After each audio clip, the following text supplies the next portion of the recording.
legend from the motherland of fighting games. The down three connected. Nobi gets the first round. Nobi. Nobi gonna have balcony pressure here. This is wild. A Tekken veteran on a mission. Nobi can close it out. That should do it. Nobi wins. To show that Japanese players still got it. Oh my God. It's something that won't come easy. South Korea and Pakistan have taken over the Tekken world. いやー、世界のゲームですね。今年ももちろん頑張りますけど。But he's rising to the challenge. The challenge of the Esports World Cup. 去年の12月に自分の子供が生まれて、で子供が生まれてからは成績が結構いい方なので、ちょっと本当に子供とか家族のためにも優勝したいなとは思います。The fire still burns. The mission is cleared. The stage is set. It's time to take this opportunity of a lifetime. Esports World Cup 2025 Tekken 8 is underway with one of my favorite players, one of the nicest people I know, TEKKEN8. How are you doing? Fine, fine. For now, fine. Let's see now. Oh, you're not going to be doing fine for so much longer. So we need you to do down forward 2 into perfect electric with Kazuya on what I can only assume is supposed to be a controller, because this thing is disgusting. You have 2 minutes to get this done. Timer starts now. Okay, all right, he went right to the down forward 2. And I'm gonna tell you right now, as somebody who tried to do this, it was happening at first. Oh wow, he's getting the electric though. Wow, it's so difficult. And he's now getting the time, he's looking down. This is how you know it's a bad controller. Because he's looking down like, what is this thing doing right now? There you go. He's got the reset down. Where every time he misses one, he just resets back to the middle. Okay, wait a minute. See, yep, that's what was happening to me. Oh, wait a minute. There's been a development. Breaking news. TEKKEN8 might have it home. Oh, you're getting closer. Oh, he did it. He did it. He said it's the first time, and he's never even done it before, but he was able to do it on this log of a controller. I don't know how he did that. TEKKEN8, hold it up and then throw it away. Throw it over there. Compete with this. Did you want to go to compete with I need to compete with this. It's my first time in my life doing that. Well, look, it is called the Bad Controller Challenge. So talk to me real quick. How do you feel? First time doing perfect electric, but it was on this. I feel it's incredible because I practiced too hard, like many hours in my house with keyboard, with stick, and with hitbox, and with my controller, but it's DualSense, and I did it with this, so I'm so happy. Thank you guys for tuning in. EWC 2025, TEKKEN8 with the Bad Controller Challenge success.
Esports World Cup is incredible. It's amazing seeing what's happening here in Riyadh with all the big teams from across all the big esports all coming together to see who is the ultimate esports team. It's amazing.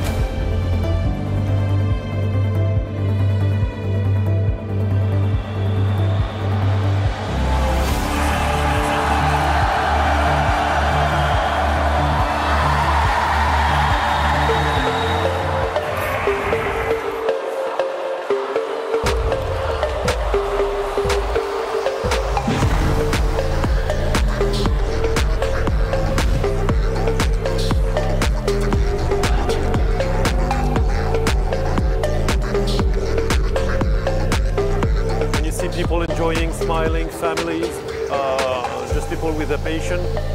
The atmosphere is great. I think it's amazing. I think it's a great initiative, something that the esports industry needed as a whole. It brings the whole esports ecosystem up.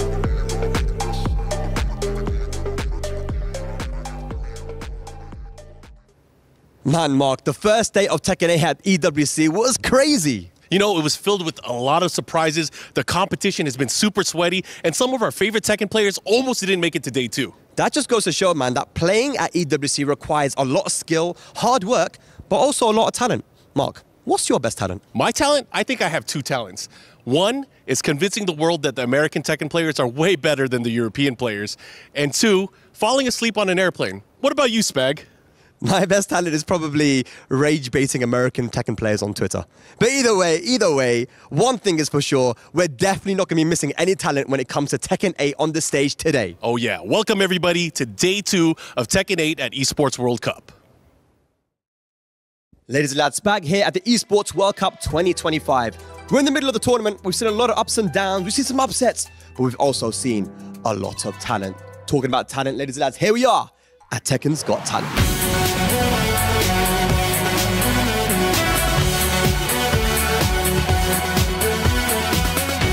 First up on Tekken's Got Talent, we have our EWC defending champion, Ulsan. Now, he got the win last year, but can he get the judges' approval here on Tekken's Got Talent? Hello, my name is Ulsan. I'm from Korea. Hello, where exactly in Korea are you from? Well, from Ulsan. And what's your favorite character? I mean, Ulsan, Dragon. Boring. Wait, no, I'm EWC champion! That's a good one. This guy is saying he's a champion.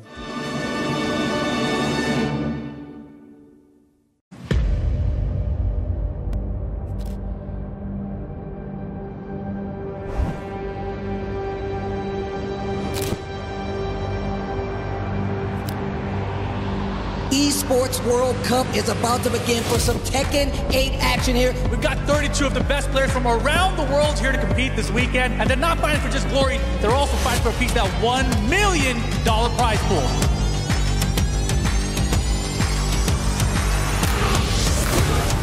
EWC is like the main battleground for these guys to go head-to-head. Oh my gosh! The level of competition here at the Esports World Cup is extreme. Everyone is capable of winning against everyone. Perfect read and punish. And you get to see it play out in real time, with real passion, with real stakes, with real money, real pride on the line. Got him! Wait a minute, it's getting hot. Trouble for Arslan here. He got him! 1년 중에 어떻게 보면 제일 큰 난이도의 토너먼트라고 생각을 하고 You are dead, sir. The biggest upsets can happen in this tournament. He smells blood in the water. 이 많은 선수 중에 사실 누가 될지 뭐 그것도 아무도 예상 못할 거예요. 왜냐면 근데 일단 이제 우승에 대한 갈망 그런 거나 뭐 이제 뭔가 절박한 뭐 그런 것들. We've seen people that normally don't break under pressure, showing the pressure. How does he have this sense of time? 이번 대회 수준 사실 뭐 작년보다 더 어렵죠. 많은 사람들이 여기에 집중을 하고 있고. 이건 어떻게 보면은 그 대회랑 다르게 새롭게 열리는 대회잖아요. 여기서 최선을 다해서 꼭 트로피를 들어 올리고 싶습니다.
Ladies and lads, it is day 2 of TEKKEN8 at the Esports World Cup 2025, live from sunny Riyadh.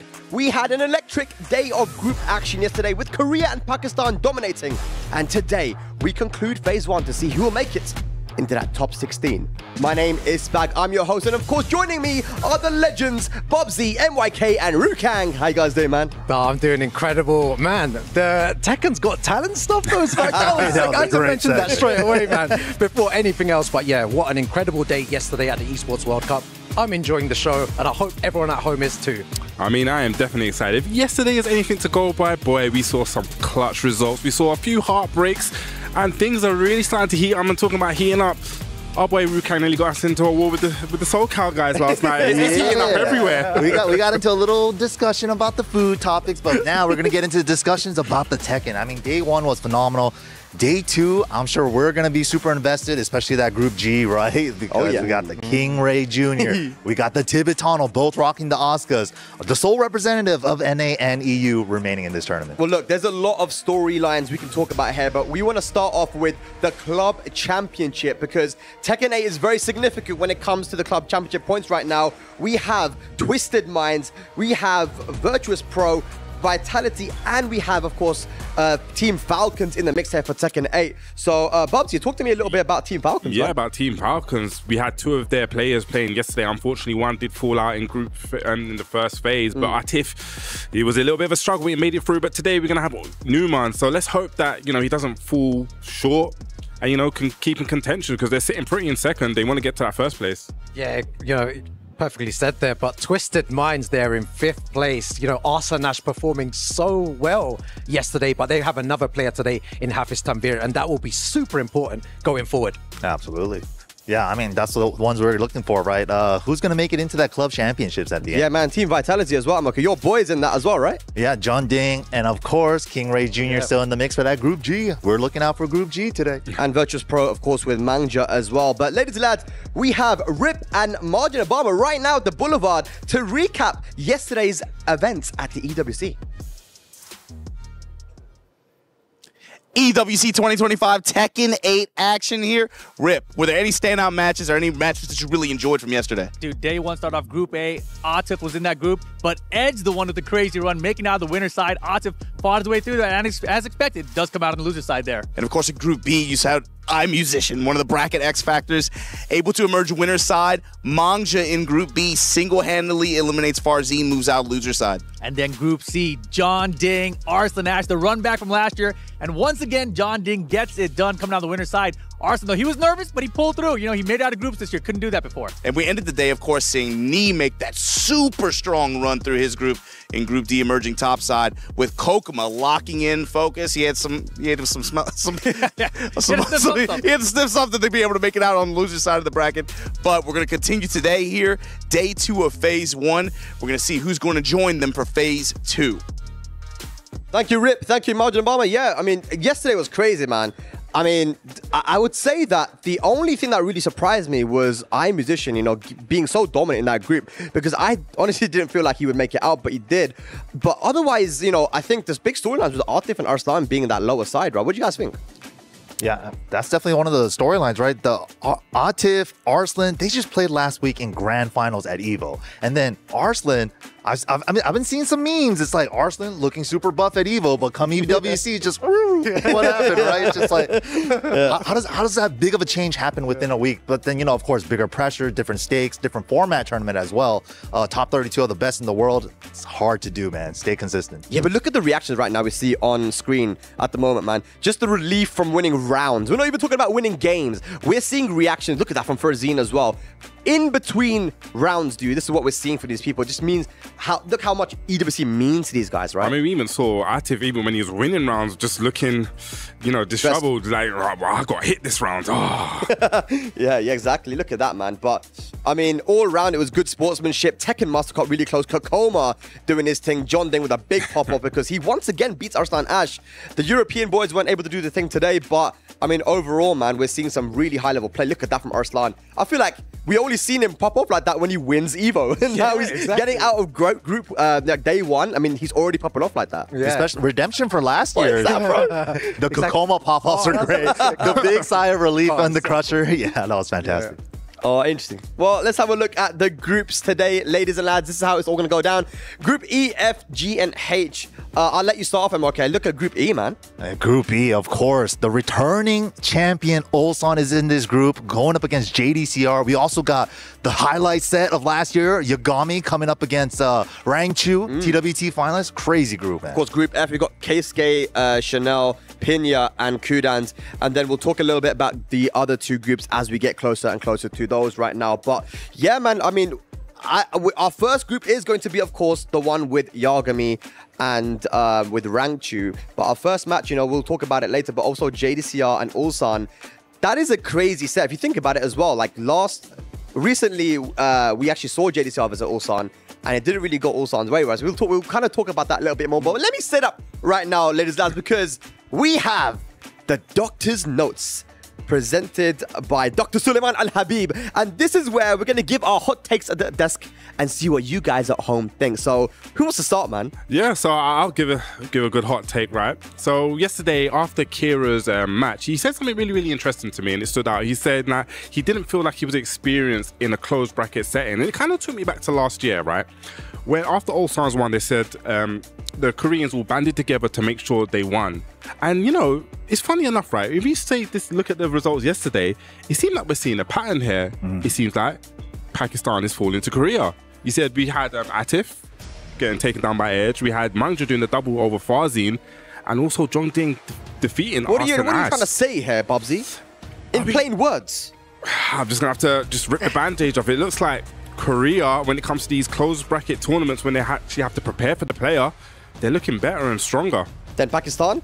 You just made a lot of enemies in the Pakistan scene. You just have to say it. Good luck, Bubsy. Good luck. Dang, Koreans with prep time? Dangerous. All right, MYK, your hot take. I mean, of course, we got to go for the NA hero, King Ray Jr. I mean, he went over to your area to take the tournament to qualify here, right, Brussels Challenge. You're on the couch with Ray. I'm the sole NA representative. I got to say it, though. I got to say it, man. So what are you trying to say? What's your hot take? King Ray Jr., he's been a long-time prodigy. It might be his time.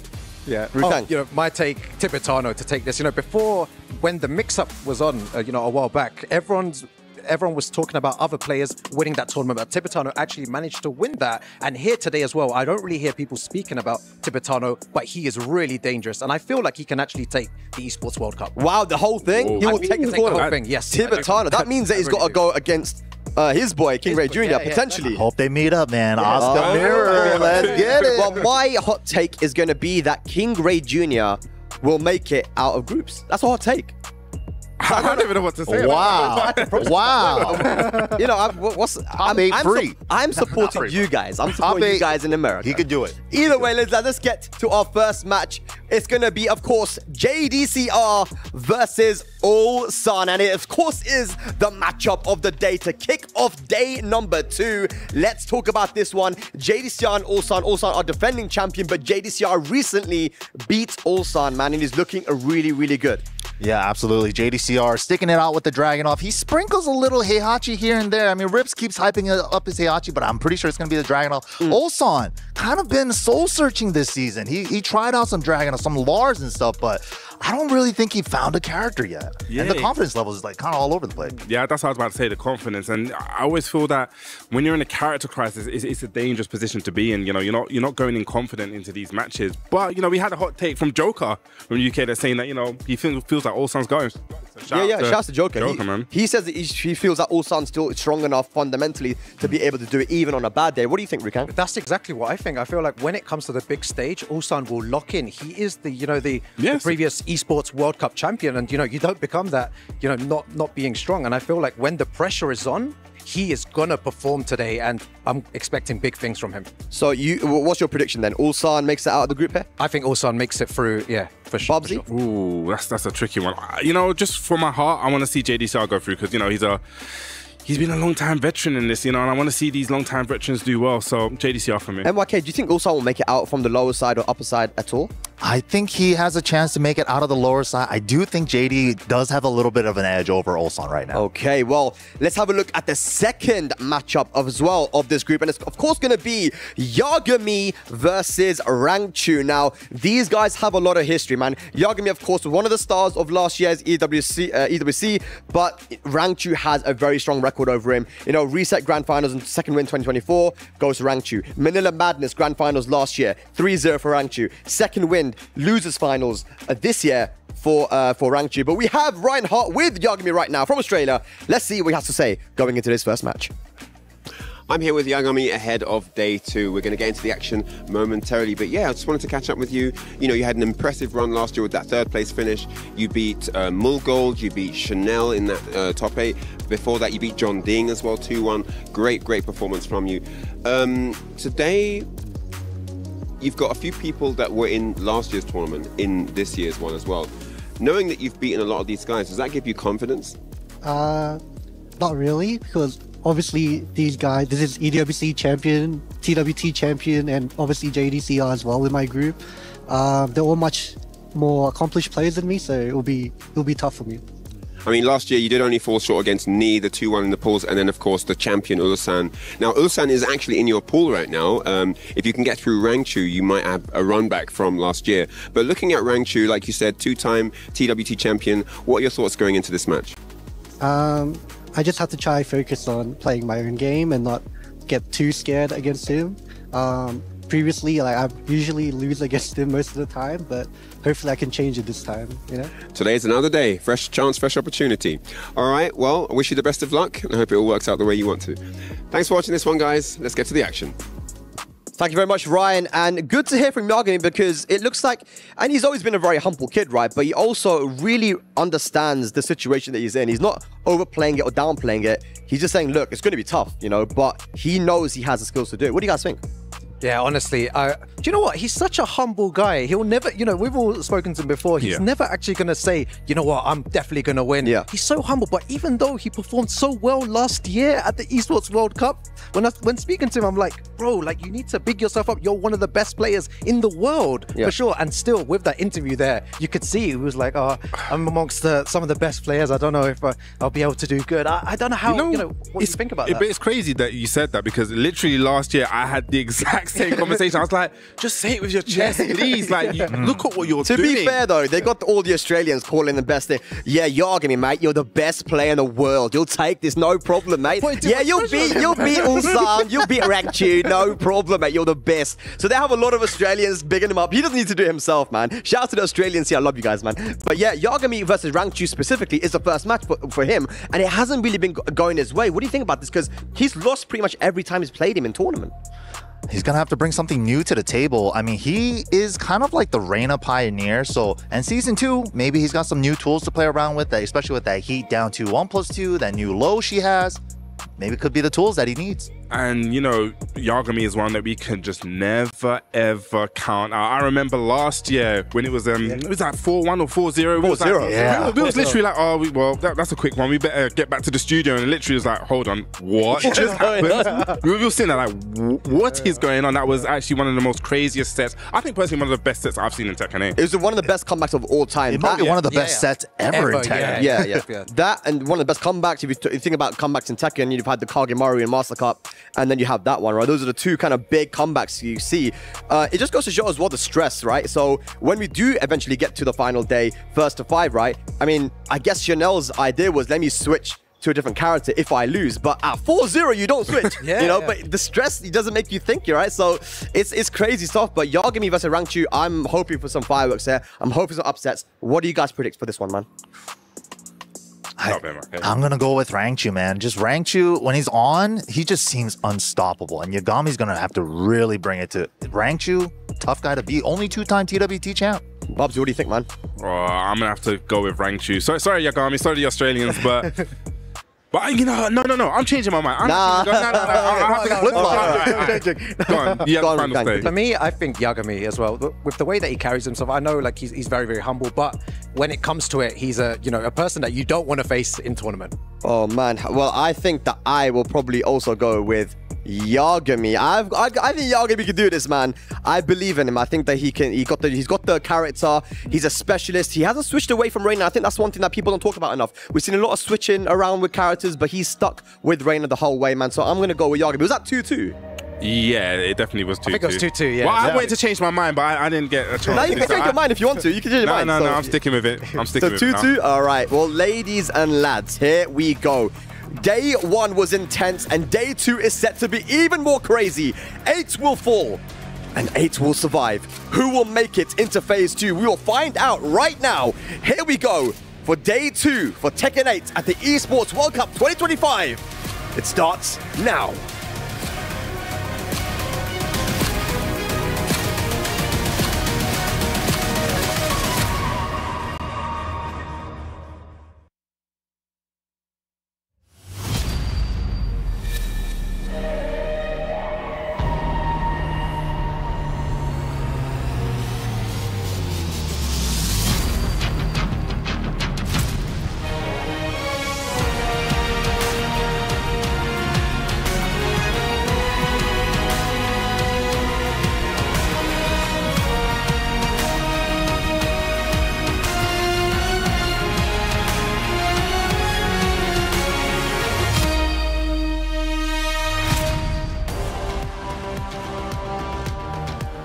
Hello everybody and welcome back to the Amazon Arena where we continue on with Tekken 8 at the Esports World Cup 2025. What a warm and hot day we've had yesterday to kick things off in our first set of the group stage. 4 groups that we went through. A lot of crazy stories. Hello, welcome back to the stage.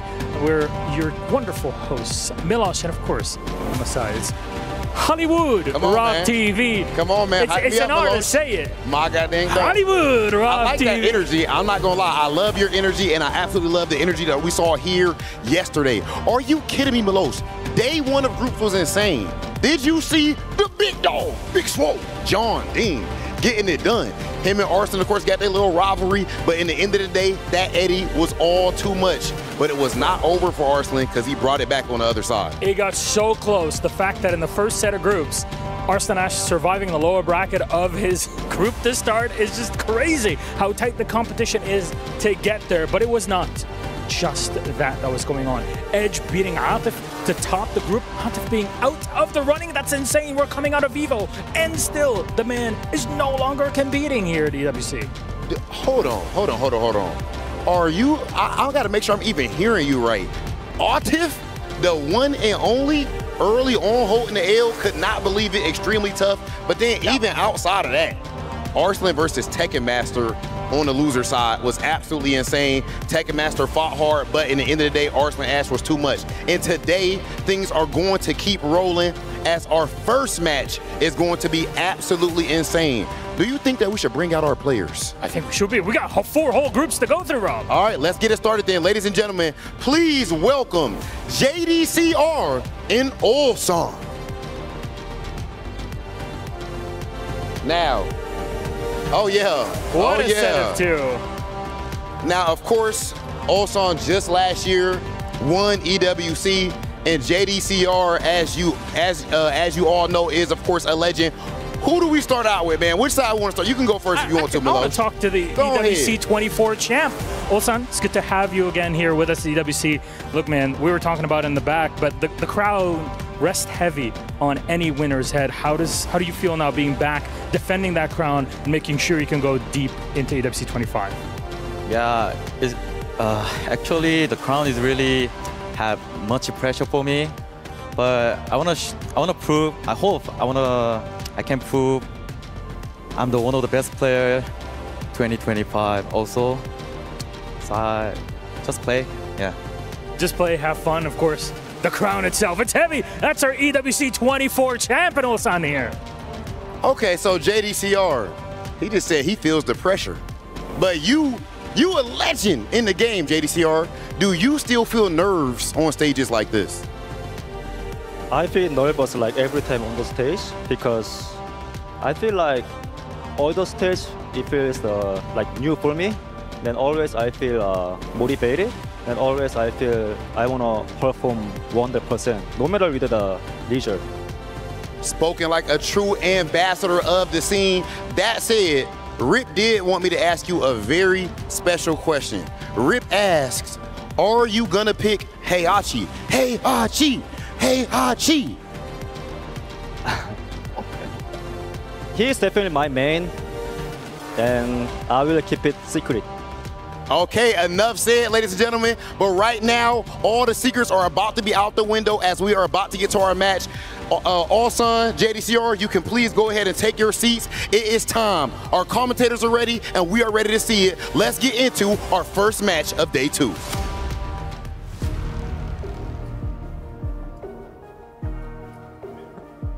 Woo, thank you, Rob and Milos. Welcome back, ladies and gentlemen. The EWC 2025 Tekken 8 action. Majid Obama here with none other than, been a long time, man. How you feeling, Rip? I'm feeling pretty good. I'm on a microphone doing commentary for some Tekken action, and we get to have the debut of JDCR at the Esports World Cup out here, going up against the champ from last year, Ulsan. Pretty good way to kick it off today. I like the question that you posed to him. We can't let some things go, I guess. Well, the thing about it here, right? Okay, so there's some history and why I'm asking this.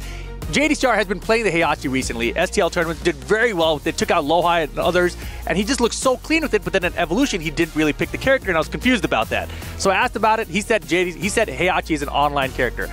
I asked Ulsan if he thinks JDCR is going to pick Heihachi. Ulsan said he thinks he will pick Heihachi because it is head-to-head, not side-by-side.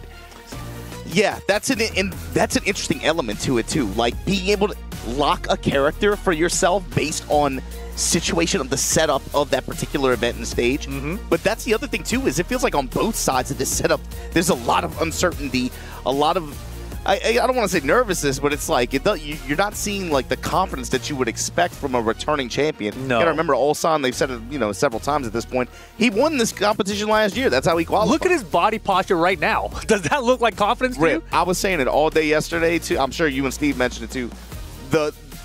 One of the things that was so fun to watch with the setup that we had yesterday, and it was like this last year, of course, as well, body language. Body language for these players on this stage yesterday, like through wins, through losses, you saw everybody just wearing the pressure, be it releases or just crumbling under it, and you saw them wearing that on their faces and on their chests.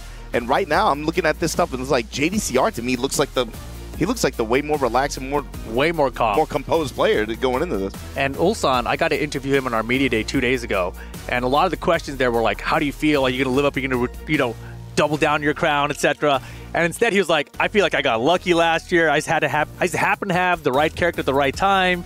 I'm not sure what's going to happen this year. Like, we'll see." And he just seems so not confident about everything. But also, knowing Ulsan too, I think that's probably how he kind of takes the pressure off of himself a little bit. Tries to make himself calm himself down a little bit, make himself not as nervous. And as the event goes on, if he's able to stay in there, we see him lock in more and more, right? That's kind of how it goes with him sometimes in these events. I felt like that last year as well. I remember walking off the setup, I'm like, Atif, there's no way Atif doesn't just destroy this kid. Right. And as each round went on, you saw him get in there more and more. All of a sudden, he's bouncing in his seat. Yep. He's feeling himself, and then he gets the win, right? So in that you see him kind of bobbing his head. He's trying to get himself in the game mode. But this one is a cool one to me too, just because it's like Battle of Generations of Korean Tekken, right? We get like Legacy Champion and JDCR, obviously named synonymous with the game, but Ulsan is that next gen.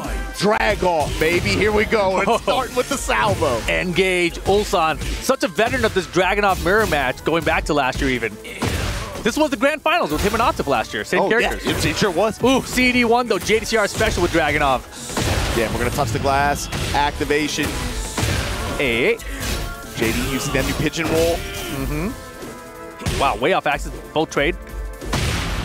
Trying to hit down 2 just to make this push here. JDCR with the smash. Yeah, a lot of chip damage built up on Ulsan's side.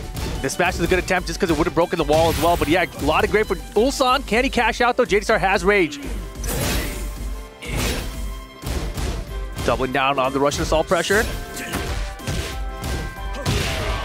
Nice. You saw Ulsan too, locking him down with mids, down 4-1, but also a lot of micro step right. Look for JD to try to lead back with the jab or any kind of forward dash or maybe even a back 4 at that position. Good double side step, get to his back. Backwards combo on the wall, though. Can't get much after. See a lot of back twos as well.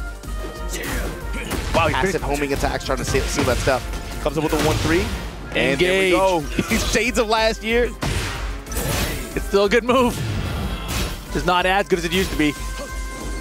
Wow, good duck. Starting 1+2 with the dash behind it. Full crouch mix. He dashed right back. Screw the punish, just throw shoulders on him. All day. And again, another very close round here. JD first to Rager. Good block. Oh my, yo, challenging. Smart stuff. And that's the thing, you know, he may not look composed up there, but he's making the right decisions in the clutch moments. You can see it building too, man. This match, this is every modern Tekken fan's worst nightmare, bro. This is like jab, down 4-1. Yeah. I have my clutch low, sidestep block. What are they doing out there? Engage, bro. Hey. This isn't the aggression I paid for. Here we go, sidestep smash. And Ulsan, great jab conversion there to hold the wall. Yeah, not much behind it though, just a little conversion off the jab string. Throw break is good. Positioning and then, here we go. Hey. Counter hit too, gonna get a big follow-up. Still leading with pressure, salvo, and then the assault. Oh Ulsan. boy. The champ is here. He's sandbagging him, so he's like, yeah, I'm not that His hand is shaking, bro. He can't even drink out the water bottle. But now it's JDCR's first time on the stage. Loses 3-0 game 1.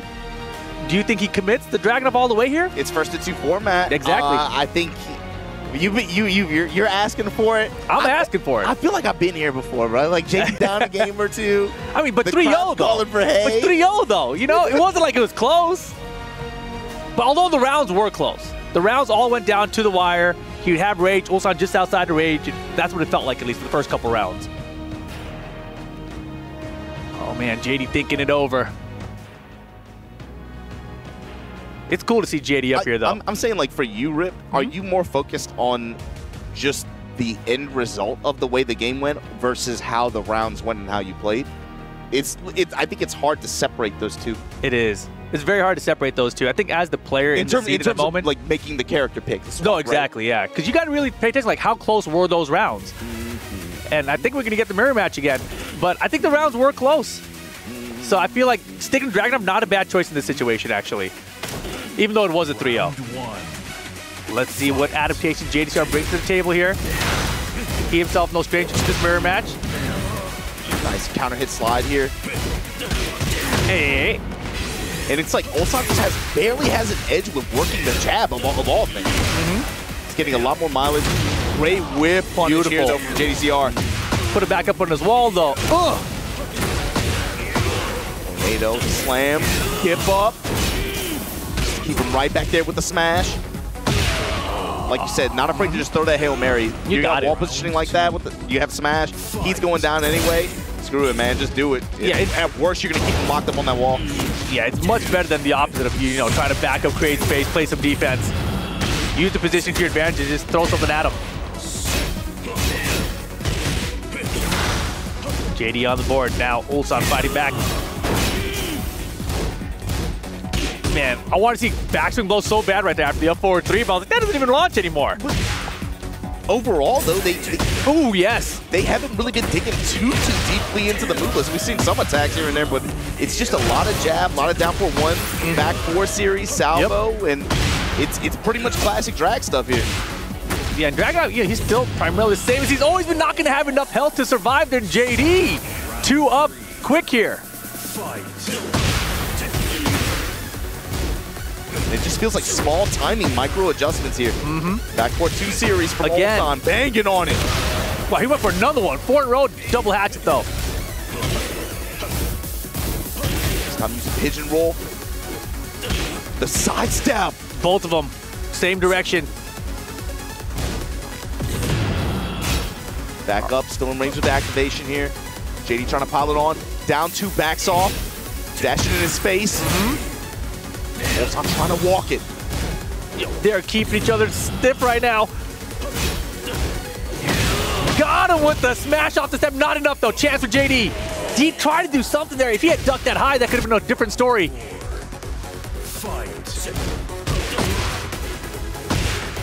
Block punishment from Ulsan. The real estate with the uppercut from JDCR. Big cash out, Tekken 8 Season 2. Just get your launchers, get the bomb blast wall. Just the pressure. Good block, and that's going to boom him instead. 1-3 and going back to center stage now. We're going all the way. With the heat, yeah, he might pop it here just to be able to get it. Yeah, pop it on the wall. Hey. Oh my goodness. JD's heat smash there as his heat timer was winding down. 1-2-1 heat dash.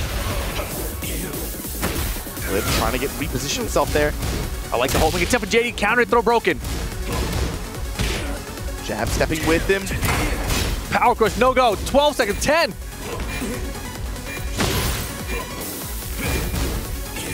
Oh, Mike Burns is so close. He got the counter. Not going to have help from this Rage Art attempt. Even doesn't matter. JDCR answers back and ties it up. Now the thing is, you were talking. I don't know. I think with the way it's gone, I don't even think it would cross his mind, right? The thought of switching. No, It seemed just like game one there, except JD had the lead early in those rounds. I felt like in the first 2 rounds specifically. Slight timing, micro adjustments. Exactly. It felt like he just got like Ulsan's timing and a lot of the jab string timings, and he had some good steps as well. But a lot of this is just pressure and who crumbles. You know? Yeah, who has the better defensive reaction in the moment. And offensive rhythm, I would say. Oh yeah, for sure. Good block. Comes up with the shoulders now, Ulsan. Wow, Russian assault off the side. Reversal Russian assault on hit. What do you do? Back 4-3, throw the shoulders on him, dash behind it. Another down counter hit Razor. JD activates the heat now. Cancel that. Get off me! Oh, it's gonna make him think about it. With the dash behind it into the Rage Art. JDCR in the lead in the set. Yeah. He expected Ulsan to swing back there after down 2 on hit. Got that wall stand shoulder. I believe it's 12 frame startup in that thing. Yes. Good trade. Get the heat dash.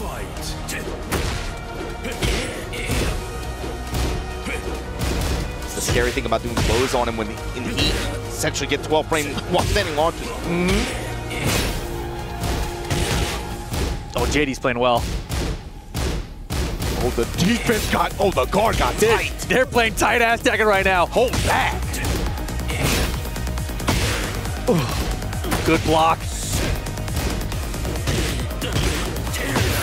Yo, Ulsan making all the right decisions right now. And that back 2-1 keeps getting JD with the second hit. Good block on the generic 4. JD with the full launch. That changes things. Depending on how this wall pressure works. Smash. Ulsan got to survive here. Got to be real careful. Just back to the wall. JD's all caught up and missed the wall standing 4. No way. He's not dead. Oh my goodness, he is dead. Health bars do not matter in this game, bro. Set point, JDCR. Fight. Ulsan needs 3 rounds straight to get the game. Who's gonna get that touch?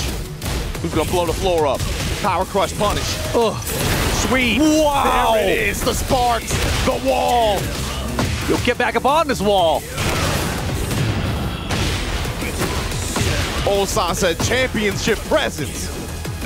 Look at the roll. Still here. Yo, off the trade to smash. That boy is rolling all over the living room floor. The salvo combo down 2. Ooh, okay. Dude, still in it. This is flashbacks to last year's grand finals. Atif had so many 2-round up on Ulsan. He made the comeback, right? And now the same thing, down 2 for me, and I'm going to trade with you in the wall standing 1+2 heat dash. I mean, we already say it, right? Tekken is a momentum game, right? But it just feels like this game and some of these moments with these players, sometimes it's just about riding a wave. Oh my gosh. Yeah, Ulsan, he's surfing right now. Salvo, no last hit. Wow, punish. Oh. And now switching the burst cancel. You got to watch Ulsan out. Just jumping all over the place. Get it out of here.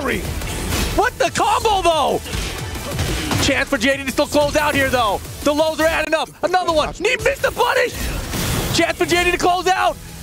Oh my goodness, he's calling it out. Final round. JDCR Ulsan. Ignition switch in that scenario to bring it back. The trade. Uppercut. JD getting him to the wall here. First blows. Oh, the tackle extension. Get off him. Break it. Low touch, full crouch low. Duck the high! Duck that in! He's a young man, JDCR out here. Half life bar lead Ulsan. Some big block on the hatchet. It's Ulsan's turn. Take him that way. And you know where you're going. Get on this wall, boy. Oh, good tackling. Oh, and his works out. Ulsan with a life. We still have some heat timer available as well. Out of range, JDCR. Heat smash, maybe? Yes, sir. Mid. Finishes the string and brings it back 3 straight. Ulsan gets the dub over JDCR.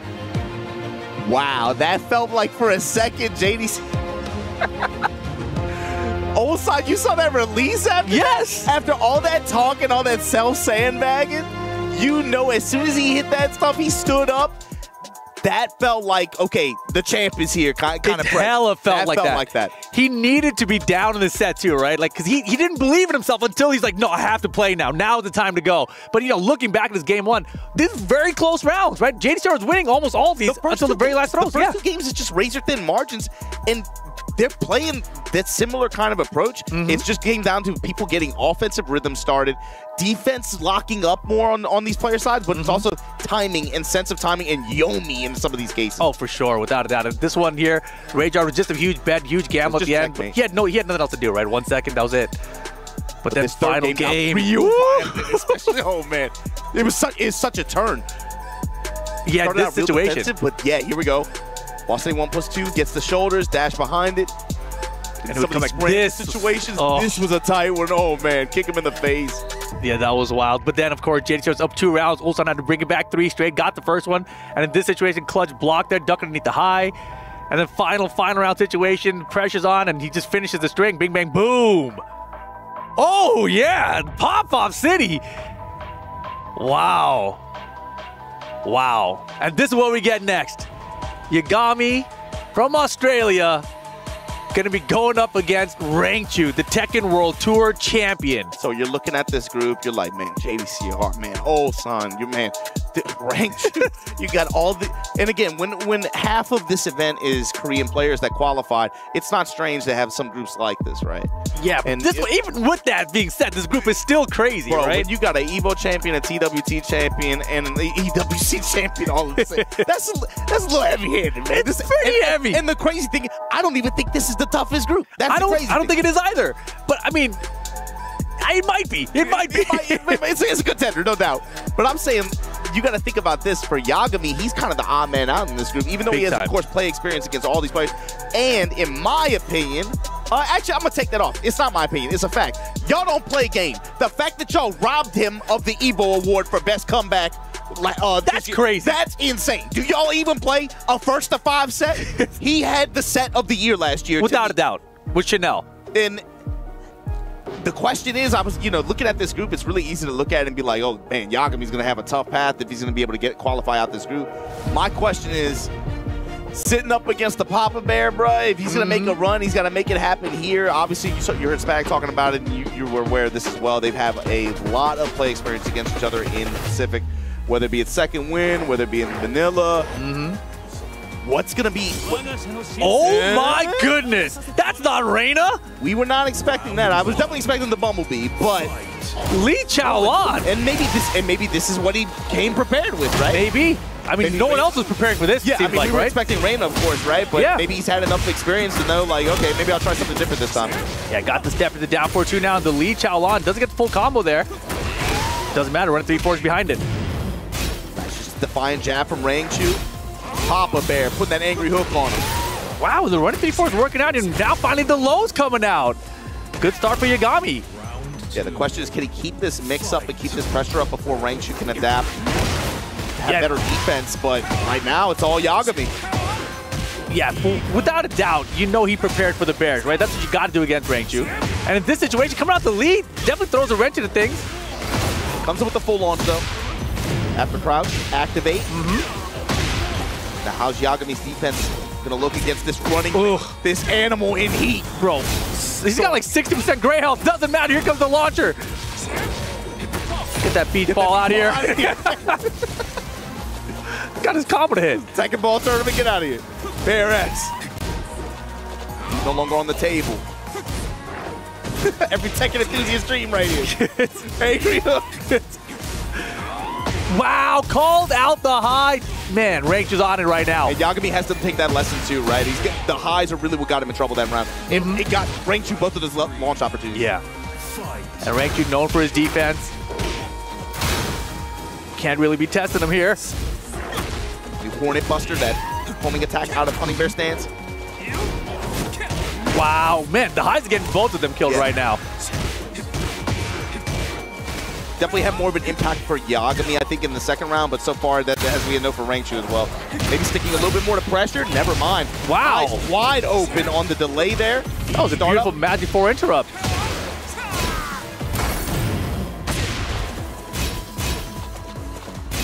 Chipping him down now a little bit. Uh-oh, that's trouble. Big trouble. Especially in the heat. Dude, look at the damage on this combo. You missed the ender. Oh, get on this side, though. Slap, slap. So Shumi in the guaranteed there. And the bear slide. Okay, okay.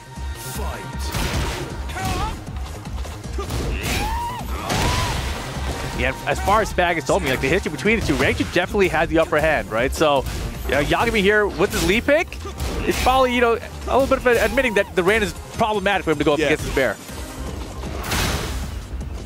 But then that makes me think in this game, if you don't get it done with the lead, you're gonna have to go to her and like her. Well, does he go back to her? And now it's just it feels bad. Yeah, it feels super bad. No whip punish there. Gets the run 3-4 anyway. Oh, G clef, let's go. Enrage builds the health back too. Let the art fly.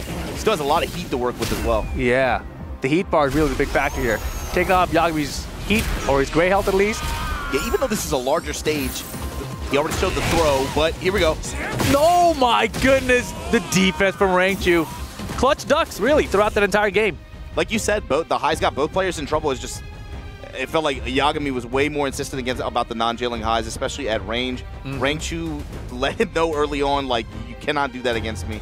And it resulted in, what, upwards of 80 damage each time, even with, like, no wall assist either, right? That was what I was wondering about, too, because Panda, obviously, that new heat throw, we could switch sides, really good at the wall nearby. Yes, with the wall, especially when you have that guaranteed that splat after, right? But in this situation, the stage is so wide, didn't even need it, but he is going to be sticking out with Lee here for Yagami. Let's see if it pays off for him. Smaller stage, obviously, but Lee's got home court advantage. He's in his mansion.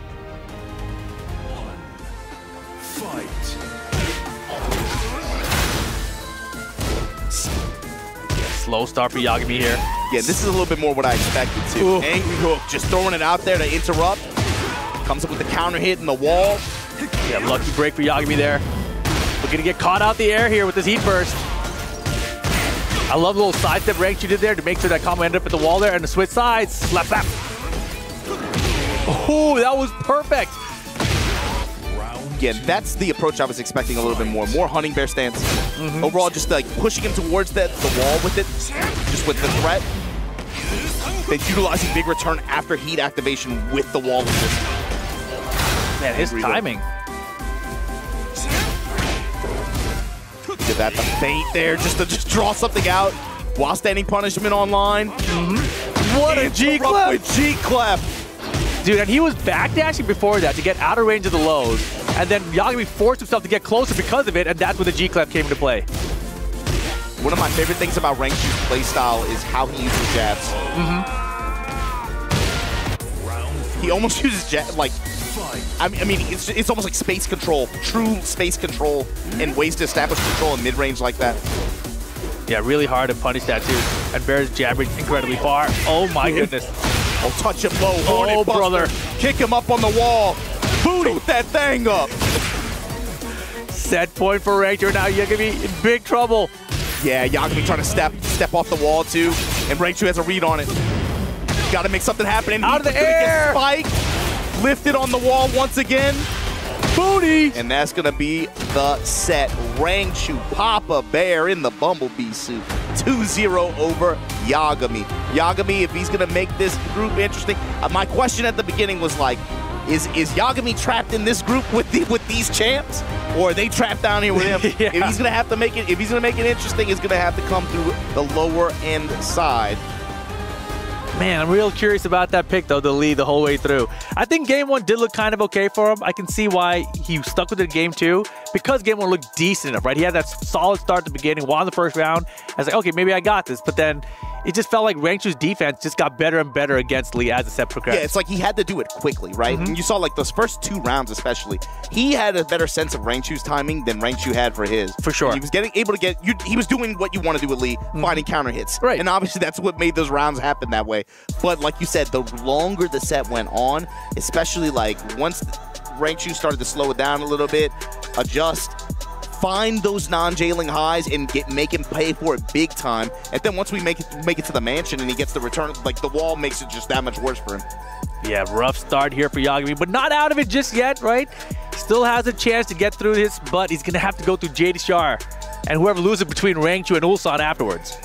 I wonder how committed Yagami is to that pick, too. Was that something just for Rangchu, or is that something he's going to leverage against JDCR? I got to believe that was just for Rangchu. Just because of their player history. Yeah. I think so. Oh, look at that. Hey, there weren't this many fans when we were filming earlier. Definitely not. They're starting to fill in a little bit. We like being able to play in front of a studio audience. Exactly. And here we go. Upper bracket final for Group E here. Ulsan, the champ. The EWC champ versus Rangchu, the TWT champ. Yep. Oh, yeah, this group was hard. This is a rough. I feel like this one in H for sure. Today, I was like, oh, man. Yeah, those are some rough pulls. But right now, one of these guys about to qualify out. I wonder if Ulsan feels more confident now. I'd love like a post-set interview after this, if he wins this one especially. Or if he's just going to continually self-sandbag. When I think about Ulsan, too, especially over the years, how important is like confidence level, feeling, and comfort for him usually in these events. Maybe just getting that first game out the way, you know, and having him settle down and like, yeah, I am in this. I do belong here. Maybe that does something for him right now. I remember when Ulsan was coming up, it was Dammer Germany, I think 2018 or 2019. The EU tournaments, yeah. Yeah, and I remember he was like top 32, and he got in the microphone and said like, I'm going to win this tournament. And when we were like, what? Like, who are you, kid? You know, it was like that. And then he won the tournament. And we were like, whoa, wait a second. So that was the eye-opening moment for me. But back then, that kind of confidence out of him is not what I'm seeing here this weekend, right? But to our point here, after he wins his first game against JDCR here, maybe that confidence starts to return. But this guy, he's a problem for everybody. Yeah, obviously disappointing finish for him in this event last year, but maybe that paved the way for him to be able to get that big win at the TWT final the way he did, in that manner that he did, over some of the other players in this event, right? Oh yeah, first two-time TWT champ of all time too. And the way he does it too, his play style, especially, I mean, you saw it showcased a little bit against Yagami there. It's just like presence of mind to understand how opponents want to press, and then you leveraging his defensive ability with that. You know, not even like a ton of sidestep. You know, obviously we talked about it for a long time with him. Yep. Because he plays big body characters, normally that's not really like the best solution for some of these situations defensively. So he just relies on his guard and intuition. Yeah, and you know, I was just thinking about it. Timing. In that set with Yagami, we didn't really see much armor usage out of either, right? Less power crushes. And now it's going to be the Kuma, not the Panda for Dragunov. Yeah, challenging after that down two. Nice. That's what I'm talking about. That defiant, just one jab. It's not even necessarily offensive, but sometimes it feels like defensive. Almost like, yo, stop. Yeah, stay right there. Yeah. Stay right there. Just measuring where you're at. Oh, take a bite out of him. Summertime in the city. Oh, big whip punish. And big time punish. Gonna put you on the wall too. Hey, booty. Toot that thing up. Roll on him. Wow, sideways pickup there. Nicely done. Still anyone's round though. Grab breaks. What? Raw dog? Oh yeah, Ulsan didn't like that. You can see him squirming around his chair after that one. What did he see? What did he see? He tried to react to the first hit as a whip, I think, and got caught by the second. Just guard. Just hold back. Yeah, that's the problem. When you're trying to whip punish for the balcony, etc., he's got a little antsy with it. Yo, the Shuma character seems pretty good. Nice flash duck. Yeah, especially knowing that his back was to the wall in that situation. Bear X gonna go in hunt stance. Nice down for one to poke him out of it. Stepping right, trying to realign along this balcony. Good whip punish to apply pressure here, keep it moving. After the Razor, smash. Back 4-2. Man, with Saba, all the frag classes.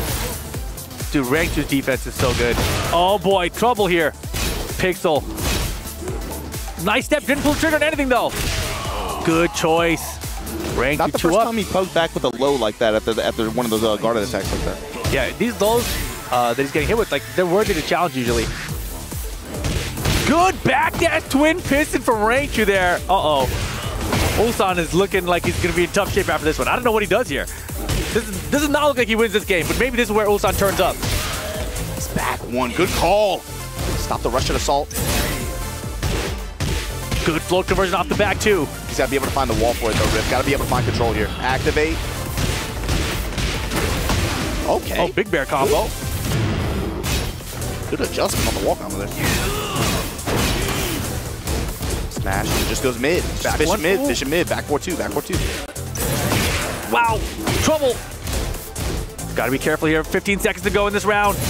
Had the block. But still behind on life here.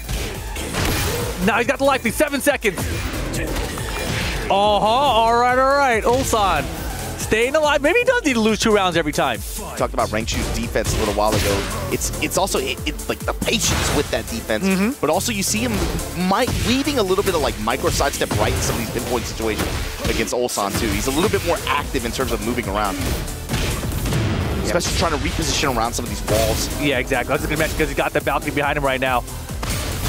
Rank 2 trying to spend the rest of the teacher. Nice defense from Ulsan. Back one after the rollout. Calls out the high. There's the duck and the punish. I'm never going to doubt Ulsan again. This guy he's sandbag, bro. He's sandbag. Yeah, he sandbagged himself in the game even. He punched that bear in the stomach. Get a big angry hook with the wall. And the balcony's there too. We're taking it. And time is winding down. Long combo here. 12 to go. Ulsan behind in life now. Wait, switch sides. He's got the life lead with 8 to go. Barrel's been blocked off the sidestep. Ulsan is a monster. Final round. Fight. Holy moly, Open with the bear breath. Open with bear breath. Farmer right Why back. not? Jab touch. Oh, Rach, you've been able to just deny any kind of throw game as well. The big fish, Ewan McGregor. Not a factor. He's not a... He doesn't even have heat for the rest of his round now. Ulsan still has heat available and a lot of gray to work with. Ducks the high with just a low punish. Said a couple rounds ago, it felt like this was Rank 2's game. Now it's Ulsan slowly building momentum here. Counter hit. In the back, Great baby. walk. What a punish. Was that intentional? Tackle mix. Get off him. Oh, hacked is too far. Those bare legs. Woo! Just zipped under. Dude, look how much life they have with 10 seconds to go now. We called out the grab, got the launch into a long combo. You win by time here. Now just back and block. Didn't even need to do all that, but there you have it. Ulsan brings it back to get game 1. You said, man, especially after those first 2 rounds, it felt like Rank 2 was in the driver's seat that whole time. Ulsan with the micro adjustments in that last round. Wow. How does he do it? Being down 2 rounds, it turns something on inside Ulsan. I go back to that first game. It felt like against JDCR. Yeah. The whole week, it felt like body language, everything he was saying, the way he was walking around, no confidence. And then he comes into today at this group, he's like, no, bro, I'm the champ. But then even when he was sitting down to play JDCR, his head was down on the table and everything. It really took him about to lose to really wake up.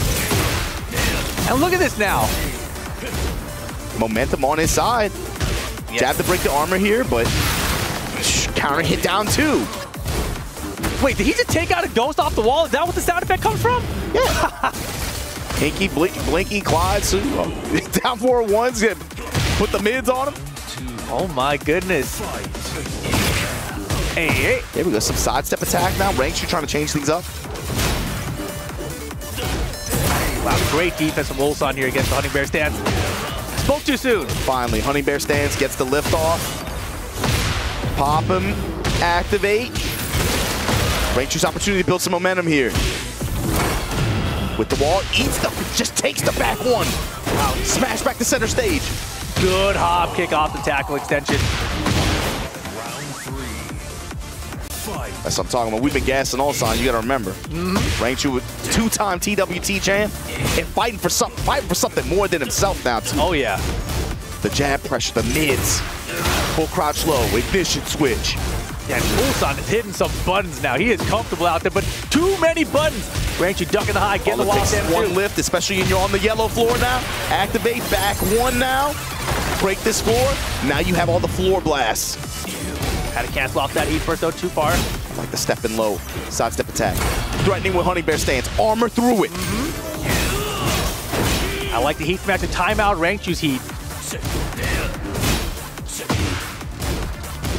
Good block. Oh, get mixed. Running slide. Wow, and he swings first, and Rangchu 2 rounds to 1. What a play. I like what you said, too, about like forcing checkmates against each other. Sometimes Tekken's a game about what you can take away from the other player, too. Sometimes even activating your heat just to deny them any momentum from theirs. Exactly. The assault, back ones. Finally, now you see Rangchu adjusting his Honey Bear stance pressure, going with a lot more mids. Tackle extension, give me those legs. Those little legs. Give me them little legs. Nice cancel into the electricity. You see that heat first cancel, you feel like, it's my turn then, right? Surely he's going to stand there for a second. It has the recovery, but it's like deceptive, right? But then the lunging attack there for Rangchu, able to, again, taking control back on his side. Rangchu now evens it up to qualify out of this group. Is going to come down to this game. One game to see who makes it out. No one wants to go down to that lower bracket and have to still continue playing to make it out of those groups. You don't want to be like... You're so close. JDCR versus Yagami on the other side. You don't really want to play either one of them at this point. You just want to move on to those playoffs and be done with it. But a small stage here with this arena for the final game between Ulsan and Rangchu. Yeah, it's who can get this wall control. For Rangchu, that means just huge damage potential. Oh, and he kept him up close.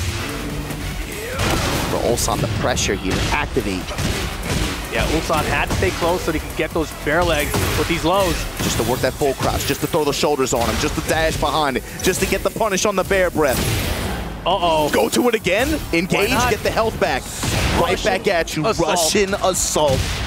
All right. I like that Ulsan played that round, right? Really up close, range 0 with the back behind Kuma so that there's less distance for Rangchu to just get away from him. Look at the real estate push here, just off a jab and mid pressure. And dashing even. And what a timing on that jab from Ulsan. Back one gets him out of there. Finally, the armor kicks in. I'm surprised Rangchu didn't try to step away from the wall there. I'm not surprised he didn't. Knowing him. Okay. Like oh boy, all 3 hits. Man, Ulsan defense is crazy. Heat smash. Set point Ulsan. Rangchu, come on. Ulsan, EWC 2024 champion, trying to let people know what time it is. Deep sweep on Rangchu. Familiar territory here, back to the wall. Yeah, this wall's been good for us, but hold this bear electric real fast. Yeah, this is what he has to do more consistently. Find the wall for himself, tries to step, not able to get out the heat burst, and that's the classic issue with that bear heat smash.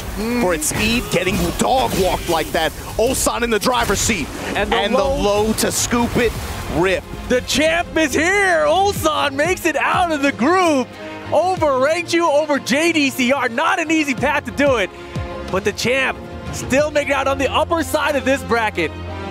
After all that talk, I feel like I just got sold like a used car, man. I got sold 11. What the hell, bro? You talking about the lack of confidence? Like I don't know if I can. Bruh, he sat down, locked it in, and we'll see him in phase 2. People were talking about, will Ulsan make it out this group? He said, hell yeah, I'm making it out this group. I'm the champ. You know who I am? Yeah, man. And that was an amazing game 1 too.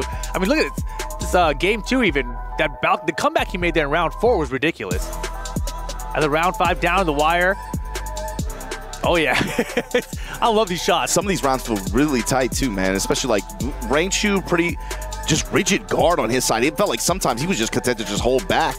Had really good patience, but, man, Ulsan, when he was able to especially get wall control in some of these scenarios, hit pressure that he would lay down. You saw it in that third game, especially here on on the arena.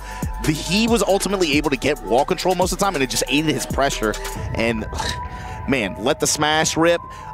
Ultimately, Ulsan, it felt like it worked out. A lot of heat usage really worked out for him a lot better than it felt like for Rangchu. Definitely. And, you know, when he had that small stage at the end there, I felt like he's probably wishing he had the Panda right now instead of the Kuma. And that Kuma heat smash, the changes in Season 2 is that he lost his tracking. That's what we finally saw at the very end there. So really, it came down to which bear rank you chose, I feel like, in that final game. Yeah, and ironically, that was an issue with that smash last year, too. It was getting walked last year. Yeah. So then, of course, it loses more tracking, it's more prone to it. And that kind of factors into his decision on which bear to run, right? Oh, yeah. Especially, like you said, in close quarter wall sit scenario like that, the fact that you get that throw, it essentially functions as almost like a guard break. Yep. Getting you guaranteed wall damage like that, and then you, on top of the other benefits. But yeah, like you said, I think that's probably just like an unfortunate kind of character selection, stage selection. Yeah, just it's hard. like when you're running never really know. Yeah, when you're running a shell like that based on like random select, you know, just comes up like that. But this is going to see who is going to get the right to face off against Rangchu for the right to make the phase 2 of this event. Yagami gonna have to step to the legend, Jitteker, JDCR, Jitteker. Oh, man, Yagami. And, you know, I feel like he has to use the Reina here. I feel like if you qualify for Esports World Cup, you have this opportunity in front of you. Yeah, you bring out the Lee as a counter pick. But then once you lose that and you're in the lower bracket, if you don't pick your main kick that brought you to this table, you're making a mistake. So I feel like I have to see the Reina for him out of here. Yeah, same. That was the question I had. Is like, is the Lee just like, is that a flex pick on Rangchu, or is that something that he wanted to do, you know, run like that for the entire I have bet. to imagine the Reina is we're going to see Reina versus I Drag. hope so. And JDCR, Dragunov is the main, even though he claims that Heihachi's his main earlier today.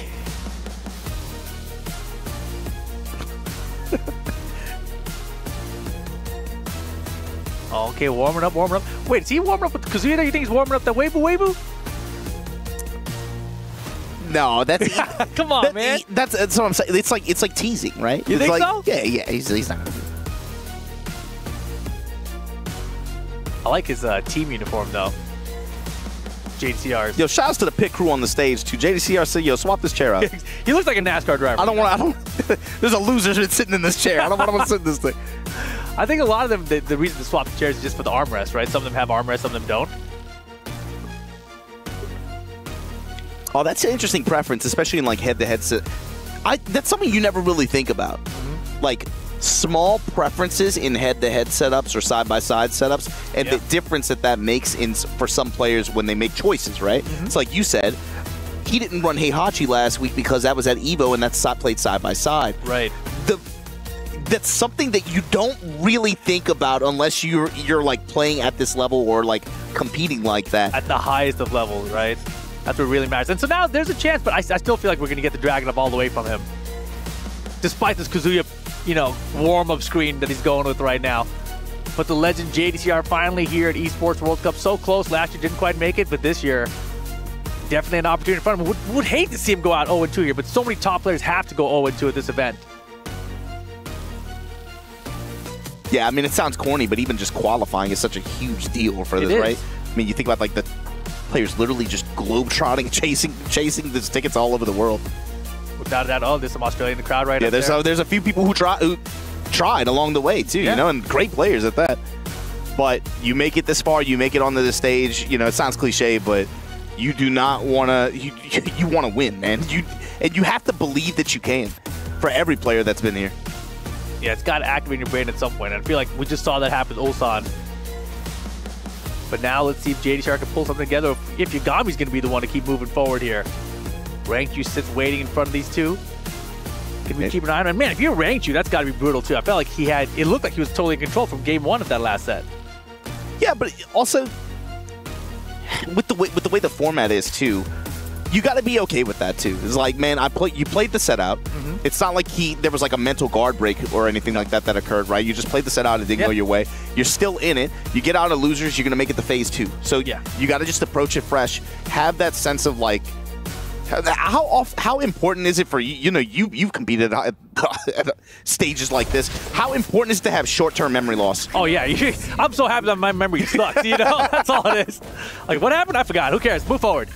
Round 1. And it's the Reyna versus the Dragunov. Yeah, this is the matchup we were expecting. Oh yeah. Right away, Yagami putting it out there. Please do not try to step against me like that. Never mind. Counter hit assault. Wow, that's interesting. Into a drop.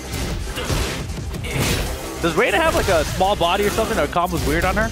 You know? Just lady box, so maybe like... Yeah, maybe. Some combo adjustments you might have to make, especially especially off axis. I think it kicks in. Wow, good duck punish.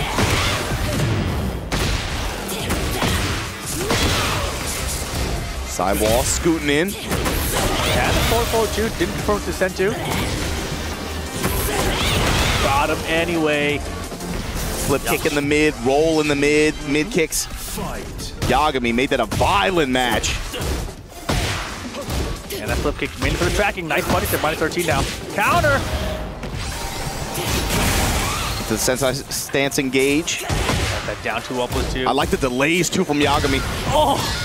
Into the down 4-1 follow-up, counter hit launch. JDCR, wall control, activate. And the positioning gets the tackle. Give me that leg. Ignition switch to kill it. All right, he's locked in. Wow.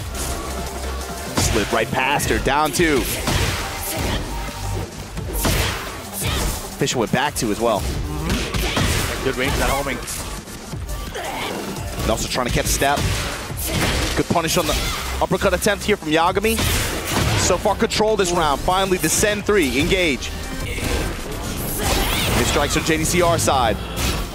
Nice, gonna just take the opportunity to just activate, keep it linear.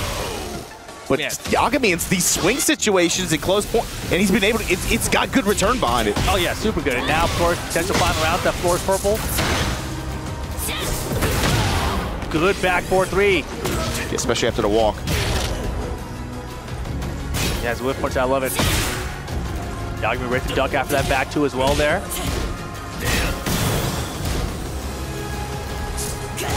Hey. Heat burst activation, Yagami.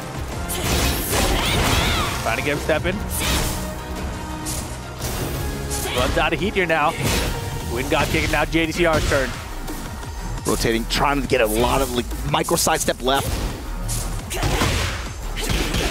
Yagami now aligned. Jab pressure. Down 4-1, eats the down 2. Oh boy. Eats and the mid kick. And he just ducked in his face for a second to throw off the timing before that while standing for final round, game 1.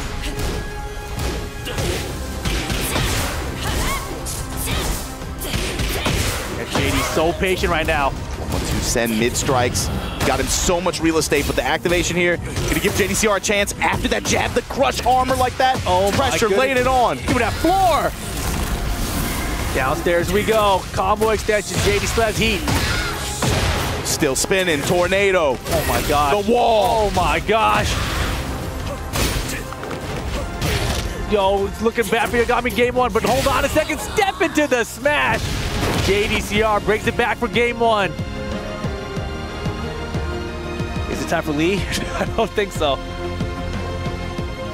No, I mean after that, that was a good game. He's got to feel good about that. I think you just stay Reyna, lock in and just play. Yeah, I think you're right. Just lock right back in. Game 2, back to the hangar. Round 1. It's like just a few of those scenarios. If Yagami's a little bit faster, or if his decision or timing changes a little bit, that doesn't go that way, right? Here we go. Now working the lows, the sweep now. Paying a little bit more dividends. Yagami trying to build some momentum. 1-1-2 this time. Goes with that new, with the stance low. Yeah, man. The 1-1-2 counter confirming off it. Beautiful. Round 2. JD's face looked like he was shocked. What was that? So that's an annoying low too, just because of the way it just allows her to on hit be able to weave in the stance, continue sensei stance. Pressing out the balcony. Yagami double sidestep out too. The sidestep, huge whip punish opportunity here to break the balcony. Still going, 45 damage at the tornado point. Likely gonna get the wall as a result of the activation here. Not about the damage, but about the pressure after. Great. Position. Choice.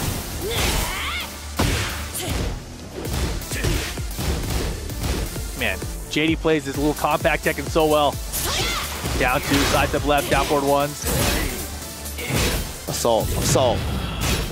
Step left activate. Just do it. Whilst that 1+2 shoulder as time's winding down. Long combo, burn the clock. Don't get caught by Rage Guard, you're good here. Step and duck against the health sweep. JDCR's on it. That whole round 2 felt like JDCR just teaching you so many little concepts and just applying it at a high level like that. How to get an opponent's sense of timing, working your one jab, finding the huge whip punish with the end to close it out. Here we go, Russian assault. Working your pressure of his own now, using that, again, full crouch. Goes to the ignition switch. Yeah, read the counter attempt too. Got the punch and slower attack. Yeah, Yagami has not had good fortune, especially trying to run counters and stuff like that. Seen it a couple times. JDCR has been able to punish him pretty deeply for it, but here we go, wild hop kick. Gonna work out big time then. After the activate, no, gonna go reverse cancel. And just sliding in, set point JDCR to eliminate Yagami from EWC 2025. Hey. Yagami, who had an awesome performance last year, mispunish there. Yagami gonna make a punish, pay for it. Pushing to the wall, pushing the chip damage down 4-1. Headbanger's ball, tornado at the wall. Yo, Fighting kicks the chip damage. Testing with the jabs. Low strikes in the arm are gonna beat it. Not enough health for it. Final round situation. Yagami fighting for his tournament life. Down to double up, nice block. And he's gonna get the heating gauge at this time.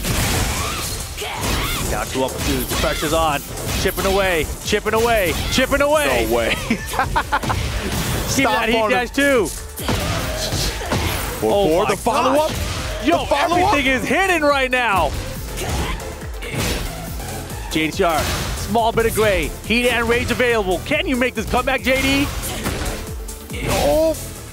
You wanted to counter off that rush assault by the way he timed it. Wait a second. No way, Rip. No more gray either. JD's gonna go for it though. He's got a breakable wall, blowable wall here. We blasted, we blasted. Put him back up there. Rage. Oh, still surviving. No more gray now. He's going for every wall that's not gonna get it. At him. Oh my God. Yagami holds on. JDCR almost made a twist flip with right that there. sliver in his back to the opposite wall. As soon as he got that first launch, I was like, "Oh man, is this one of those rounds?" It happened like that. It felt like it was for a second. And you know, everyone's feeling it, everyone's thinking it, including the player that's getting comboed right there. That is the worst feeling, bro. When you're floating for like 10 seconds, you're like, oh man, whatever my 95% lead. But all right, final game situation, and one of these guys is going 0-2. That's just wild. Yeah, I mean, this is EWC, man. Yeah. This is EWC group stage. It's the best of the best. If you qualified for this event, it's, you don't do it by accident. There's no one that was on the stage randomly, you know? And even though only two can move on from each group like that, it's just how it works. And, bro, with the way some of these group spreads were yesterday and today, it's, man, crazy. Genmaji Temple. It's closer we're getting to a Dragunov today. Or to a Heihachi is what I meant. Damn it. My brain. Right off the bat, Yagami right now. Rat throw. Momentum on his side. Go back. This is Yagami's style too. He's not afraid to do it again. He'll do it 3 times if you let it rock. Yeah, down to him to do the heat dash out. What are you gonna do? Wow, you don't got enough health for that perfect Yagami. Pressed into it too, 1-1-2. Yagami now with set advantage. Yeah, JDCR gamer not after that round. Okay. Rush assault, counter hit.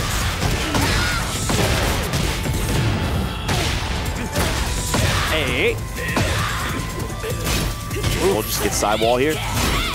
Yo, all the cancels. A lot of feints on Yagami's side. Stuff that he's just let rock earlier in the set. Trying to throw off JDCR's timing, but this should switch. Dash up back 2, look for a step. Down 4-1 pressure, keeps it linear, just dashing a lot.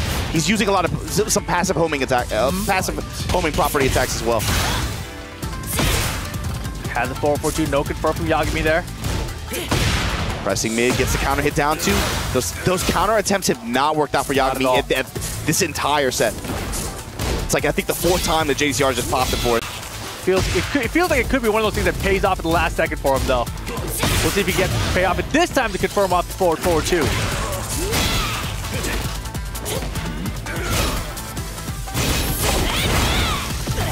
The mid kick strikes, the armor, good read. Chipping him down, now he's in rage. Gotta be careful here. Drag it up, one combo can catch up to everything right now. Yagami looking for some kind of checkmate here. Back up, activate from JD. Ultimate strikes, 1-1-2. This time goes to a grab option. And set Yagami on set point after the way this thing started. Hold on, Rip. Low touches. Duck the high, JDCR got the launch. Just throw you back center stage.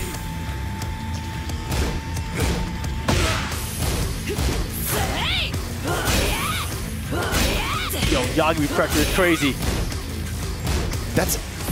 He does with a lot of like string Yomi and options. Yagami a lot of times will go for that no mix-up style. Yeah, for sure. Tornado at the wall though, heat active. JDCR, you got a problem. Step off, smash. JD, a lot of gray health here. Can he get something to pay off? Here's the heat dash from Yagami. Called it out. Hard duck. Oh, we got the wall slam. Oh my goodness, this is gonna come down to one more round. Let's see. What's the damage here?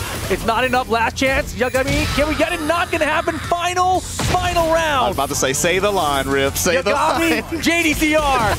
Who's going home? Push it on him. Ooh, down 4-1, follow up. JDCR lightning striking him at the wall. Oh, he's in big trouble. War God kick. Heat dashing too. The help is good. Sweep. We're going for a perfect. Yagami stays in the tournament. JDCR eliminated here at EWC. In this group, and I know quite a few people were talking about it, like, man, they were looking for him to get out this group. But Yagami going to earn the right over the Tekken legend JDCR to face Rangchu for the right to make it the phase 2 of this EWC. Impressive stuff from Yagami there. It was not looking good for him in game 1, right? And no adjustments, and I think like offensive rhythm changed up a lot. JDCR, he was able to find a lot of wall sequences, make some huge runs, especially with rage and heat to back him up.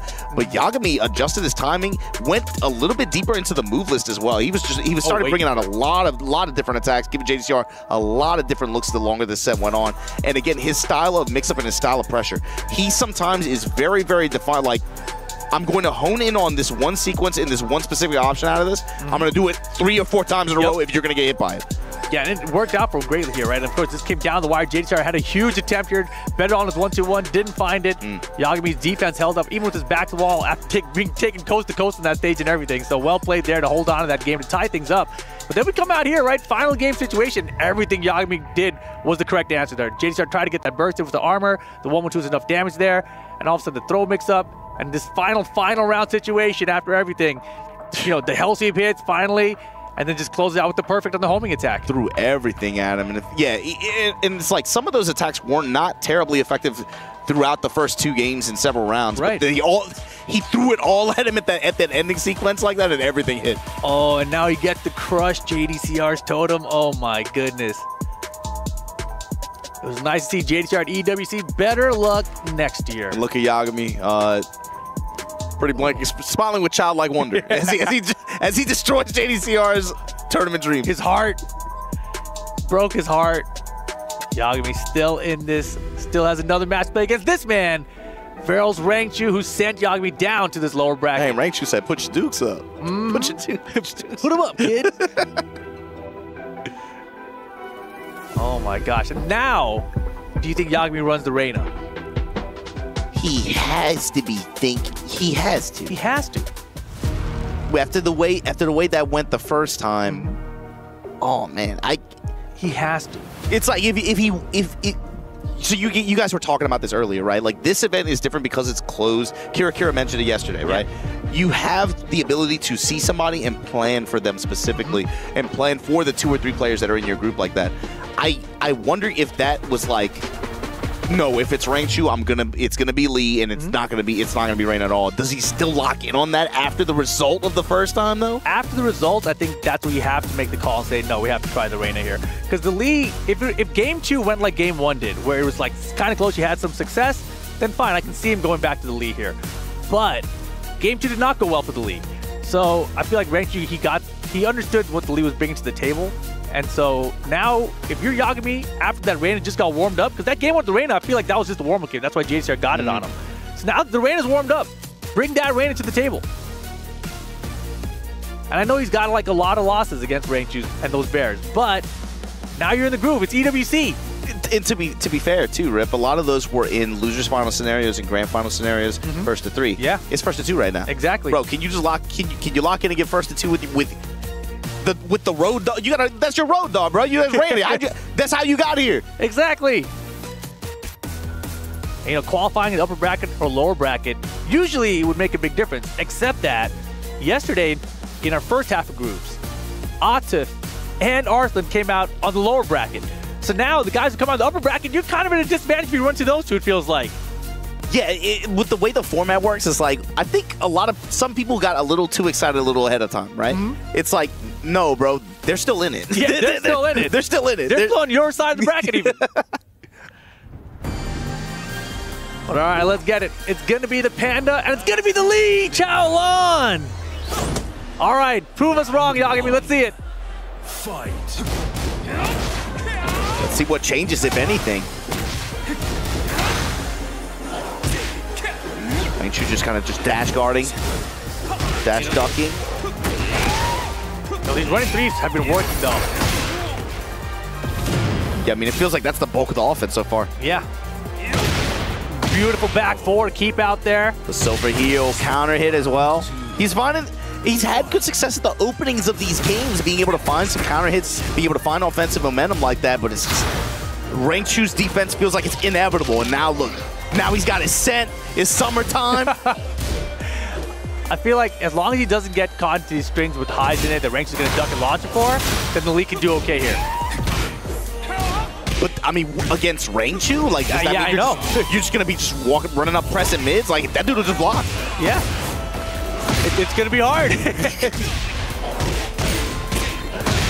But what's the alternative, really? I'm not seeing it. So shoe me. Wide open stage here, so you're not going to get... Yeah, it's a little bit too far from the wall, but he'll just take the damage. Back four is not a move. He's loving another drop combo. Oh, he's dropped so much of his lead. The first time these guys played today and now 10 seconds to go. He's got the heat here. And the throw! Yagami 2 rounds up. Okay. These rounds are long, too. Rangchu says he's forcing, like, critical time each time. Counter hit. Honey Bear stands throw again. I mean, really, it feels like the main success Rangchu's had, though, in this game so far. Until it hasn't. It got him in trouble against JDCR. Yeah, it did.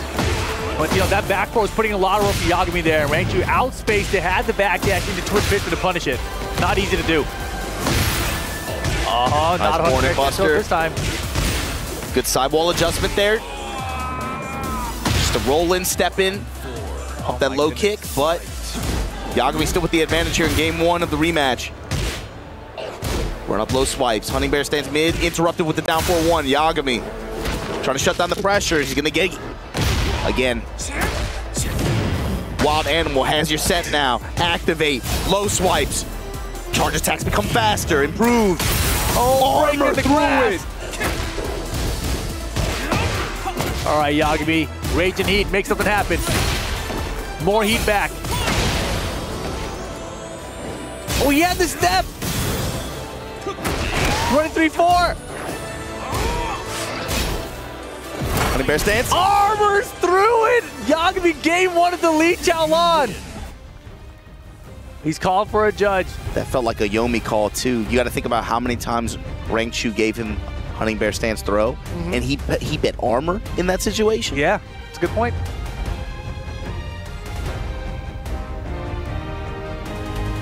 So y'all gonna be called for a judge there. Some kind of issue, seems like. Maybe headset or... Like, hey, tell this dude stop using the Bumblebee. I want that Bumblebee costume banned. He's telling him, yo, tell him to pick that Bumblebee again. Don't switch to that Kuma right now. This dude's defense is way too good. I want that man tested. Like that kind of... Mid-set. Gotta find out.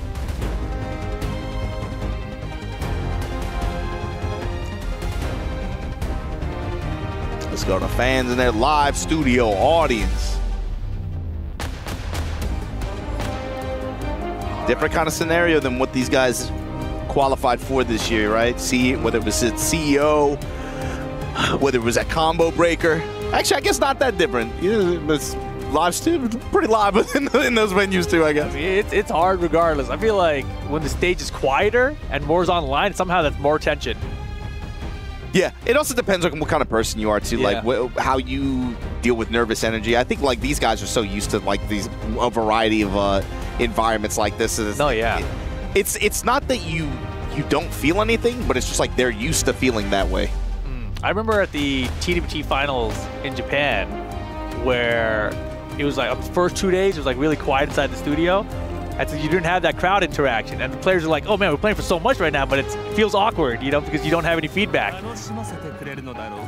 But It's just like dudes on staff and just wearing headphones. Yeah, and then exactly. We get to that third day where it's like, oh wait, we're in a venue with people yelling and stuff. Exactly. And for some of the players, comfortable with that. For some of the players that probably weren't more well-traveled, that was probably like a little bit of culture shock in that situation. That doesn't apply here, of course, but Rangchu early on here, gonna get the spin, activate on the balcony. Booty. Oh, and he called out the grab that time. No heat grab for you. Yeah, we're gonna go to wall here after the activation. Still a little bit shorter. Yep. Oh, he's there. Hey. Look at the chip damage on Rangchu's side. What in the world? Wall to wall. I think he's blocking here. Yeah. Yo, Rangchu's in trouble against this Lee Chao Lan from Australia. In double jeopardy. I'm never doubting his Lee Chao Lan again. Armor for armor. Nice reversal break.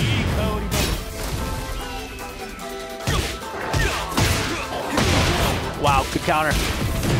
Off the wall sideways, doesn't get it. The low went through. I can't believe that happened. Beach ball for the plus range. Back to the angry hook. He's got to be careful. I don't know what it is, but these running 3-4s are giving Rangchu all kinds of problems. It's enough damage. Beautiful confirm. Like, I wonder if Rangchu sees the movement and he thinks he can jab interrupt the running 3-4 so he can get clipped by it. He ends up just holding it.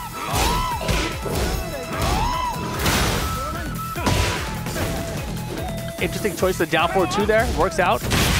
Bishop with the uppercut too. Gets the angry hook. Yagami back to this counter corner. Good blow to beat the armor there. Right back at you, gonna bang on it again. Armor time. Or heat time, rather. Hey. Oh, Circus in town. No wall. Bear X and the booty. Rangchu. Feeling a little more comfortable now, I gotta believe. Yeah, compared to previous rounds, though, Rangchu, the way he's using it, he's not really trying to use it that much. It felt like that, like he activated that time just so you get bear breath and just to get the pressure at the wall. But that speaks more, I think, to Yagami's defense right now. Yeah, he's forcing Rangchu to have to press. Good back one. Something we haven't seen much from Rangchu in this set as well. Cross jab. Take it back now. Wow, trade almost. And Rangchu now utilizing a lot more hunting bear stance, able to get that sequence at the end there to tie this thing up. Back in control. Papa Bear is here. Uh-oh. And so now it's Lee all the way, right?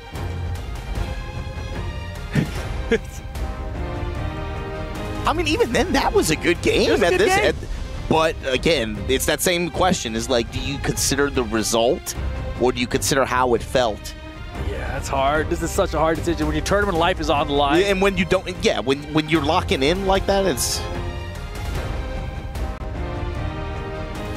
trust in the game plan. Then yeah, trust in it. He came with an idea. He came with the game plan. He's gonna stick to it. All right, let's get it. Final game of Group E. This time changing up the approach a little bit, just leading with jabs. Rangchu says, I see the low. Now I'm gonna put you on this wall on the same. With armor through here. G-Clep. Crouch jab right now. Rangchu pressing on him, not afraid. Doesn't quite get to the wall here.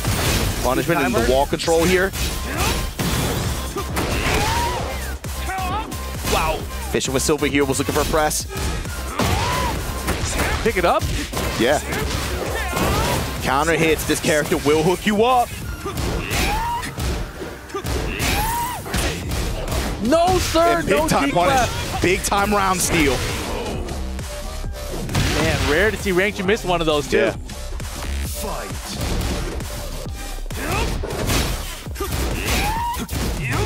Again, that run 3-4 pressure from Yagami. Look for homing attack now as well. Confirmed the wild standing 2 that time.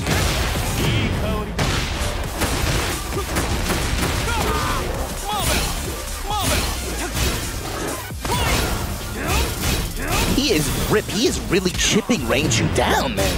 I feel like this is like revenge. He probably lost to Rangchu and got chipped out a ton. He's like, nah, it's my turn, bro. Like, look at how much chip he ends up with as the rounds go on. This heat activation got him a lot of this back, but he's always just like one touch away from being right back down here. Look, counter hit, right back at the wall.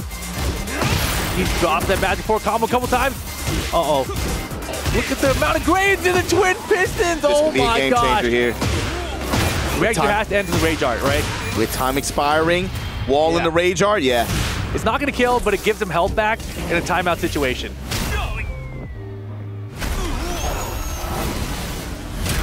And I would imagine he presses here? Yeah. Yep, had to. Oh my god. I thought he was gonna go for the low again. I thought down 3 or something from Lee that would have been good, but 1 round each. Bear X. Not fast enough though. No sir. But the low block punishment there for Rangchu. Step down forward 2 is good. He push extend combo. Yagami got this bear on the wall. The crouch jab timing. Oh, with huge return here. Hornet Buster off the wall, sidewall adjustment. Rangchu clawing his way back into this thing, letting him know what time it is. Set point. Yagami with his lead Chao on. Angry hook, no counter at lead. Counter confirmed, blazing kick. Can we finish the combo this time? He dropped it twice already. Heat burst to extend it. All right, better choice. Spin and flip. Low parry up and down 3. Doesn't get it off the wall for the combo though. Oh boy, the mix. And the delay Hornet Buster. Again, the combo adjustment here for Rangchu. Salmon hunting. Heat dash here, got it. Run 3-4 connects again. G-Clep and cannon. This time it hits the mark. In rage, building. Oh my gosh. So much health with his Rage Art. But same situation, he wants to delete the gray health off of Yagami. He's gonna get back some health himself. And a lot of time left from this clock though. Yagami not even in rage yet. Oh yeah, he is. Now he is. The mix now. Last chance Yagami facing elimination. And he is out of here. Rangchu gonna be the one that qualifies out of Group E. The polite little down 4-4 to close it out too. And just like that, Rangchu kicking the door down. Letting them know I'll see you guys here on Phase 2 at EWC 2025 Tekken 8. And it's gonna be Rangchu and Ulsan that make it out of this group. This was a hard one to call early on in the day. I feel like looking at the group lineup, this was going to be a hard one to call. H feels really hard to call as well. But it's ultimately going to be Rangchu and Ulsan that move on in this group stage. The TWT champ and the EWC champ moving on out of the group. Fitting. But let's look back at the action. Yagami had a big choice to make. Does he go back to the Reina after losing the first set of the day with his lead? Stick to the game plan that you came in with. And it worked out, right? The game plan with his Lee Chaolan came in with it to game 1 here and was looking pretty good at it. Yeah, when he had offensive rhythm, was finding counter hits. And again, it feels like both of the way these sets went, it's like it took Rangchu time to get acclimated and find his sense of timing and rhythm. And he was early on pressing into a lot of counter hits. He was eating silver heels, eating a lot of these counter hits that would lead to big return on the side of Yagami. But as the set went on, Rangchu's offense started to activate too. He's pressing in a lot of these situations and finding big-time punishes, big launches, and whereas the first set, it felt like he was able to take advantage of a lot of non-jailing highs and be able to get big returns from just ducks. This time it just felt from presses. Presses and then combo activations, using heat. And multiple times just Rangchu having big combos or big comeback moments in that final game too, right? So small mistakes for Yagami led to big combos for Rangchu. Just like 50% swings of life with those rage arts to cash out. And Rangchu going to be the one qualifying out here. Yagami, nice running, difficult group, but it's time for Crush's totem. Like you said, it was cool too seeing some of the tactical checkmates in those situations using not only Rage Art, but the timer. And also, he had really good combo adjustments using sidewalls in some of those situations in the last game. But Rangchu, look at that. Man, as he just crushes a young man's dreams. You see him just like with the most soulless gaze. Are you satisfied?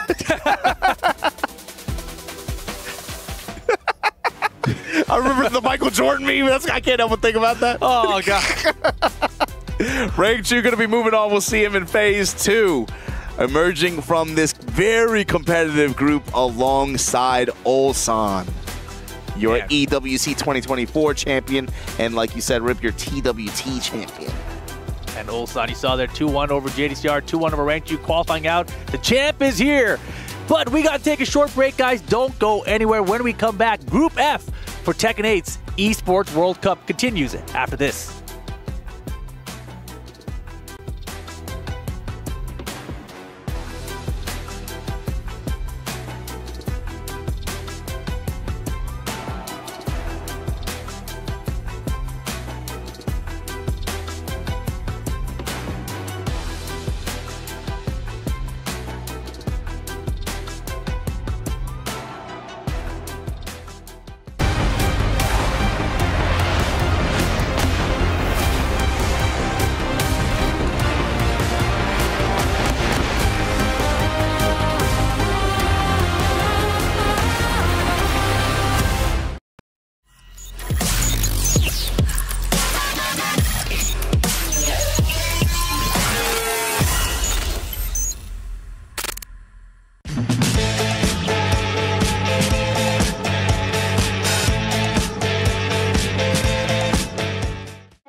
Hey, what's going on, people? I'm Ryan Hart. I'm here over at the STC Esports Arena where Rocket League is kicking off for day one. All the teams are prepped and ready, and it's about to go down. I'm here with CJ, who's going to give me a little bit of a rundown about what we can expect here. Now, in terms of the club championships, who's in the running, who's leading, who's looking like they could take it all? Give me some info. I mean, Rocket League, it's so exciting at the moment. Obviously, Team Liquid right now, #1 spot in the club championship. They don't have a team in the Rocket League, whereas Falcon sitting second, they just won the major in Raleigh here for Rocket League. So they're one of the tournament favourites. If they get top 2, they can overtake Liquid in the club championship for Rocket League. Vitality, they're sitting in 3rd spot. They've got world champions on their team as well. So they're right in the running. Virtus Pro, I know VP have some players as well in Tekken. They're in every title at the moment, so they're right in it as well for Rocket League and Twisted Minds as well. So pretty much all of the clubs in the running, apart from Liquid, who are first, are in the Rocket League right now. Wow, that is fascinating. Super, super intense here, all to play for at the Esports World Cup. That's it from us here. Take it away. So, Group E concludes, and our EWC defending champion is looking just as sharp as last year, making it through to Phase 2 alongside the Tekken World Tour defending champion, Rangchu. That means we must say goodbye to JDCR and, of course, last year's star, Yagami, Bubsy, Rukang, and MYK to break it all down. Gents, is this what you expected? Yeah, I mean, that's kind of what I expected. The pick from Yagami I wanted to speak about a little bit. The lead pick, right, against Rangchu. He definitely seems like he came in prepared with a game plan against Yagami, against the bear matchup, right? We saw a little bit of that, but he was missing a couple of things. Like, one thing I did notice, though, he was using that 11-frame magic forward to interrupt the charge moves, right? Yep. Very specifically on reaction, but wasn't working out. He missed a couple of acid rain punishes, a couple of panic while standing 3-3s that he paid for. Unfortunate, but yeah, great try from Yagami. And the usage of the running 3-4, you know, obviously Bears not being able to sidestep because of their big body, that really helped. Lee has always been a pretty good matchup against the Bears, but Rangchu, just his usage of jab bubs, I mean, he's so good at playing that defense with the Bears. I mean, one of the things I really did notice is after, I think he'd done the running 3-4 and he got hit with the G-clef cannon, and after that, it was like Yagami was scared to actually press any kind of pressure. He didn't keep it frame tight, which was a bit... I was a bit like, you're running all these plus frames, but you're not actually activating, you know, being active on it. And then in the end, it ended up being the down forward 4 after he's running 3-4 that got him killed. So you need to keep it a little bit more frame tight. Rukang, is this what you expected as well in terms of the results? Yeah, you know, with Yagami, it felt like the longer the game was going, the more confidence he was gaining. And he started to play really well. You both pointed out so many good points about what he was doing. But in the end, you know, unfortunate that he goes out this way. Well, let's have a look at the bracket. This is how it all went down. And I gotta say, man, JDCR, dude, that game against Ulsan was so crazy, man. It was the match of the day as well. Final round, right? Then again, of playing against Yagami, another final round. To lose that way is so sad. But you know, coming into this, Ulsan, we talked about how he was not feeling confident, but I think Joker was right, man. It doesn't matter if you're not feeling confident. He's just got the fundamentals, right? I think maybe he was playing the fool to catch the wise there, because he fooled everyone. Because he was, I know at the beginning he was looking kind of shaky, but it seemed like once he got down to that 2 rounds down, he just locked straight in. Yeah, and the thing is as well that winners finals of that group as well with JDCR, no, sorry, with Rangchu and Ulsan, that was pretty close as well. I mean, it could have gone either way. A lot of these matches in this group could have gone either way, and that's the crazy thing about it. We've seen some 2-0s already, right? Seen some blowouts, but that one was super close. Yeah, it was really sick to see as well. And Ulsan, the way that he was playing, I guess people were divided because of what he said. You know, he said he wasn't feeling too confident, but when it mattered, you could see there that he really turned up in those clutch situations as well. They were like really pressurized moments, and he still managed to find a way out the group. Well, ladies and lads, you know how much we love JDCR. He's one of the GOATs of the game for sure, and it's so sad to see him go. It's considering both of his games will find a final round, but we do have Brian Hart with JDCR for some closing thoughts. I'm here with JDCR, who had 2 amazing missions that both went down to the wire in absolutely nail-biting fashion. The first one against last year's champion Ulsan, literally last game, last round. Have you had some time to think about things you may have done differently against Ulsan in that very close match? First of all, I was thinking we always practice together in Korea, before EVO, before EWC as well. So I was thinking, I know his style, but also he knows my style. That was the first thing I was thinking about. But also, I think the first match was, I was a little slow in the first match. I think second match, last match was okay. But I think the thing was first match. And then he he kind of changed his style. I'm more aggressive in the last match, and I couldn't follow up. That was the thing. Very difficult in a short set when it's just best of 3, not much time to adapt. And then, of course, that leads us to our second game against Yagami. And man, you were 1 round away from eliminating him, and he managed to pull it all the way back. How do you feel about, you know, the flow of that set? Do you feel you kind of took your foot off the gas? Is there something you could have changed there, perhaps? I think that I could have changed it. The thing I remember right now is that the round style, I was doing like too much, you know, try to too much aggressive. And then while he does, I think he realized that he interrupted with the 1-1-2. I think that there's a thing that happened last round. So other than that, I was, you know, we never played before, so I was a little worried about his game style. But he adapted really fast. That's the thing. Nice. JDCR, you're an absolute legend. Always a pleasure to watch you play and play you myself. Man, that's it from us here. JDCR goes home at this point, unfortunately. See you guys later. Thank you, Ryan. As we see right now, the player arrivals for Group F. And this is a very interesting group because we have 2 Koreans, but 2 Japanese. It's Chanel, Keisuke, Pinya, and Kudans. Talk to me. I mean, Kudans, you know, let's deep it, right? This guy 20 years ago won a Tekken Tag 1 tournament. You know, he's been at the top of his game for 20 years. Let that sit in. That is real Tekken royalty there. That's what you have to say, Tekken royalty. And man, the way he played that LCQ was incredible as well. He's looking very sharp. But let's talk about the Japanese players for a little bit, man. We've got Keisuke and Pinya. What do we think about them, MYK? Yeah, I mean, Pinya, especially with Season 2 Raven, I feel like he's been cooking, right? A lot of good changes for the character, and he's really pulling a lot out of with the character. But Keisuke, you know, we saw the unfortunate combo drops last year. He said he's feeling a lot more confident now with the combo, so hopefully we can clean that up this year. Because right now we have 6 Koreans from yesterday that qualified. We've got Pakistanis that qualified, and now, you know, we've got just Ulsan and Rangchu. So I kind of want to see some more representation. I was rooting for Yagami there as well, man, but the Koreans are looking very, very strong. Rukang, what do you think about this one? Yeah, do you know what? I just hope Keisuke doesn't drop any combos. I really do, like any final round combos or anything. Like, no, don't speak into existence, please. He's an amazing player, and we've seen it. He is the best Kazuya in the world at the moment, and it's super exciting to watch him play, and I'm really looking forward to the next group. But we do have Kudans, right? So we've got Kudans as well, who, you know, has been killing it with the Heihachi. Let's have a look at the matches that we got here for this group. It's going to be Chanel versus Kudans and Keisuke versus Pinya, following a pattern that I've noticed here where, you know, you got the 2 countrymen going up against each other, which guarantees that the winners finals of the group will be a Japan versus Korea matchup. If I'm being selfish, I kind of want to see Keisuke versus Kudans. Yeah, we want the Mishima battles, right? Who doesn't love the Mishima battles, the electric battles, all that stuff, right? And it's like the old school original rivalry, right? Korea versus Japan.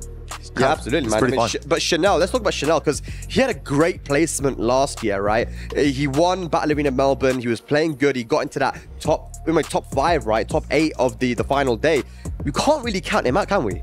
No, definitely not. I don't really feel like we've seen much of him this season. You know, I believe he got married. He's buffed up in the gym a lot. Yeah, he's ripped. So I think it's going to be a little bit of an anomaly in this group. Like, we haven't seen him play as much, and it's season 2. It's a new season. So what is he going to bring to the table? Who knows? How are you going to prep for him? That's the thing. He's got the Zafina and he's got the Elisa, and I feel like both characters are still good. You know, there's people were saying, Zafina's been nerfed. She ain't good no more, but they keep winning. So I don't know. Is it the players that are good or the character? Maybe a mixture of both. But Elisa is very, very strong. Dude, Hello World, one of the best new moves for her. It's fantastic, right? So Zafina too, I gotta say though, a lot of people say nerf. I just say reworked. I agree with you there. I agree with you there. But ladies and lads, we got a lot of Korea. We got a lot of Pakistan in phase 2. Are we going to get Japan in the mix? We'll find out after this break, guys. Group F action coming up.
Reach your impossible. Lenovo Legion.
Welcome back to the Esports World Cup. And right now, ladies and gentlemen, we have been cooking up with some Tekken 8. That Group E was absolutely insane. First match of the day, JDCR versus Ulsan. The reigning champ going up against the OG, and it went like that off the dribble. It was incredible. 2-1, down to the wire, back-to-back, just the entire game. And I gotta say, you could tell both were shaking in their boots. JDCR, of course, getting eliminated at the end, out of the groups. Ulsan, #1 in the group, but still, you could tell. Shakes until it was done. The job was done. Then he stood up and like, okay, we're on the way. We're getting there. And you know what? What he's on the way to potentially, ladies and gentlemen, is history, because he will be the first person that we've seen win EWC back to goddamn back. And if anybody can do it, it is that young man right there. That said, Rangchu, two-time TWT champion, is showing you that his pedigree, it precedes him. He's bringing that same energy here to EWC as he qualified from the other side of the bracket. Absolutely insane Group E. Maybe even my favorite group up to this point. I'm not gonna lie to you. That said, this next one that we got right here, ladies and gentlemen, oh my goodness. Yeah, Group F heats up. And of course, yesterday we went through A, B, C, D. Today it's, of course, E, F, G, H. There's a lot of players, 32 in total competition. We'll cut that by half for tomorrow. Chanel and Q-Dance, they're going up against one another. Fun fact, these two have faced one another in Saudi Arabia before 6 years ago in Al-Khubar, right next to Bahrain, just on the crossover before you get to the Arabian Sea.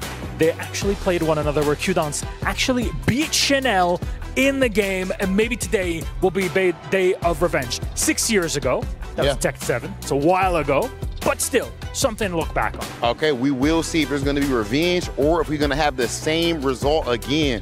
Q-Dance going head-to-head. Actually, I want to ask you particularly, I'm going to put you on the spot, Milosh. Who do you got in this match, brother? Come on. Chanel or Q-Dance? Chanel is sure. I don't know, man. Chanel, setup, play, plus the looks, he's got it all. You know what? I think that we don't even have to guess. Go ahead and send it over, brother. I can't even do it right now. It's too much on the line. Rob needs a little nappy nap to get through the next game. We're all going to be locked in, focused up on it. Let's send it down to our commentators. EWC 2025 Group F for some Tekken 8. It's your boy Tasty Steve with my brother from another Mark, man. How's it going, Brody? It is going well. I am excited to see Group F action, and up on the stage we have two legendary players. This is going to be a banger. We already saw it. Tail of the tape. We got Chanel and Kudans from South Korea. They haven't played in Tekken 8 yet in tournament, at least for major events. Some of the online events, yes. But again, looking at how this got... okay, so Kudans made it in through the LCQ. He had a rough year. He had to switch characters between Season 1 and Season 2, something that he never does. You know what's crazy? I remember back at a DreamHack for EWC qualifiers last year. Okay. Is when I was talking to him, because me and Kudans, we go back a little bit. And I was like, hey, man, like, how's it going? He's like, I don't know, man. I might have to switch. And I was like, what? And I was like, you know what? You're not this angsty devil Gen teen anymore.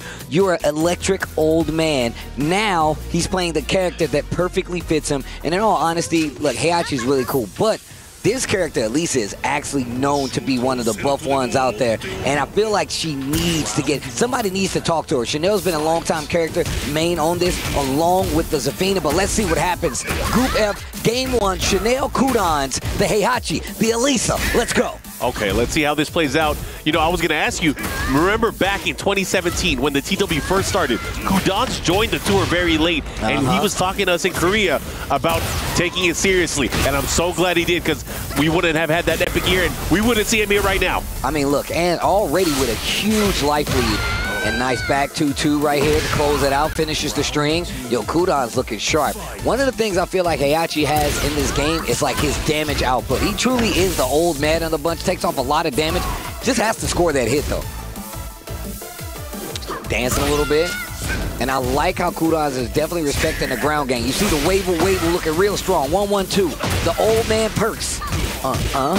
Okay, big pick up here. Still up around, but the momentum is looking good. The wall is right there.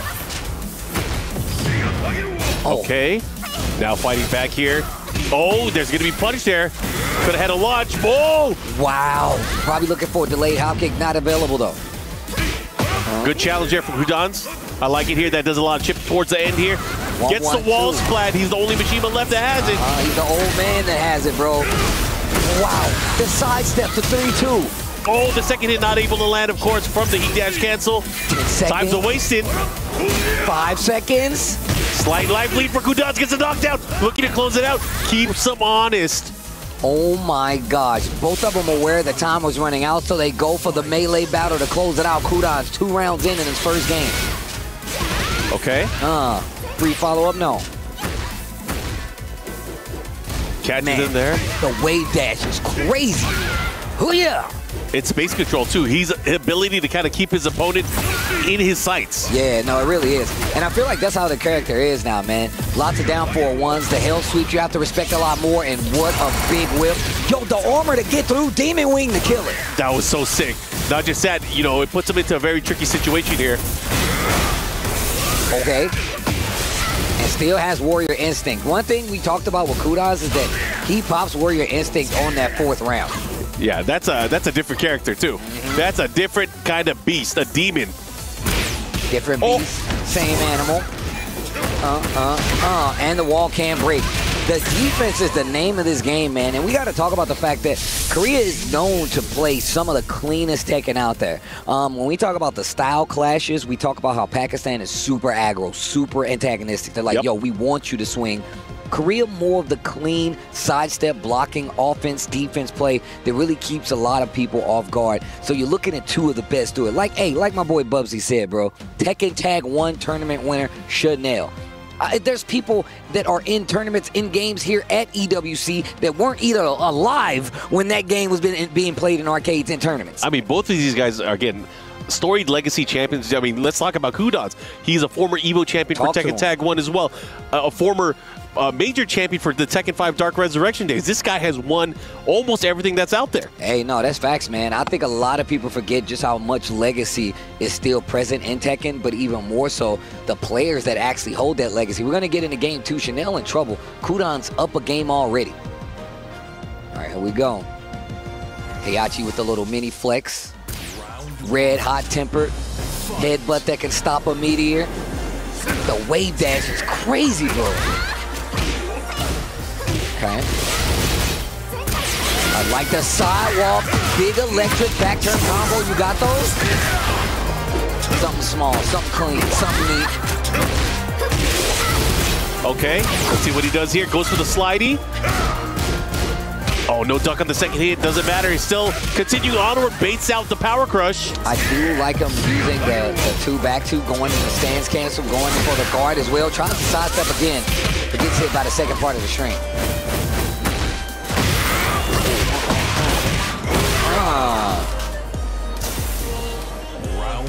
Okay.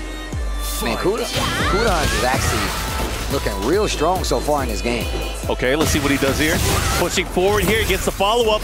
Big combo incoming here from Kudans. Activation station. Low parry, and the wall's right there. Charge on the back two. To the wall we go. New stuff on the tail end. Oh, 4-4-1+2 gets the heat dash, and one more round after this perfect, and we will see Kudans advancing already, and that's a good lead, especially in a group like this, bro. Yeah, I mean, he's been flawless thus far. He is really putting a statement here. You know, Chanel, I know you can play with the best of them, but the best of them's here right now. Hey, that's facts, bro. Best players in the world, man. 32 of them. You heard what Malo said, and we're going to go down to half. By the time this is done, great block. Only time we've seen Chanel really take some advancement here. Let's see if we can do it all, though. He's going to need a round. You got to stop the bleeding. Got to put a Band-Aid on that bad boy. What a backdash. Pick it up. You picking up what I'm putting down? And that's what I love to see from Kudans as well. His approach and his new style with Heihachi, he is not afraid to hell sweep to keep that pressure. Yeah, that's one of the things. Oh, wait a minute. Oh, no, got hit by the second part of it. Look at that. And that's one of the things. I'm glad you brought up that hell sweep. It was a major part of not only Mishima's, but Kudans' play. His mind game was really based and balanced around that hell sweep. And right now, life lead in Chanel's favor. He needs this round if he wants to keep going. 4-4-2. And he has a life lead. He's going to pull it off, and he's able to get it. Kudans, 6 rounds straight. 6 rounds straight, 2 games straight, going further into this Group F bracket. Man, you love to see these old legends from Tekken doing well, and now the upper bracket finals here in Group F. Kudans is going to be waiting and sitting pretty to see who he's going to be facing from this upcoming set that's going to be happening. But let's look at some of the action that we just saw, Steve. You saw early on. They weren't afraid. We're going in. And like those little instances right there, looking like a little unfamiliarity. A lot of times characters do have a delayed hop kick to get a big combo, and that's why I think it's really good to have a back turn combo. We saw Kudans get one, and a lot of times those combos are clipped. They're shorter. You don't get as much damage. So anything really does count. That's something you really do need, but it does not stop that first game. My man Kudans is locked in. He's definitely locked in, and you saw the way he just started making things happen, how they added up. You know, the threat of the hell sweep was there, but it was the down forward ones that really got him so much of the knockdown, the pressure, pushing towards the edge of the stage. This is a big stage, but he hit the wall quite a few times. And look at that, able to close it out. Nice forward 4 mid pressure into the follow-up guaranteed. And sidebar, do you see his jersey that he has on now? Yep. It has the Devil Jin logo on the chest. He got the old tattoos on his chest. Oh, man. Up next, another Mishima master, Keisuke from Japan, repping that Zeta. Let's see what he has, because you know the analysts, they called it out. They were like, you know what, I just hope he doesn't drop a combo. But unfortunately for him, and unfortunately for the country of Japan, it is 2 of Japanese brightest players going up against each other here in Group F. We have Pinya going up against Keisuke. It should be Raven versus Kazuya. Look, first off, Keisuke, like you said, I really do hope. Look, just 3-1-4, bro. Just do 3-1-4. You're going to be okay. That's your filler for the combo. It makes everything easier. But I understand. If I'm a Mishima, I'm trying to hit you with that sauce. I want you to know that you're dealing with a professional here. So going for the harder combos is what I always do. But I ain't on that stage. It ain't so much money on the line that I can go buy me a house after this bad boy. Bro, so stick to the queue. Let's talk about it, though, because, you know, there were moments where he looked and he had one of those moments where he dropped the sauce. He couldn't finish the dish, and he cried about it. He was so emotionally distraught that he was not able to take that extra round, take that extra hit to be able to get that big win. And that could have benefited him in a big way. TWT last year. That's facts. He came up short. So let's talk about Pinya a little bit. Pinya. Oh, man. Obviously, when it comes to Tekken 7, the last couple years of Tekken 7, it was Pinya going off. And now they've actively changed his character. He's back to Raven, and the Raven is looking crazy because he's so good. Let's take a look at the stats, though. Last time they played in Tekken 8, I can't remember if these guys have played, but I felt like they should have. They definitely played, but in this season, I feel like they haven't as well. Our top 8 placements in majors we saw that Pena qualified through EVO Japan, had a stellar performance there, doing very well. One of the best Japanese representation at that event. Then we also had him at Combo Breaker, making that top 8 as well. Pena has been on a tear. Keisuke a little bit more quiet this year. Let's see how he does though.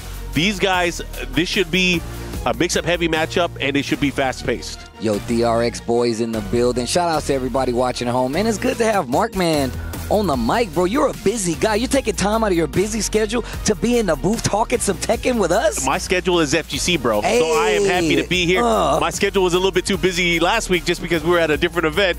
But here, I am happy to be here with my brothers and just talking some good Tekken, man. Well, here we go, man. But yeah, man, Pena and that Raven really is something you really got to be careful of. Definitely the strongest Raven in the world at this point. And on top of that, just the mix that he has. But also, you cannot let Pena get started because he's a momentum-based player like all ninjas are, bro. You can't let him get started, so you really got to clip him. Hey. I wonder what the approach is to stop the movement, the maniac movement of Pena in this set. Let's see it. The Pena step, you know, you were saying it's all about the mission. Ninja's orders. Let's see if he can take this S-rank mission. Can he do it? Can he seal the deal? This is a big one because Kudans is waiting for the winner of these two players. DRX is in the building. Did you see that sign? Yeah, it said Korea. It said Korea #1 Tekken Nation. That's what I'm talking about. I mean, based on qualifiers, it's true. And based on the amount of people that have made it to Phase 2, that is true. But, you know, Japan wants their representation as well. There are only 4 Japanese players throughout the weekend out of the 32 have qualified, and 2 of them in this group stage against each other. So, hey, I mean, there's a lot on the line. In the words of one of the eliminated Japanese players, Tekken is a Japanese game. But let's get into it. Shout-outs to Nobu. You already know what it is. The fact that DRX is in the building, one of the things I've always loved about EWC is the crowd participation, the people that are here to represent and show love to the teams that are present. I love that DRX is in the building repping, bro. Yeah, I mean, they're cheering on Chanel, obviously, who is the DRX representative here in Group F. Man, look at Keisuke's eyes. Oh, he is definitely a Mishima Kazuya player. That's a Mishima right there, bro. That is a Mishima right there. From the Hidden Village, we got Pena. I'm telling you, that haircut has the forehead protector underneath. He is a true ninja. He started fighting, and all of a sudden, you see him pull the hair back. Pull the hair back. Let's go. Ready for war. Man, the great ninja war. I hope you guys are ready. This is about to be a crazy one. Like we said before, man, the best Tekken players in the world, man. I love that EWC has actually extended the qualification process, so you see these guys battling all over the world to try to get here, not only for the points. 11 different events, man, from around the world. Some of the best players. 31 qualified for this. We had, of course, the returning champion in Ulsan who has made it through.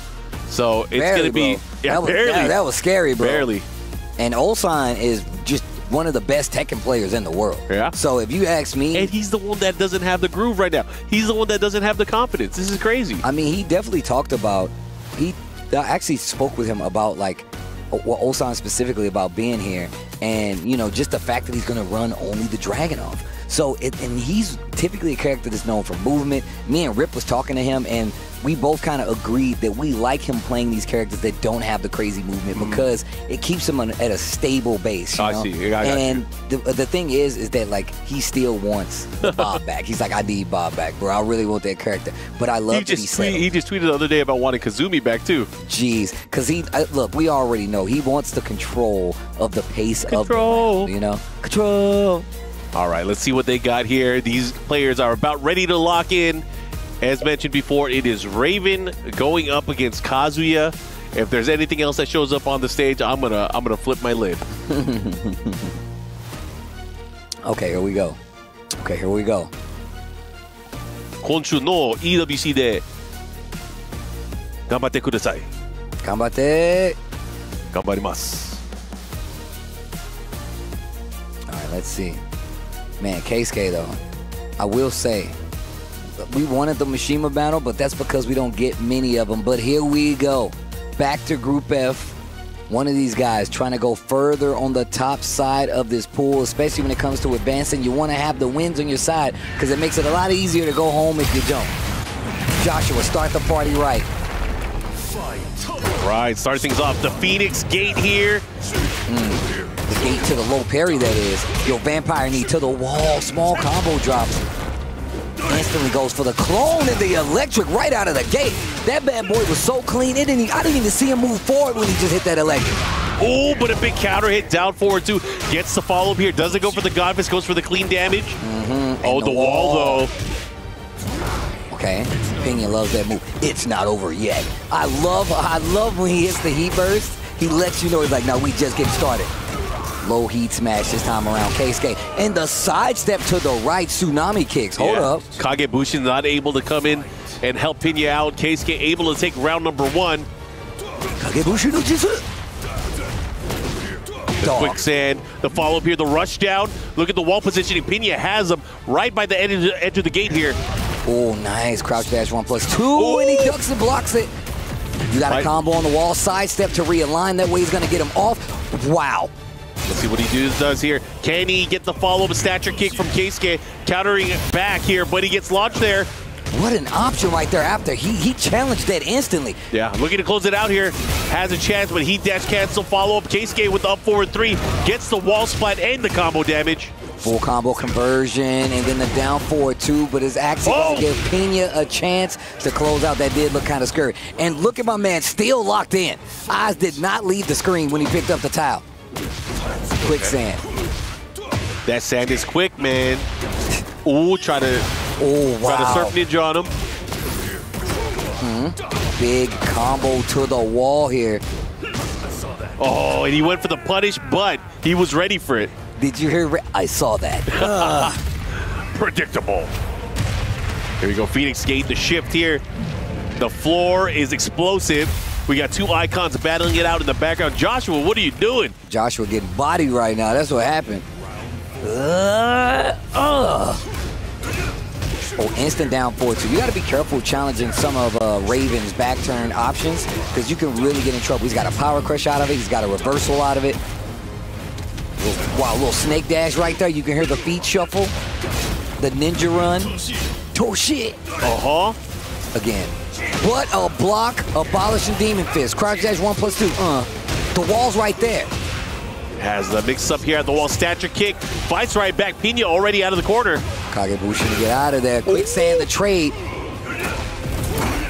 And that's what I was talking about. You got to be careful using the armor. And that's going to be the first game Keisuke in trouble. The momentum was heavy on Pena's side. Doesn't look like he's sweating a bit. I like the way that Pena was playing, man. He was just so simple and clean, man. Able to pull it off here. Keisuke had chances where he was able to take some of the momentum back here, but Pena was already ready. Whether it was a parry, Sabaki power crush, he was ready to go. Took his turn right back. I mean, that's what happens, man. And just generally, when you fight characters in Tekken, they don't have back turn options. Yep. Raven has quite a few, so you really got to respect it. And we're going to a banger of a stage. Let's go. On the scene.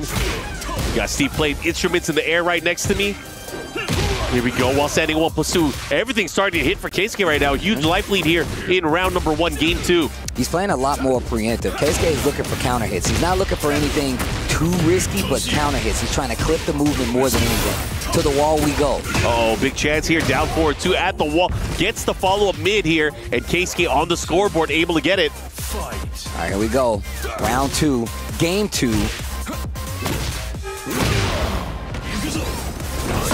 Oof. Slash kick. And he is ducking quite a bit. Nina in trouble right now. Realignment off the wall. He's still got plenty of heat. To the other wall. Caddy corner combos. Into the low heat smash. Keisuke taking it and running away with it. Man, this song is so good. It's too good. Look, single jabs this time around. The gameplay is getting a lot slower. They both know they need to slow it down. Okay. Kind of sprinkling in the lows. Yeah. Oh, he burst on beat. Hell sweet with the heat follow-up. Okay. Pushes him at the wall here.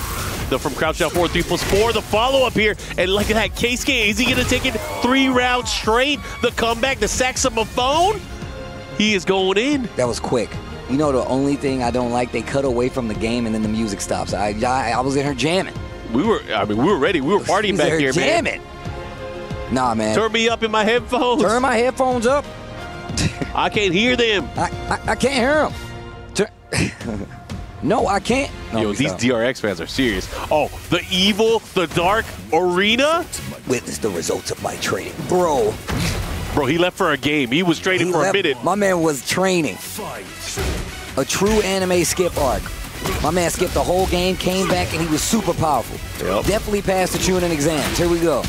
Yeah, he doesn't want to wear the vest. He don't need it. He got it underneath. Oh, he's got a wall explosion on the side, too. Look at the option right there. It's not over yet. Oh, shit. Keisuke with the cursed seal mark. All ready to burst. Oh, there's a smash. Smashing. First round, game 3, solid for Pena. Yo. Pena not deterred after losing 3 rounds straight here in the last game. Big counter hit. Oh, but he misses the big combo. We've been talking about this. Not the first time we've seen this, but we've also seen Keisuke be really good at sidestepping quite a bit. Great usage of the heat burst armor. Pena always challenges after heat. He does not want. He's like, no, bro, I don't care what you're doing. Yeah, you stayed right here. Yep. That was sick. It caught him out of the air. You thought your Kagebushi can save you? Yeah, no shadow, no jutsu. Let's go. Here we go. 2 rounds to Pena. He's about to get it. Oh. Wow, tracking moves. The 3rd dimension. Yeah, they got a lot of dimensions today, man. Yeah, bro. But you got to use them. There's not only up and down and left and right. There's the foreground, the background. Back turn combos. It's not over yet.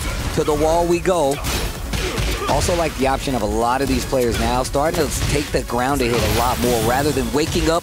And this could be the round if Pena plays it properly. Explosive wall right there behind him. The realignment to make it so. That's going to do it. 2-0 Pena over Keisuke. And Keisuke was just having such a hard time locking down Pena in the Ninja. That is good stuff. Pena going to be moving on. He's been having a stellar year so far. Keisuke now have to go battle it out, but we know what match we're going to have in the upper bracket finals. We're going to have Pena trying to win ya, going up against Kudans. Yeah, and look, we talked about the whole Kudans and playing with Hell Sweeps, right? Like, same thing was here. We saw Keisuke really commit to Hell Sweeps in a lot of these situations, but Pena never really cracked, right? Always using the Kagebushin to get out of trouble, using all the back turn options, even using the parry a couple times. And you saw Keisuke really start to second guess his approach, but that's what made him start doing more Hell Sweeps. And he started getting more into it with the heat advancements, using like the Demon Paw to take advantage of it as well.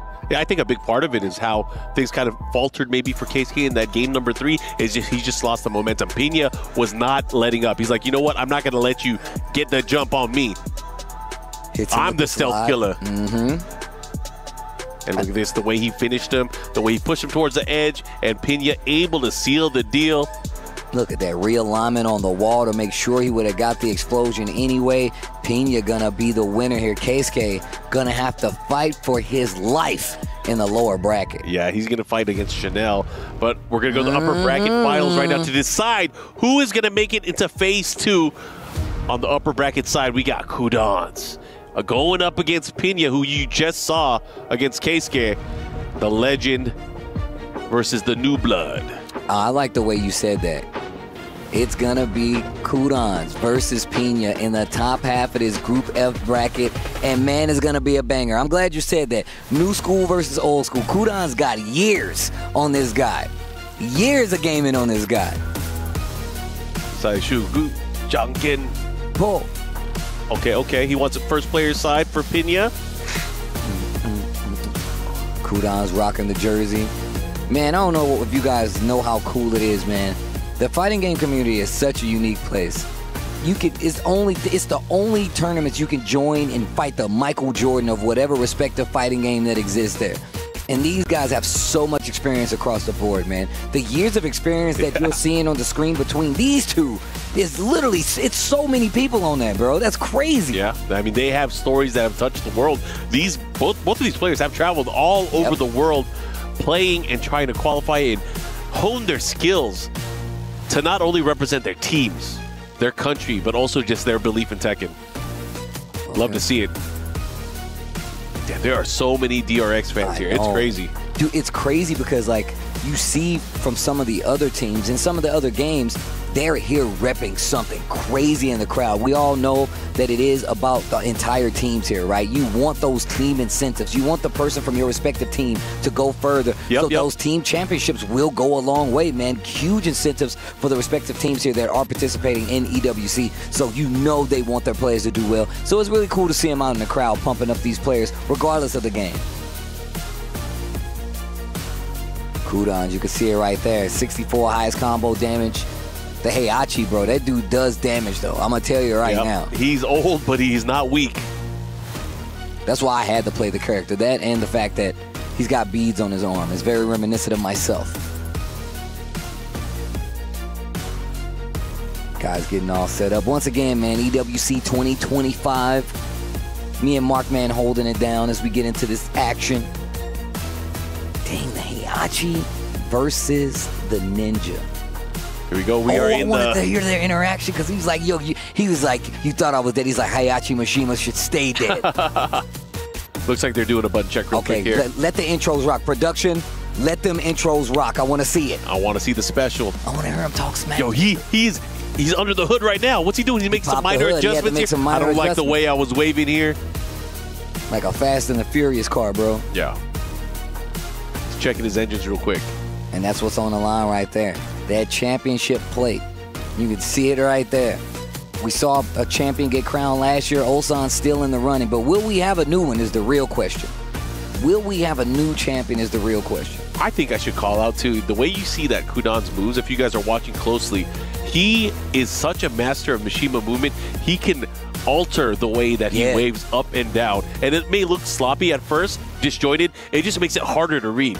He can do it at different speeds and switch instantly at any time. I don't think people know. Like, first off, just to even consistently do wave dash. The dexterity is insane. It's super hard, right? And this is, I can mediocre wave dash, if that you want to call it that. I'm a beginner wave dasher. But the fact that you literally can have different kinds of wave dashing, right? You can have people that go so fast, the light dash, right? The wave dash where it changes just how far you are away, where they slow it down, or where they knock you down and they do the really quick wave dash to see how you're going to react. And then the next level to that is inputting electrics on the tail end. Did you hit a button on wake up? You're going to get clipped. Did you not hit anything? The hell sweep is there. Are you going to hit something that might beat my option? I can instantly block. That's how good you are at wave dashing. And that's not even including sidestepping, stopping early. You have so many opportunities when you can do a proper wave dash. And I'm going to tell you right now, it's not many players playing Tekken 8 right now that can wave dash how Kudan's wave dash. And you know, again, there's not that many Mishima players. They're both in this group. They are both in this group. So it is a lost art, I would like to say. Anyways, here's the interaction, Steve. Let's see what happens.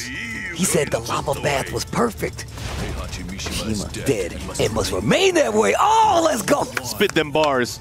Yo, they punched the bell in between rounds. Pay attention, everybody. Yes. Bro, my man, they're at a Mishima training camp. Remember how we was talking about wave dashing? They back there wave dashing on hot coals. This is the God Fist Factory. Yo, the God Fist Factory? Yup, they're putting them together. It's not over yet. All right, Pena. Gonna get the wall. Really making an effective first round run here. Back two, follow up here, looking to close things out. Pena taking round number 1. Fight. Boom. And the music go off too. This stage is ridiculous. Oh, Yo, got him out of the sky. The heel drop, the follow up here. Oh, the surf ninja. Surfboard. Oh, he was ready with that swing. The follow-up here looking to close things out. Pena with a huge life lead, but getting the counter hit. Heat smash. Kudan's fighting back. Oh, quick. Not dead yet, but the follow-up is going to do it 2 rounds straight. Pena over here grooving right now. Okay. All right, back one follow-up here. Kudan's gets a quick knockdown here. Can he capitalize, though? I know we were talking about that wave dash, but Pena got that Pena dash, bro. Oh, my God. Cuts through it all. Big counter hit on the launcher, too. Oh, but he drops the combo at the tail end. This is not the first time we've seen that, but... Yeah.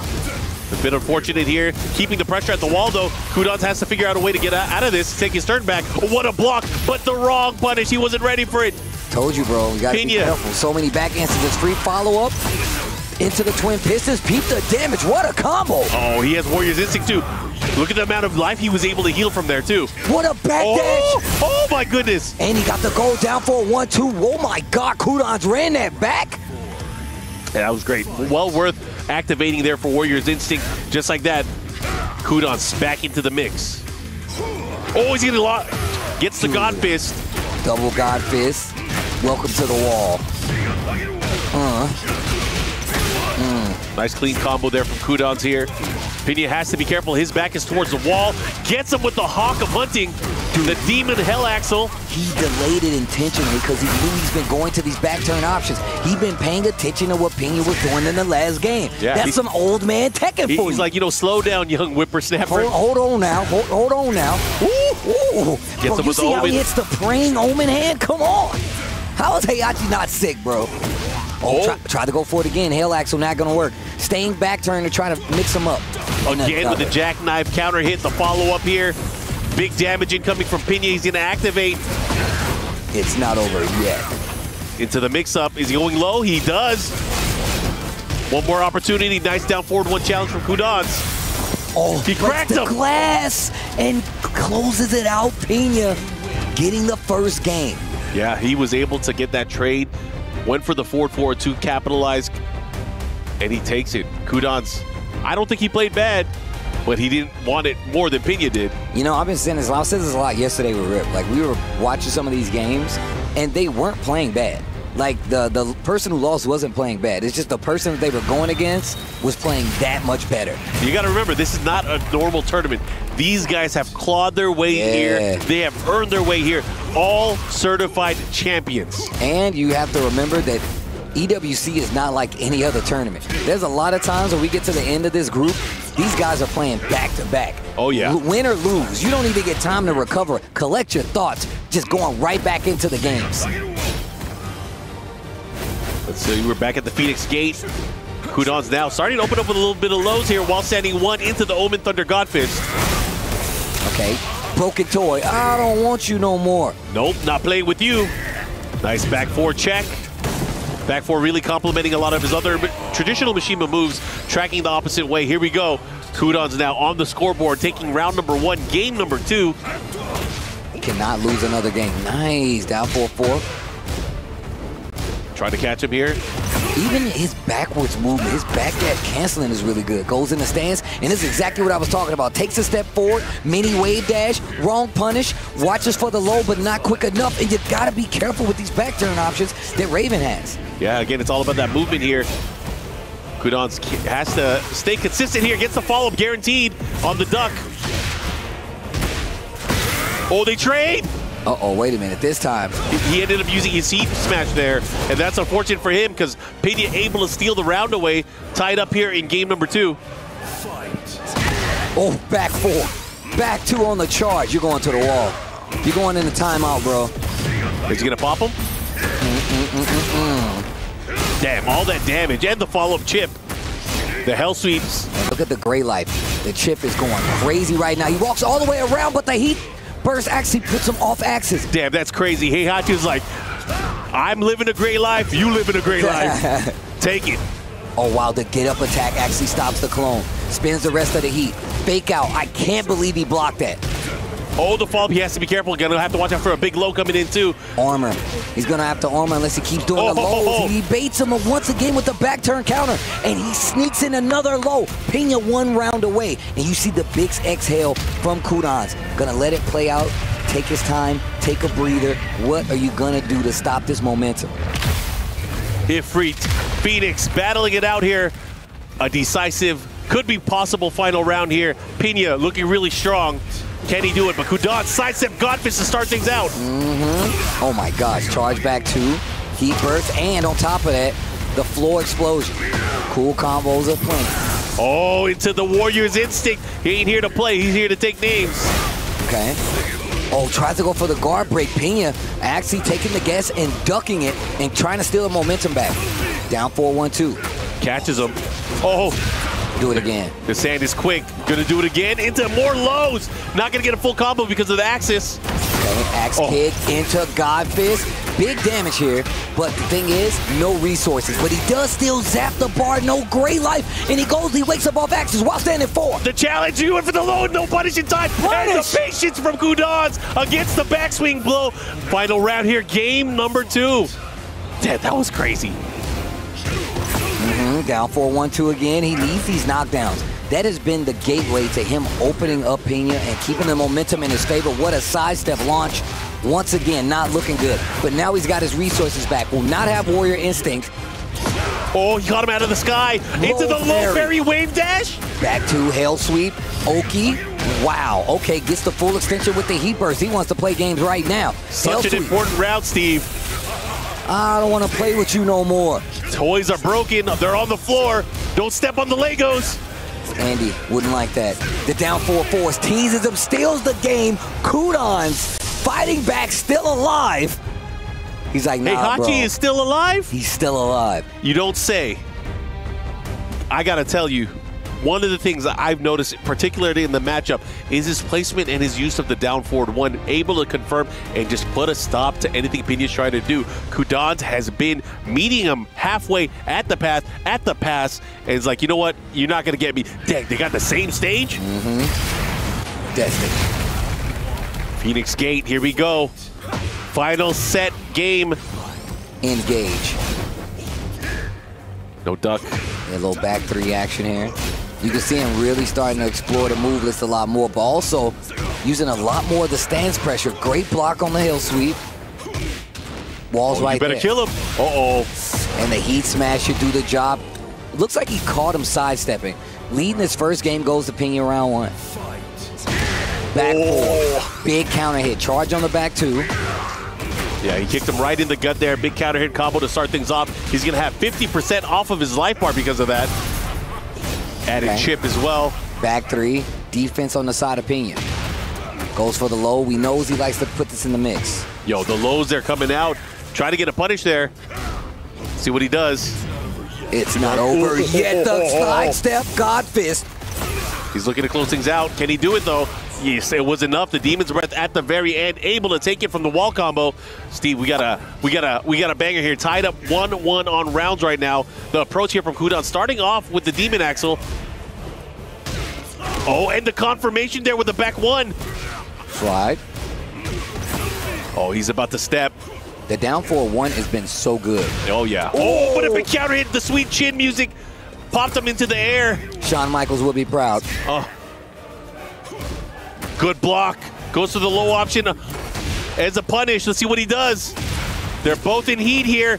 Big hit here from Pena. This is huge, but the wall messed up the rest of the combo. Oh, the hell, Axel! Bro, that happened in slow motion. Get up. Oh, he got him on the second hit. And Kudan's 1 round away from qualifying into phase 2. Can he do it? Oh, my God. This is huge, not only for Kudans, but also for Pena. If he can fight back here, he can secure a spot for Japan to get into phase 2. What's going to happen? Both of these players deserve it, but only one will be guaranteed to move on. And Pena cannot lose another round. Starts off with an early sidestep. Kudan's starting to get wind of these lows and blocking them a lot more. Oh, Down 4-1 to stop the up-close pressure. Wake up Electric to make sure you know you can't get away with that. And he still got the floor explosion after this big combo. Not just that, he's going to pop. He's going to put the instinct on. Instinct here we go. Oh, 4-4-1+2. He didn't use it yet, and he's giving Pena an opportunity. Uh-oh, Pena's fighting back. This is huge. Oh, he went for the big power crush. Yo, the Demon Wing. He's going to have to watch out for the low. Oh, my God, it's only a matter of time. He has Rage Art Steve. Walks up and puts him in the lightning. Oh, look how he walks up. Puts him in the graveyard already. You thought I was dead? Man, he said that lava bath was good for my skin. And Kudans moves on to phase 2. The playoffs is where he's destined to be one of the oldest Mishima players out there.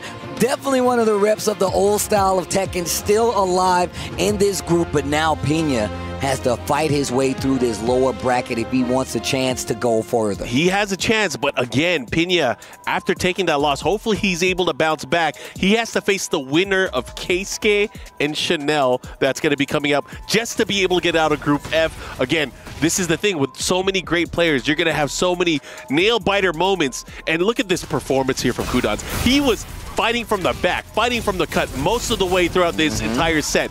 Losing that first game to Pena in a nail-biter. But again, second game, we felt like Pena was starting to run away with it. Low started adding up.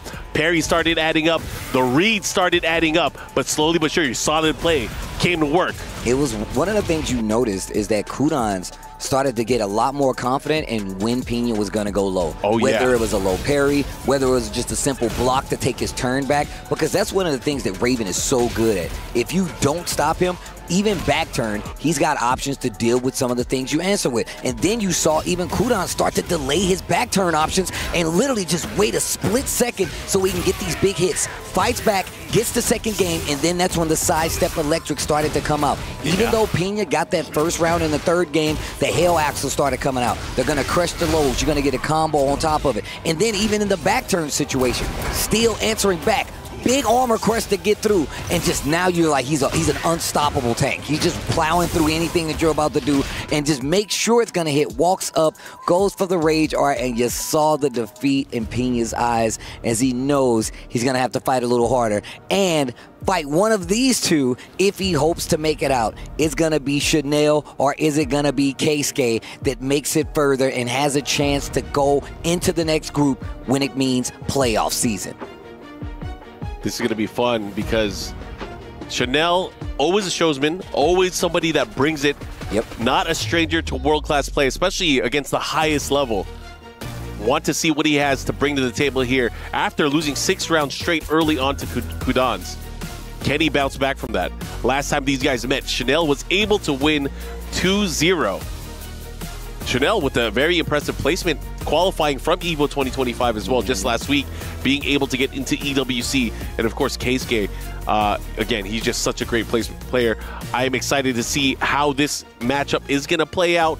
Any thoughts, any picks, any favorites, Steve? I mean, look, this is going to be tough no matter what. I feel like when it comes to just experiences in these situations, I got to give it to Chanel. Yeah. You always have to point out, and I feel like that's one of the things, you know, all of us commentators and analysts have been pointing out. Keisuke's consistency when it comes to combos has definitely been a thing that's held him back from some big placements in tournaments, whether it be, you know, just a TWT event, EVOs, or whatever the case. But I feel like what we've seen here today is a lot more solid Keisuke, a lot more compact Keisuke. But now, he's got to fight a player that really knows how to get under your skin. The Elisa from Chanel, the Kazuya from Keisuke. Only one's going to go on. Pena in the rafters. So from this group, we have 2 Korean players, 2 Japanese players. Only one of these 2 players. Is it going to be DRX? Is it going to be Zeta Division? Who is going to move forward? We know the crowd is cheering for DRX. They have to be going wild for Chanel right now. Wow. Back turn options. Raven not the only one with a couple of them. 1-2-2. Engage. Okay, to the wall. Nice conversion. Keisuke with the momentum and barely the life lead.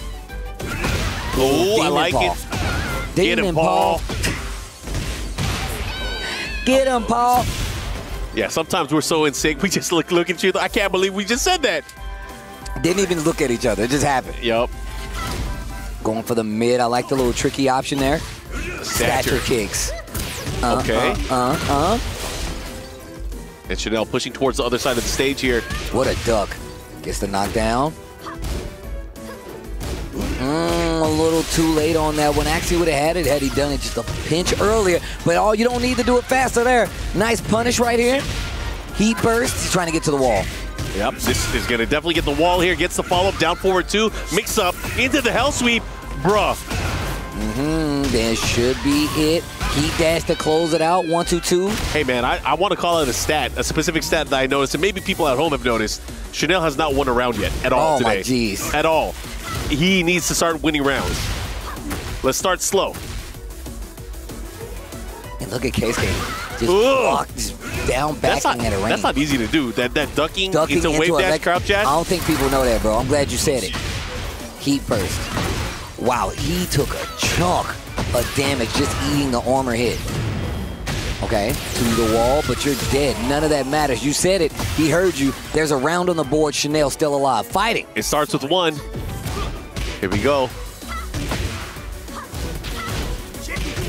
Trying to go for a stature kick. He's not letting him. That was a counter hit electric. Big damage on the table. I like that. Cashing out now. Oh, he on missed the it. breakable wall, and he drops the combo. Oh, he was able to thread the needle there, Steve. With a sidestep twin pistons. Now what? The glass is close to breaking there. Shattered backboards.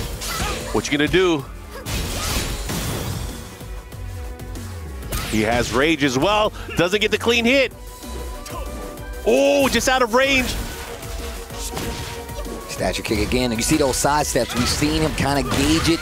And Nice gets the big hit to close out game one, Keisuke. This is huge because if Keisuke is able to win this second game here, it will guarantee a Japanese player making out of this field. Chanel has to be fighting. Again, he has that big crowd out there in the arena cheering for DRX, cheering for Korean Tekken players. All right, here we go. Open stage. The biggest stage here in Tekken 8. Who's going to come out on top? I feel like this is good for Chanel. You get to move around a little more, but Keisuke getting these big electrics to start it off. Yeah, move into my electricity bill. Okay. Small block. Little punish here. Ooh! Yo, he's on point with those God fists. Yo, speaking of threatening. Yo, you see the little wave dash electric right there? Okay, hold on. Hold on. Yo, Keisuke trying to run away with this. Yeah, Keisuke, since his opening loss, really started to focus here. I mean, his eyes have always showed the focus, but now really showcasing it in gameplay. Wow, look at that movement from Elisa. You got to be careful. Almost got Keisuke in big trouble. And Chanel just really trying to stop and find an opening here, but a big counter hit. Down forward 2 combo here from Keisuke. Big damage on the board, too. Once again, Chanel committed to some of these get-up options. That was brilliant. Chanel was able to avoid that, going for the back-turn aerial state. Uh-oh. Uh-oh. No heat, though. Oh, but he eats the axe kick, and that should be it. Keisuke, 1 round away from eliminating Chanel. Not like this, Chanel. Chanel cannot lose another round. Cannot lose another round. Engage. Keisuke doesn't care. There you go, armor through. Yeah, good stuff, good option there. The sprinkler. Fishing for an opportunity. Right now, life lead with Chanel. But Chanel has to be careful. Oh, okay, here we go. Gets the follow-up, cleans the plate here, finally on the scoreboard. Okay. The challenge. Fuck. Oh, shoot him. No. Oh, man, I thought that was a drop combo. Oh, again. A down forward 2 to stop any approach that Elisa is doing. Man, I really thought that Elisa combo was going to drop. That's crazy. I mean, it's a huge call out on the timing, too. The fact that he's got so many counter hit down forward 2s in the set, it's huge. Oh, Chanel, where's the follow-up? Uh-oh. Don't give him another chance. Okay. Is that not free? Is that not free anymore? Not in that situation. What's going to happen here? Chanel needs 1 more hit. 14 seconds. Chanel, 2 rounds on the board. 1 more, and he'll have another game to play with. This is huge between Keisuke and Chanel. Chanel fighting to stay alive, otherwise out of the tournament. Keisuke looking to move forward and fight against Pinya. Look at that wave dash. No shortage of thunder and lightning. Okay, little one hit of the tsunami. See how he's going to react to it. Gets the 2-hit. What? He did like, what was that? Kind of like counter hit jab into electric that he just did? Oh, man. That was crazy how it connected that way. What? Oh, the follow-up here. What's going to happen? The low heat smash. Keisuke moves on. We guarantee a Japanese player will be moving on to phase 2, the playoff version of what happens after this. But unfortunately, that means Chanel does go home.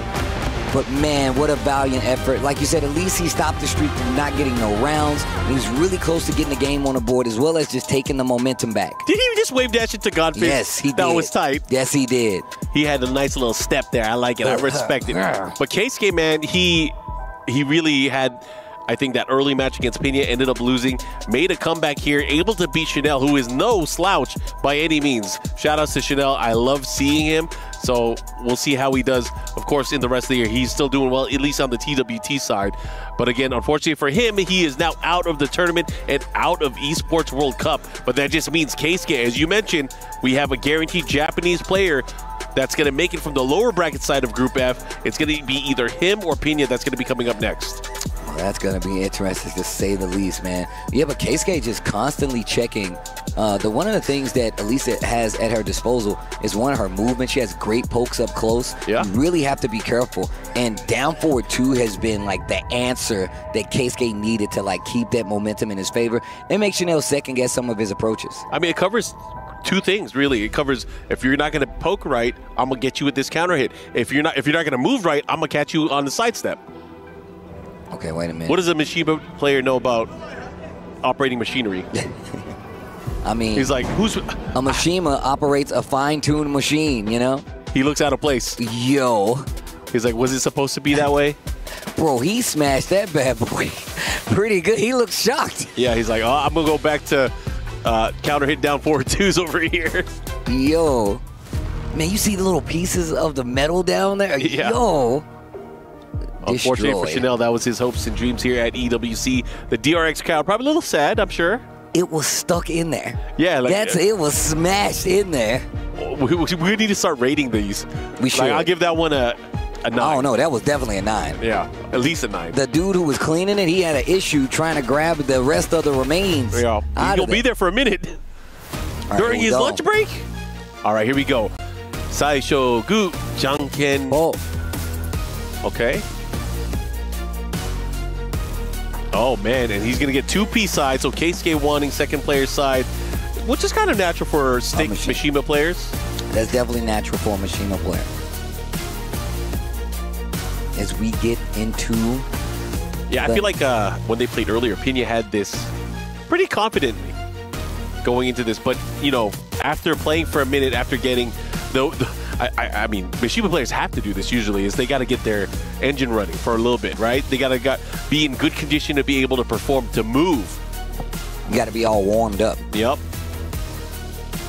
Well, now one of these players will be going home. What kind of engine are you? What kind of engine? Well, joke's on you, bro. I'm an electric. Bro, you see him though. You see the ninja pose? That was sick. I missed it. Were they in the crowd? I wasn't even looking. Yo, that was sick. He had the ninja pose with the dagger.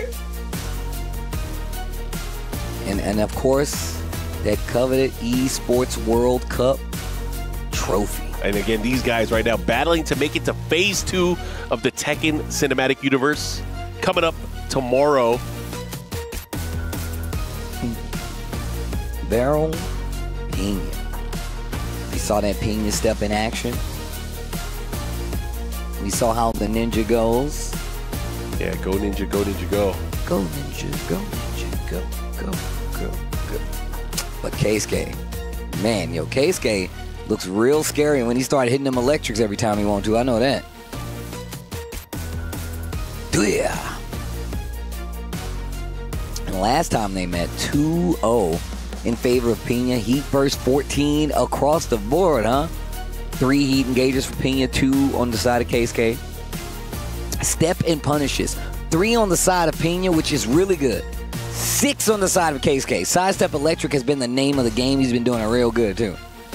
I mean, that's really, I feel like, what matters here, especially when you're going up against a player like Pena, who is so good at placing his lows, his pokes, just the annoyances that go up against a player.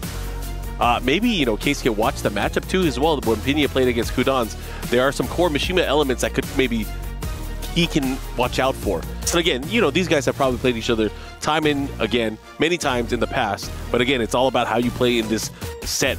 Run the set. Yeah. First to 2. Best of 3. Like I said, a lot of money's on the line. Not just that, again, for these 2 guys, they might be the only Japanese representatives, right? Yeah. There's only one other in Chikrin, and we'll see him later today. So it's very important at least one of these guys gets through. Oh, yeah. Japanese pride is no joke, man. These guys take it seriously. But not as serious as I'm going to be during the next group phase when King Ray Jr. is playing in competition. Because, I'm going to be yelling. I'm going to be yelling. I'm going to yell and make sure that the analyst desk, which is comprised of mostly Europeans, can hear me. EU guys. Yeah. They need to know. They definitely need to know. The decision, the words that they've wrought. All right, but here we go. You know why they got the Europeans on the analyst desk, right? Why is that? It's because they got to think of what they need to say. They ain't ready off the cuff. Because when we start talking our smack, bro, Bro, I hope Asuka is Asuka today. I hope the Gorilla is in play. Anyways, we're going into this. This is the final game. Getting out of Group F. Who's going to do it? The battle of two Japanese stars, Pina and Keisuke. And I see Steve. Dude, Steve is already Down backing up, 4-2. spinning in his chair. Turn up my symphony. To the wall we go. No laser. Big damage. Watch for the hell sweep. Ooh. Vampire knee. To the wall we go. Oh, Yo, and he gets Caddy, corner, combo. Jimmy J will be proud. Okay, now what do you got? Oh, I love the adjustment there from Pina, but the counter hit again from Keisuke. Bro, Steve is cooking up a meal over here. He is grooving. Oh, speaking of grooving and cooking up a meal, Keisuke round 1, game 1. He says, I'm going to rep us. Only one of these players will move on. Decider match, Group F. Kazi was like, Kazi gave up his nationality. Keisuke's like, nah, bro, I'm finna rep Japan. Cool. Good block on the stature. And the counter hit follow-up here. He has to be very careful. Gets the launch follow-up there. That is a punish. Oh. Big damage. Oh, nice nip up. Ooh, side step. 2. Oh. Look like he was about to do laser. The low. The mid into the low again. Pina instantly ties up the rounds. These guys going back and forth so far. Ooh, here we go. He engaged. Oh, beat. Axe kick. To the wall. Clean it up here. Let's see what he goes for. Goes for the knee, the follow. Nice duck there from Pina. Presence of mind. Gonna push towards the other side. Might be able to get the wall here. Should be able to get it. Yet. He missed the 1+2 follow-up. Needs to be careful. Down back 3. Ooh, caught him. Oof. Follow up. Pina being a lot more aggressive, interrupting a lot this time around too. We saw Keisuke do this a lot versus Chanel with a down forward 2 and just cuts through it all with the counter hit launcher. To the wall we go. Yeah, big launcher there. Counter hit here from Pina. Not just that, damage wall positioning, but a spring kick. Keisuke switches the roles here. Now Pina with his back to the wall. He has to be careful. Oh, he's fighting out. Nope. Whoa! Drops the combo though. Besides not to he dash cancel. Yep. Oh my God! You just ran into it. This is not looking good. Yeah, big chance here. Is he gonna get the wall? Has to be careful. He gets it. He's gonna kill him. That's it. Pina able to take it. Game number 1. I'll drink to that. They were going back and forth though. Pina gonna be the person that takes control. Control. They don't know about it, Steve. You're right, they don't. But I want to say something. Yesterday, I made a Jurassic Park reference. Yep. Very specific. Yep. Somebody tweeted me with the exact scene that I was talking about. That's the kind of stuff that makes our day. That makes me really happy. I don't know who you are, but whoever you are, thank you. Thank you for sharing, okay? Okay, though. Keisuke needs to turn this around if he wants to be the rep. His music is too heroic. I want to go save the world. Yeah, man, I get hype over this stuff. Oh, Steve is standing up. I got to be careful. Here we go. Ortiz Farm in Peru. New stage here, stage of Azucena. Start things off. Pina 1-0 right now. If he is able to take this game, Keisuke is out of the tournament, and Pina will qualify to phase 2. The low parry, 3-1. There we go. Nothing too crazy. Keep it simple. Keeps the wall. Axe kick. Tried it in with the DOS boot. Not gonna happen. Oh, look at the patience here, but the second hit able to land that time, and Pina making things count. Big counter hit into the engagement. Oh, 4-4-2. Yeah, I like it here. Pina should be able to close it out here if he pushes towards the wall, and he's gonna get it here. Wow. Wow. Okay, all right. Nice combo. They teach you that at the Ninja Academy nowadays? Counter hit electric. What are they teaching these ninjas out here? Okay. Oh, he tried to Jinpachi. Low parry. Oh, I thought he was going to adjust again. Oh, I like the option there to go through just to be able to get the position. On the other side, he whips it. He definitely tried to go for the back turn counter. Lots of blocks done. Stature kick. And another one to close it out. 1 round apiece in this game, too. Keisuke still on the ropes because he's down a game. Wow, ducks up in the electric. Ooh. The chase out here. Pena, again, trying to take control of the match. Just really control the flow here. But Casey able to get a punish there. Oh, they dancing a little bit. I like how he always threatens with the low. Pena is always like, yo, I'm going to come into your space. I'm not going to let you gain the momentum by doing an electric. I'll go to the lows because I know they can get under the electric. Ooh, I saw that. Again. Oh, no.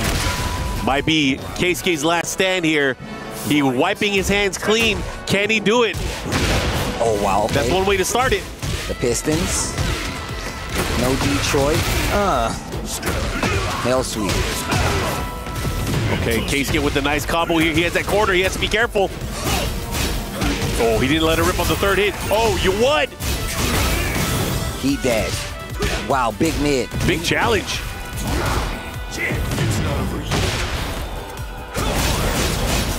Pena fighting out, able to heal some life as well. Oh my goodness, that could have been big. 4-4-2. Keisuke cannot lose a round. Needs to be careful. Goes for the low. What are you gonna do to stop it? Oh, every 10 seconds, I want to block. Who's gonna know? He goes with the big. He gets a follow-up. Oh my God. Keisuke staying alive. You see the exhale. Can't lose another round. Not in this match anyway. The low parries. This is exactly what got Pena in trouble versus Kudans. Committing to the lows. Keisuke starting to read him, and he's crushing him. Uh-oh, big counter hit, follow-up. Pena able to capitalize on the combo damage. He's going to push towards the wall here. Not only that, he's going to get the nice follow-up. Let's see what he does. And what's the wake-up here for Keisuke? He has to be careful. Oh, the sprinking. Not afraid to challenge it. And now he has the corner. He has the corner. He's going to push. Wall splat. No balcony break. This is you, Keisuke. You need this to stay alive. Axe kick. Watch for the low. Ooh. Demon paw. Down 4-2's block. Great punish. The slide. He's going to get it. No combo. No counter hit. Stature. Down 4-1. The counter hit. He's got rage art. He's going to be able to rage art. Is he going to close it out? And that is going to do it. Keisuke goes down. Pena goes on. He's going to be the sole Japanese representative so far here at EWC. And it's going to be Raven and Pena. Keisuke goes home. The Kazuya wasn't able to get the job done. That's another thing about Keisuke, man. You can tell he really leaves it all there, right? And the thing about, did you see how he's looking at Pena? Did you see the look like?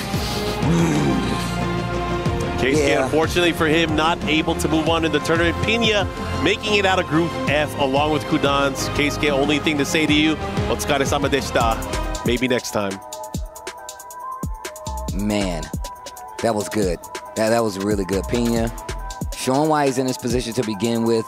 I mean, it is on that lower bracket, but Pena is definitely one of the strongest players in Japan. And on top of that, just one of the best, if not the best Raven player in the world. Yeah, I feel like, especially for the TWT here, he has been the most impactful Japanese player that we've seen in tournament play. Not just that, he has won the crowd over time and again. Yes. And I feel like that's another one of these reasons why I'm so excited to see him in Phase 2 tomorrow. I mean, this goes all the way back to just playing online, you know? Like, I'm just a big fan of what Pena does. Sticks to his character at that. You know, I'm a huge character loyalist fan. So the fact that he's sticking to his character, he's doing it his way, and he's going up against the other best players in the world, but he's kind of like forging his own path. Oh yeah, definitely his own ninja way, if you will. But of course, we will see Pena again later throughout EWC.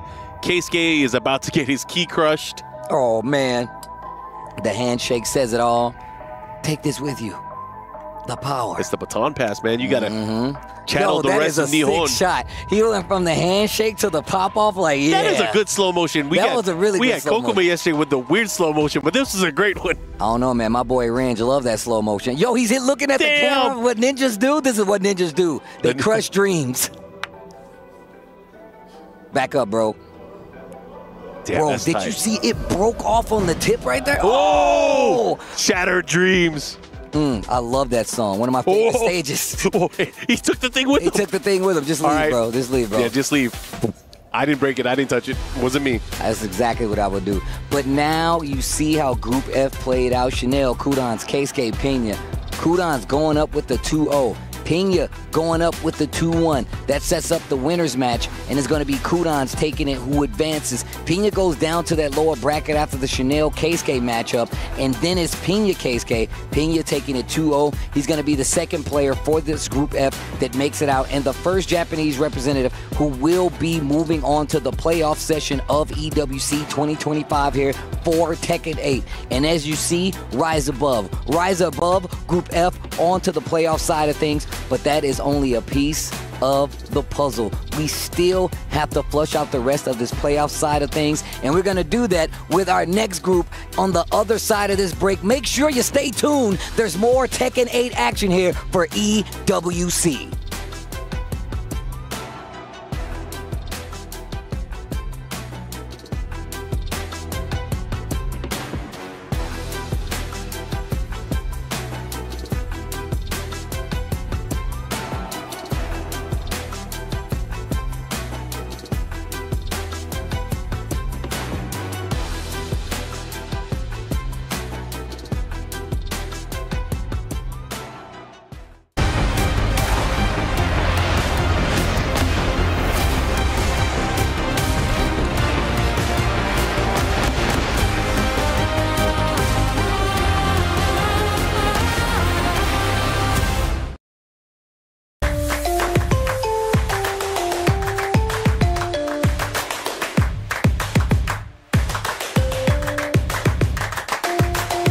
Level up your gaming experience with over 8 billion playlists, only on Spotify, the official audio streaming partner for the 2025 Esports World Cup.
This land is calling.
What's up, Tekken fans and the entire fighting game community? My nickname is Quickshot, and I have been a fan of your community, your casters, and your game for a very long time. It is my pleasure to bring you the Club Championship update. Now, in case you aren't aware, the top 5 clubs here competing at EWC are Team Liquid's, Falcons, Vitality, Virtus Pro, and Twisted Minds. As we stand right now, 4 of the 5, only VP, remain in TFT.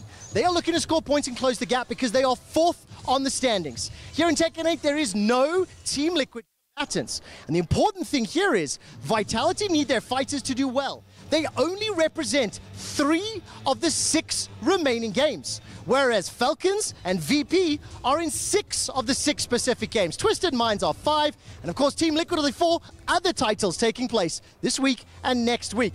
Make sure to keep up to date with me and the rest of the points to find out who's going to win the EWC Club Championship.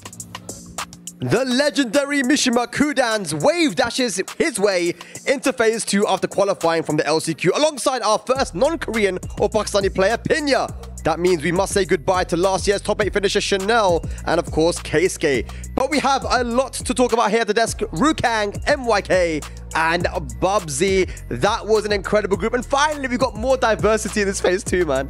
I mean, let's just touch on Kudan's right now. He is looking unstoppable. Clean! Yeah, clean. All the electrics are clean. You see the wave dash into low parry, wave dash, sidestep and wake up electric. And even one thing he called out, even some of his decision making, is it range 0 doing the back 4 and you was like, how does he know the timing? There's some rounds that Kudan's just picks too. It's like second round, back 4, and it's a counter hit every time. I don't like, he just knows which round to like pick the round start opening move. No, he was so sick, man, as well. The use of the Hell Sweep as well. You know, as a Mishima player, you always need to be ready for that and always be willing to do it. Even if someone blocks it, you need to do it again and again and not be deterred. But that was so sick. Kudan's a masterclass in how to use Mishimas. Yeah, sending a message to the rest of the players in Phase 2 that he's come to play. Let's have a look at the bracket, see how it all went down here for Group F. Of course, I want to mention Chanel because Chanel, I mean, that match versus Kudan's was not really a competition at all. And then in his lower bracket match with Keisuke, I feel like it was winnable. There was so many moments where his movement was so good, but he wasn't capitalizing it with the punishment. Yeah, his like whiff punishment was very light. You know, just mostly 1-1 for like a lot of the whiff punishment. He was using back 4-4 earlier, but it just seemed like he wasn't really comfortable with a lot of his spacing and timing. I'm not quite sure. It's really, really sad, man. But Chanel, of course, such a great competitor. We all love him, and we have Ryan Hartz right now with Chanel for some words. Chanel, you're one of my favorite players. Always enjoy watching you play. Unfortunately, it didn't work out today. That first match against the Q-dance, he brought the Heihachi to the dance. What does he feel about that Q-dance set? I mean, we know how strong he is, and it just looked like he wasn't able to settle into a comfort zone of play. What was happening there?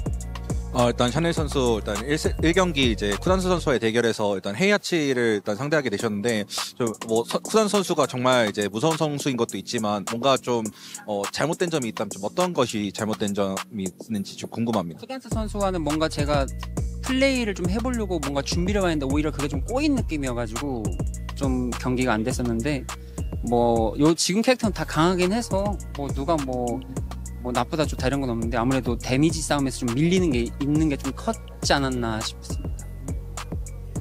Yeah, I prepared a lot of things for Kudan's, but I think I kind of countered by it. I tried to counter him, but it's like it kind of went bad for me. So that being said, I think being behind on the damage fight actually led me to the defeat. Totally understandable. I mean, Nee himself said that Chanel had been training extremely hard for that match, but man, it looked really tough. And if you start on the back foot in a first to 2, can be really difficult to pull it back into your favor. But Chanel, always a top performer. I'm sure he'll be back better and stronger next time, and we'll be seeing more from you in the near future. Well, we're going to keep it short and sweet here. So from us, it's over and out. Thank you, Ryan, and Chanel, of course, as well. We didn't really get to touch upon Pinya too much, but I want to say, man, Pinya, dude, amazing play by him again.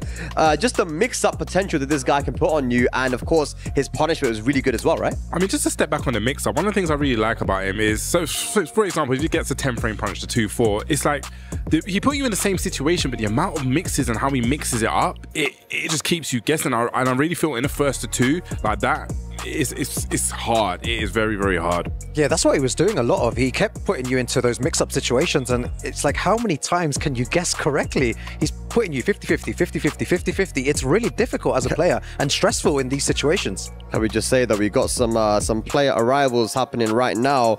Our next group is going to be Group G. Okay, let's lean forward a little bit here. Why are you laughing, bro? Why are you laughing? We got Group G coming up, ladies and lads. It's going to be Kingray Jr., CBM, Low-Hi, and Tibetano. Let's talk about this one. I'm going to start with you, MYK.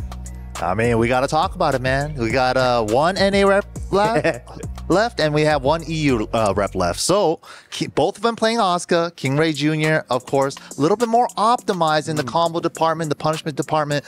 But like you guys were saying, Tibetano is kind of a full-blown gorilla, right? Just gonna send it all the time. He's just not scared. I ain't gonna argue with you there, man. Go on, Bubsy. No, I'll let Rukan talk about Tibetano. Yeah, no, you know, Tibetano, what a guy. I've been speaking about him all week, and he is my pick to actually take the whole thing as well, in my opinion. He drew a little game plan, which I showed you as well, which I'm not going to say right now because I know people are watching, and I don't want to reveal his strategies right here. But you saw what he drew on that board, and he has a game plan going in.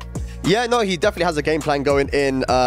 It's funny, Asuka is such a strong character now, but I think you're right there, MYK, that in terms of the optimization, I feel like Kingray Jr. was the first one to really show how much you can squeeze out of that character. But Tibetano, man, and shouts to Spain. Let me just give a shout to Spain, yeah, because Spain has always been a very creative country when it comes to Tekken, right? They have their own style, and Tibetano really embodies that style, right? This, I don't give a damn, I'm gonna do my thing, I'm gonna make my hard reads, and that belief, and that's what we haven't been seeing at the EWC, man. People just have not been believing in themselves. They kind of like freeze up, like when they get a lead around. I think we kind of saw that in the Pina set against Kudans, right? He was up a game, up 2 rounds, or on set point, and then he just froze up a little bit. But it's interesting because if we look at who's going against who, it's actually going to be CBM versus Kingray Jr. for our first matchup here for Group G. Let's have a look. There it is. And these guys have played before, man. Kingray Jr. early on was able to get some tournament sets against CBM. But CBM has also, after that, got his run back. These guys are back and forth. MYK, that's your boy right there, man. Talk to me a little bit about this matchup. I mean, you know, they've already met previously. CBM got the better of them. But, you know, Kingray Jr. had some prep time. Maybe he done the homework. Maybe he looked at the tapes. Maybe he's coming in with a newer strategy, right? He's still a very young player. A lot of potential. I don't think we've seen his limit yet. And team vitality as well, man. You know that in terms of club championship points is very important. Everyone's got their eyes on him right now to try and join John Ding right there. And ladies and lads, we actually view right now with the lone representative of America, Ryan Hart, with Kingray Jr. Take it away. Hey everyone, I'm here with Kingray Jr., the sole representative of US of A, the red, white and the blue riding heavily on his shoulders. Now, your first match today is going to be against Cherry Berry Mango from South Korea. How do you feel about going up against him? I honestly feel good. I'm not too worried about who I have to go through to try and win this. I'm just going to try and have fun with it, play the best that I know that I can be, and just try and go in and with a win that I know I can win mindset and just try and pull out with a win. How's your training been leading up to the event? So far, so good. Just trying to get used to the PS5 timing. They gave us practice rooms, so I was playing on those a little bit, trying to get used to the timing of the PS5s, and just trying to go over like certain character-related stuff to make sure that I'm aware of what I'm doing when I'm playing against a certain character. But overall, we'll see how it is when I'm playing in the big stage. Wish you the very, very best of luck. The sole representative from the US of A. I really want to see you do well. Hope it happens for you, man. Thank you so much, and good luck. That's it from us here. Man, Kingray Jr., hot on a mission. Let's see what happens. The young boy has become a man. And, you know, MYK, you have been seeing this guy. You saw him from when he was a kid. Of course. To where he is right now, man. How does it feel seeing him on the stage? I mean, it's a beautiful thing. He's representing all of NA right now. The sole representative. Why are you laughing, Rukan? Why are you laughing? Why is that so funny? You guys only have one, too? He was trapping up last week. It's the only, he emphasized, the only. Why is that funny, though? I mean, that's hard work. The hard work paid off. Came over to Brussels, took it, and now he's doing his thing. So. Yeah. Bubsy, you can't just stay quiet, man. Say something, man. What do you want me to say? You know what? I can't say anything. Why? Because I'm not saying no. I don't want to get involved. You know what it is? I don't want to get involved in any NAE. I'm just humble. I just want to stay humble. Staying neutral. He's playing the safe route. It's all good, man. I think we can talk a bit of smack afterwards. Let's see what happens with this group. Ladies and lads, it's the only group now with the remaining Western players, Tibetano and Kingray Jr. But there's 2 Koreans in their path. Who's it going to be? Will it be more Koreans or will we get more diversity in this phase 2? We'll find out after this break.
Esports World Cup is incredible. It's amazing seeing what's happening here in Riyadh with all the big teams from across all the big esports all coming together to see who is the ultimate esports team. It's amazing.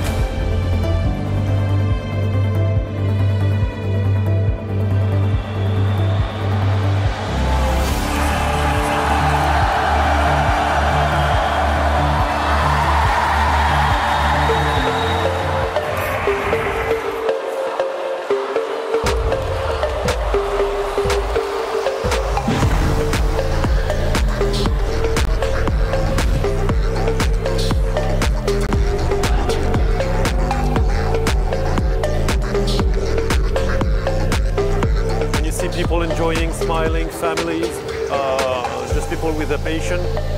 The atmosphere is great. I think it's amazing. I think it's a great initiative, something that the esports industry needed as a whole.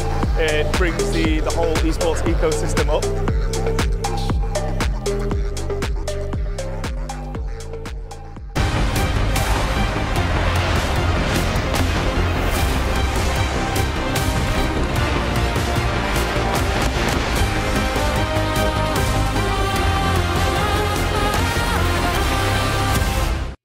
Welcome back to the Esports World Cup. We've got more Tekken 8 action for you guys right now, but first we need to talk about what is right here to my right-hand side, ladies and gentlemen. This is the graveyard, pretty much. People have been going home, and that is what all of these crushed keys signify. It's crazy what's going on with all these players, Milosh. That's 12 keys that have been crushed so far as we've gone through 6 of our groups, which means 2 players have been eliminated from each and every single one of them. Only 2 groups are left in contention, and this is the only one that still has Western players, 2 out of the 4 actually, still competing to move forward from our next one. In our last group, we literally just saw my man's Q-Dons, the OJ, getting it done. Qualified from the winner side, and then on the loser side of the bracket, Big Pena gets it done. This is the first non-Korean and non-Pakistani player that we have seen qualify for the next phase of the tournament. So there's a whole lot of pressure on man's Pena back, but he representing.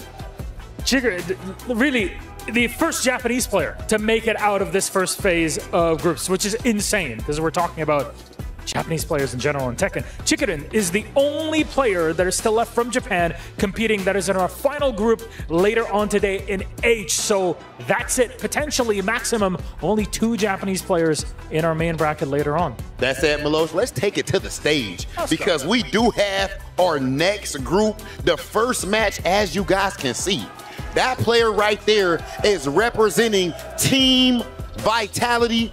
These guys have been hyped up this whole time. Yeah. Turn it up. We hear y'all. They are currently in contention for the club championship. Remember, first place, $7 million. I'll be screaming right now too. Absolutely would be. And there's 1,000 points should King Ray Jr. make it much deeper into this and win the whole tournament here, Tekken 8 at the Esports World Cup. He has so much pressure on him as Youngblood. Only North American.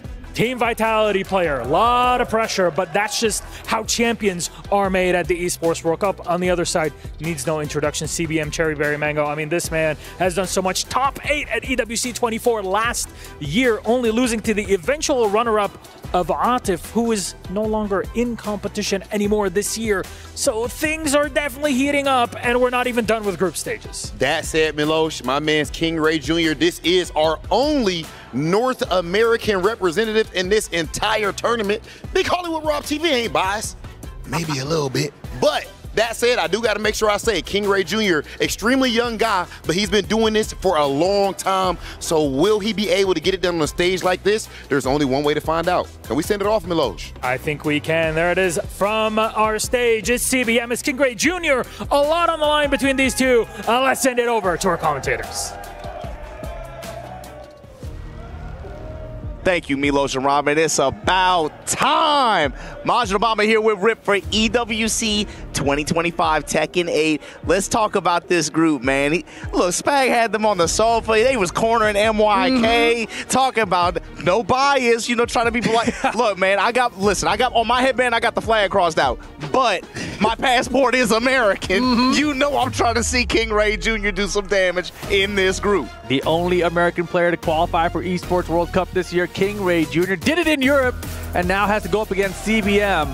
And CBM, he has been a monster. I think leading up to EVO, he was one of my favorites. I thought he was going to play really well there. Obviously fell a little bit short, but now here on the big stage, this is the one you want to do well in, right? So let's see how he gets it done. I believe that their player history is a little back and forth. So I think King Ray Jr. has beaten CBM before, but the last time they met, CBM got him. Had an advantage. CBM in particular, too. I feel like he comes and goes in waves. Wow. Is this a bun check? It's got to be, right? No. Wait. No. This is the real CBM. CBM with Clive? This is him. Yo, they're playing. All right, game on. Oh, this was unexpected. 1+2. Sidestep on the down 1+2. CBM right now. He's going back to his Final Fantasy route. That's what I'm saying. You had the real CBM. It threw me off for a second. Bro, he was cheating on Jin towards the end of the last game. Yeah. That was bad. Now is the time. He saw Chikren. He got inspired. Bro, this is crazy. He's on to a huge lead. Instant smash off the table now. 91 Gusto, no longer active. Get off. Good step. With the walks on the full crouch 4-3. Oh, it's a good call out here from CBM. I like it. First round with that Clive pick. Hey. And that's something else to consider too, Rip, the presence and threat of parry as well. That's a good point. He wants to go for full crouch mix and full crouch pressure. Some of these tools that Asuka has. Good punish. But not even on the table, man. He's just walking the hell out of him right. Dog walking. Beautiful side steps, full launch punishes, full combo conversions. Clive is looking perfect for him. Down back 2 with the follow-up at the wall. Oh my Instant goodness. smash on the armor. Take the round. CBM. Pulling a fast one and it's working out so far. I'm still in disbelief that it's the Clive. I thought for sure this was going to be a button check. Back to Zantetsuken meter already at 4 stocks. Yeah, it's crazy how much stocks he's got on it. Iwato that time able to interrupt, but the counter hit sweep. Oh my goodness. This is beat down for King Ray Jr. right now. That was early tornado, just pops his heat, takes the wall. Phoenix shift, that time going with the double kicks. Still has the heat step, but good. Oh my goodness. That's it. 3 rounds straight for the Clive from CBM. King Ray Jr. got walked. That was 3 straight rounds, and it felt like there were 6 huge sidewalks that resulted in, I mean, damage, wall, guess for game. That was ridiculous. It caught me way off guard. I was talking about how CBM was improving leading up to EVO, how he's playing so good, but that was all Jin. I didn't see any Clive in any of that. This stage in this game is funny. People definitely have been hiding stuff, keeping stuff in the suitcase and then bringing it out just for this event. This is the place to do it. But here we go. Game 2, first to 2 situation. Trying to stay in the upper brackets. You have 2 chances, of course, to qualify into phase 2. Let's see if King Ray Jr. has some adaptations for this Clive. How does he adjust here? Because CBM was just walking him right side the entire time. Yeah. I mean, the full crouch makes it helping a little bit right now, but the Phoenix transitions are still all hitting him. Good. Oh, yeah, okay, much slower approach now. Poke for poke, I like this. Oh, an arm wrap to the back, too, for Phoenix. I like that idea. There's that walk again, though. Good return. Still has a lot of ways to go, but great adjustment there. Oh, big bet. But you're right, still just the sidewalks all day. But the first round for King Ray Jr. on the board. Vitality going crazy up there. He was able to get in a little bit more on his terms this game so far compared to the first game. CBM felt like he was able to fight at range or get in on using Phoenix Shift or some of these other tools that he has. Down back 2 this time. Pop him with a whiff punish. Yeah, that lovely stage grounded there. Nice attempt at forward 2 Tooth Fairy. Didn't get it though. Heat Force cancels to nothing. Nice 1-2 punish there. Full crouch low. 1+2 with the dash behind it. CBM right back in there. Yeah, Flame Bash, especially out the gate, had to step into Flame Bash to get that heat activation early too. Ducks the high, all right. King Ray Jr., he's locked in, let's go. Yeah, he's got to be able to get good return and good positioning from this. Likely going to end in stock if I had to imagine. Yes. 91 Gusto now active. No longer active, rather. Sidestep 2, checked it. Good block. Yes. Yeah, that was a great position for King Ray Jr. Try to use that down with the soup. Opponents don't really like to duck with themselves stuck in the corner like that, but CBM either saw it or good reactions. Got the wall step. 2 step, not deep enough. First able to connect, but King Ray Jr. fighting the center stage here. 4-2. Yeah, King Ray Jr. delaying his timing to get up off the ground, paying off so far. I'm glad he kept pressing that string too. Used up all the timer for CBM to be able to get maybe leverage a heat smash at the last second like that. Took it away. Homing attack, not able to get another conversion. Got the low this time though, there. He blocked one down, but he's not going to block them all. Yo, they going crazy in the crowd. Because of what's at stake here for Team Vitality, yo, King Ray Jr.'s side. Wow, a little bit of a funny situation there. Flame Bash, engage. Good down for 1 check. Back to connect. Phoenix. Rambo spear. Step in low. Step this time is good. Oh my gosh. King Ray Jr. might be sent down to that lower bracket if CBM can get 1 more round here. Final round. Fight. How do you respond to these sort of situations? Get stepped down forward 2 again. CBM's movement has been incredible this entire set. Level 5, oh my gosh. Caught him. Huge lead, no gray. Rama Spear still stepping, still walking. Phoenix slide. King Ray Jr.'s last chance, his final fantasy. 1+2, back to the wall. Smash. Not getting it. Flame Bash, Heat Dash, you're done. CBM over King Ray Jr. with the Clive. Wow, that was unexpected and quick. That went by fast, man. That was fast. And CBM, I mean, he looked so prepared with that Clive. I think he was actually hiding it all year. I mean, somebody from Square Enix got in his DMs early on, man. I don't know. That's from a few years ago, too. But CBM with the Clive pick, and he dog walked. All day. Sidewalk right. Like, I think he got like 8 of them? It was at least like 7 or 8. I mean, it felt like 6 or 7 at least in the first game. Yeah, so many steps into full launch punishes. Like a lot of times so far in this tournament, we've seen a lot of side steps and just jab punishes or down forward 1 check sort of thing, but these are full launch punishes off the steps. And even when in the second game where King Ray Jr. was able to bring the fight to him on his terms a little bit, work a little bit, we saw it like, especially earlier in the first round, a little bit of full crouch mix, CBM was still kind of like just eyeing it and targeting some of these linear attacks like that, and he was able to find them consistently still, even in the second game. Yeah, and again, you can just see it, right? It feels like every highlight we look at, it starts with like a sidestep and a launch. And then that level 5 meter built up over there, cashed out on it early, took off half-life, no gray left. That was really good use of the meter. We haven't really seen that from many Clive players either.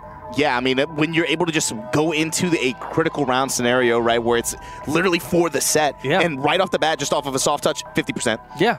No rage, no heat necessary, and then you queue up your stuff, be able to force the win condition like that. CBM calculated came into this thing. And just like that, King Ray Jr. not out of it yet, going to have a shot on bottom side of the bracket, but to see who he's going to face off against, we got to check and see this upcoming match. Tibetano, vive Tibe. But he's going to have his hands full with the legend, Lo-Hi. And Lo-Hi coming off that top 8 finish at EVO recently. He's been rocking a lot of that Brian, right? But he used to be known for the Shaheen. He's also got that Steve Fox in the box as well. But it's probably going to be the Brian here, right? And Tibetano, everyone keeps talking about how crazy he is with this Asuka. And he was crazy with some range ups, but I feel like he's a very calculated player. I played him when he used to be a Claudio main back in the day, right? So he can slow it down, but he definitely can't get crazy with people. And I don't know how that crazy playstyle is going to pay off against Lo-Hi. Lo-Hi specifically. Exactly. I don't know. And like, it might fare better, I think, against some of the other opponents in this group, you know, when it turns into like scramble situations, two animals in a cage going at it. But Lo-Hi, I think, is probably, if anybody, the zookeeper in this group, right? He's the zookeeper. Like, get in your cage. Oh my goodness. Yeah, I think you're right, though. I think you're right.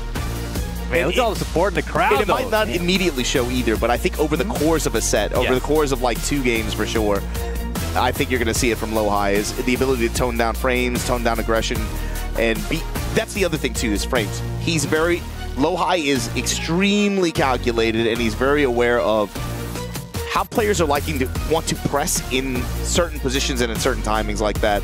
And he's very good at being able to find interruption points and being able to find those steps and those gaps that you present. Yeah, I think they're practicing up right now. They're warming up. Okay, I saw the Brian on the screen. I was curious about it. Last time they met, though, they have it in Tekken 8. Is that true? That's crazy. And, of course, EWC placement 17th for Lo-Hi last time. Wants to do a little bit better this time around. And look at this, 2025 major top 8. 7 for Lo-Hi, 6 for Tibetano. That's impressive. They both traveled a lot, and they both found really good consistency. I think Tibetano, this sounds crazy, but Tibetano this year is more consistent than he was last year. Yeah, he's always doing well. And that's on top of that big win of a few weeks ago, right? The mix-up. No, exactly. And you can look at that. Even I mentioned Lo-Hi with the EVO 2025 place for top 8. Tibetano was 9th. I didn't realize he was so close behind either. Yeah, very quietly, a much more consistent year for him. And last year wasn't bad. No, not at all. So now the Asuka from EU gets their shot at it. Going up against Lo-Hi here. Can't wait to see what happens. Tibetano. So fun to watch. Yeah, and like Spag was saying, shouts to everybody watching from España. Spain. Vive Tibe. They're always like polluting chat every time. Oh, are they really? Vive Tibe? Is that what they're saying? All right. Yeah, if I had one criticism about Lo-Hi's playstyle, that sometimes at the end of rounds he's got the life lead, he goes into Tekken 7 defensive mode, and then he lets the opponents make the comebacks with their offense. I'm like, no, bro, the offense is working for you. Why do you slow down like that? But I feel like that kind of playstyle is going to help him against someone like Tibetano.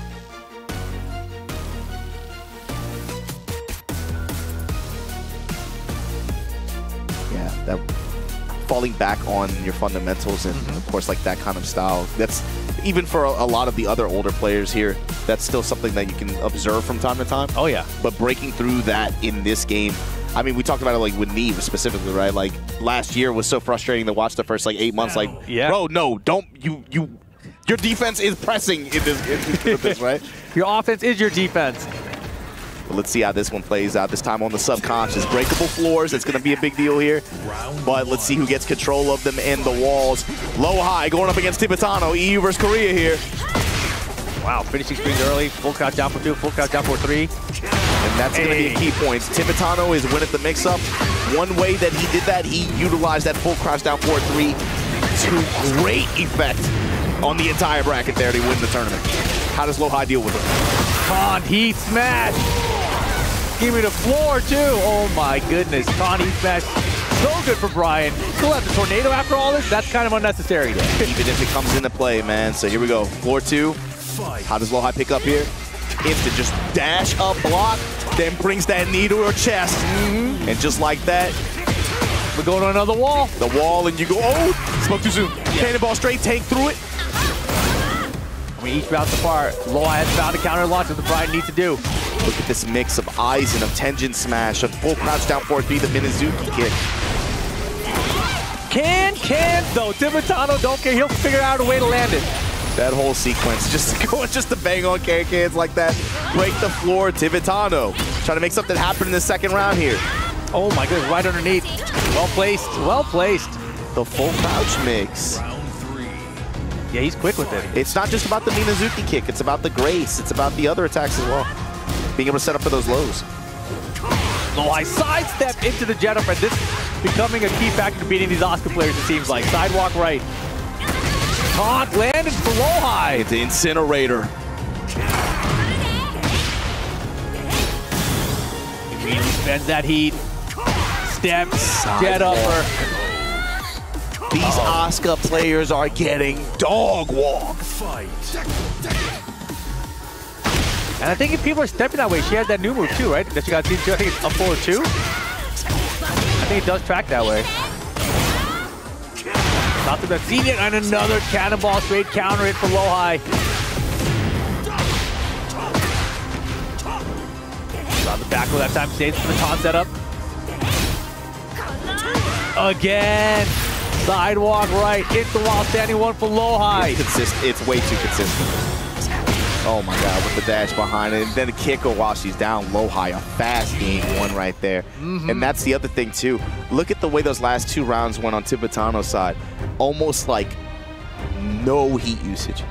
Burns heat, immediate sidestep 2, force the dash mix, and then but Low-High's just chilling. He's like, cool, whatever. You know, mid-low, whatever. In general, I don't like it when players activate the heat with like heat burst or a heat engage and immediately heat dash after. Like, I feel like you got to maximize your usage of the heat timer just to keep the pressure on your opponent. Especially characters that become nightmares when it's active, right? Yeah. And then, like, you're looking at 2 of them, really. 2 of them in similar ways, too. Yeah, definitely. All right, Tibetano got sidesteps of his own. Same stage, though. Good punch. There you go.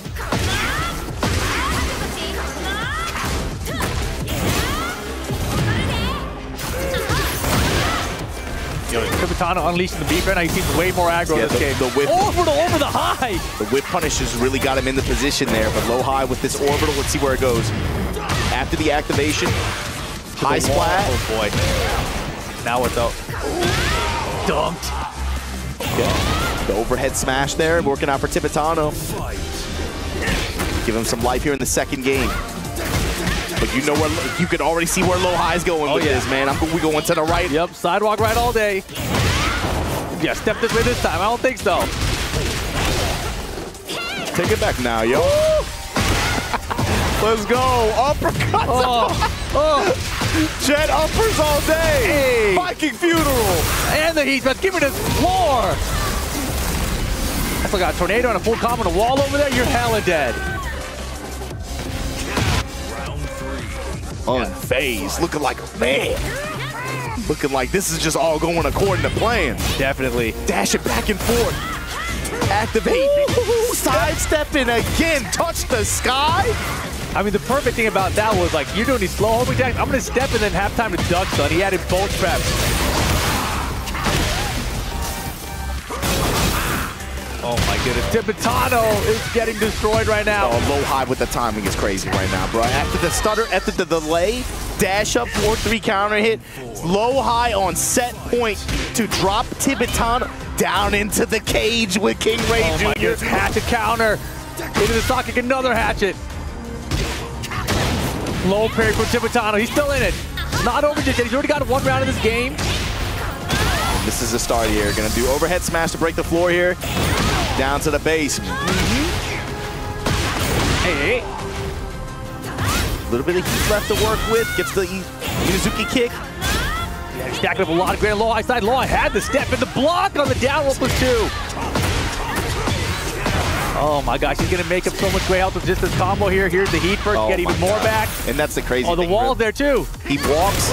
No way. Smash!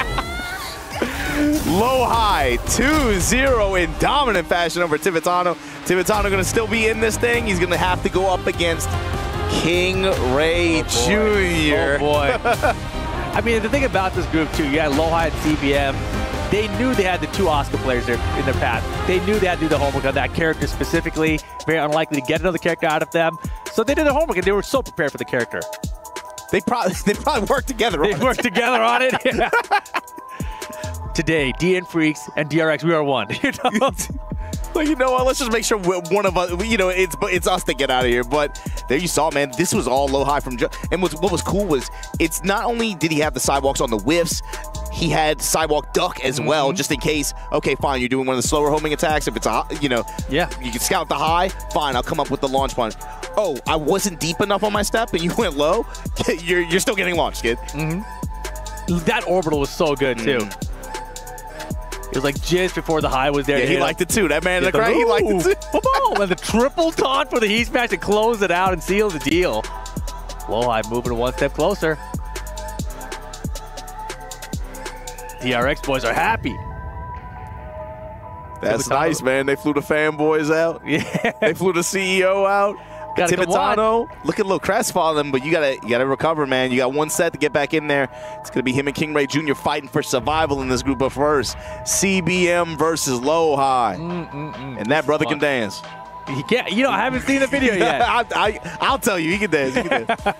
Were you a judge or were you the bouncer? No, I was an extra, but I was highly amused. Oh man, but this should be fun. Korea versus Korea. We're gonna get another Korea qualifier out of this one. But who's it going to be? Will it be DRX or will it be DN Freaks? And if you're CBM and Low High too, even in the event that you lose this, you have to be feeling pretty comfortable. You're like, man, after what just happened, like, bro, you took down one of them, you took down one of them, I took down the other, like, whatever, man. Regardless of who loses here, they got to be feeling comfortable, right? What's Rip? They broke both of them down in the same way. Yeah. Like, literally just like copy paste. I mean, honestly, if you're Tivitano and you get past King Ray Jr. next, you might try the Claudio against them. Yeah. Yeah. I think that would be a decent strategy, just seeing how this first sets went in this group. Man, I wish you could hear their chant. Yeah, it's some of the production team from out there at, SOP, if I'm not mistaken. Yeah. They were present, of course, during the Pakistan versus Korea exhibition earlier this year. I went over there, had a good time. And, you know, depending on how this group shakes down and the next group, you're probably going to see some rematches from that event, especially if you have Hafiz Tanvir. Man, the next group, we ain't even going to talk about that. No, yeah. The next group is going to be sick. The next few days of this event are going to be crazy. Oh, yeah. But here we go. Here's the tail of the tape. CBM 2-0 over Low High the last time they met. Look at the heat burst usage. So many heat bursts out of Low High. I guess he doesn't find many heat engages with Brian. He really likes to activate burst and then combo. In combo, especially with the wall to back him up, and then from there, like I feel like him and Nee go to smash a lot. They really like the plus frames on that, and I mean for a smash too, it's really good in terms of how he gets in the air, and it's really active too. Chanel in the crowd already. Just adds to that pressure, able to get the advantage there. Yeah, the other stat they showed was heat engagers. None for Low High so far. 4 for CBM, and all of that came off of Flame Bash. But I wonder... Oh, that's based on the last set that they just played. I see. It's their stats in EWC so far. Yeah, so it's 1+2. He used heat bash quite often. Whip punish and just the mid range. Yeah, obviously so good. Fast That whip, there it is. Boom, there's my engager. But here we go. Sanctum for game 1 qualification set. Round 1 for phase 2. Fight. This time the matchup we expected. Brian versus Jin. Yeah, okay, so the climb was just for Asuka. Huh. 1 to 1/3 it counter it. We heat bursted? Oh no. Save it for later.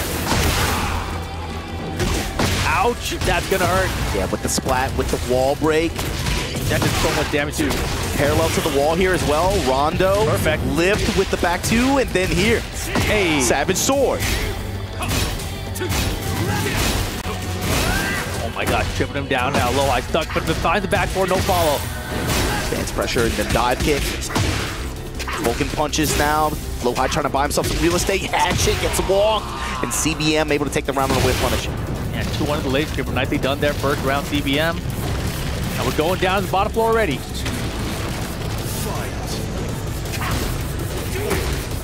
Two breakable walls here. I don't know if I've ever seen all the walls break in this stage.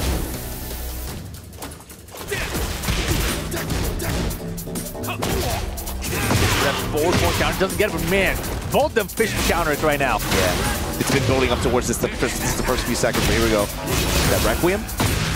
Hey. Incinerator string parallel to the wall. Activation on CBM side. Step from low high. Had the whip. Crouch jab. Yeah, Jin's got a dive kick. Yeah, he's got it. He went under it. Smash just to tap him low real quick. Fish for a counter hit with that 4-3. Nice steps on these hatchet kicks. It's an LLRK from CBM. CBM on the Z-axis today is crazy. He's playing some Tekken. It's like he doesn't see carry. He just sees wire frames in a grid. He's just all over the place, man. Yeah, step left with the cannonball that time. Got everybody on a dog leash today. Forward 4. Put your hands up. Man, up now stepped it? Yeah, he did. Raw jet upper. Bruh. Wall control here, 62. Ooh, man on fire. Denzel. Oh, gosh, you wanted to toss so bad there. Block the heat smash. Still has snake eyes. Right into the Vulcan counter hit. Trade with Rondo kick. Yeah, lucky trade. And snake eyes get through. All right, all right. Low on the board. Good movement. The backdash, the sidestep, just to be able to whip punish, even just jab strings like that. Yeah, it's so tight. Good interruption. Magical. Where we going with the medium line destruction engage on CBM side. Counter activation here from low high. Back to the wall still. It feels like a lot of the set has been played in the same position. Oh, God. The last hit. Man, but his defense against these hatch kicks have been phenomenal. Either step, but this time to block.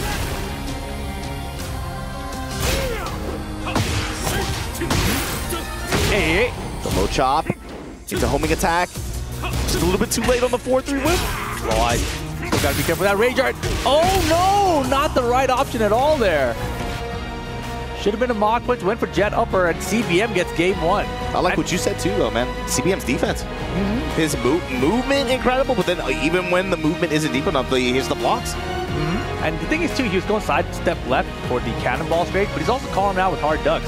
So the mix-up between the cannonball straight and the Requiem can really become a factor here. But right now it hasn't phased him yet. So, yeah, so far so good. He kind of laid it on in the last round pretty big, but CBM was able to deal with it really well. And ultimately, like the wall, I feel like mostly he got control. Mostly was able to get most usage of it that last game, it felt like. He definitely did.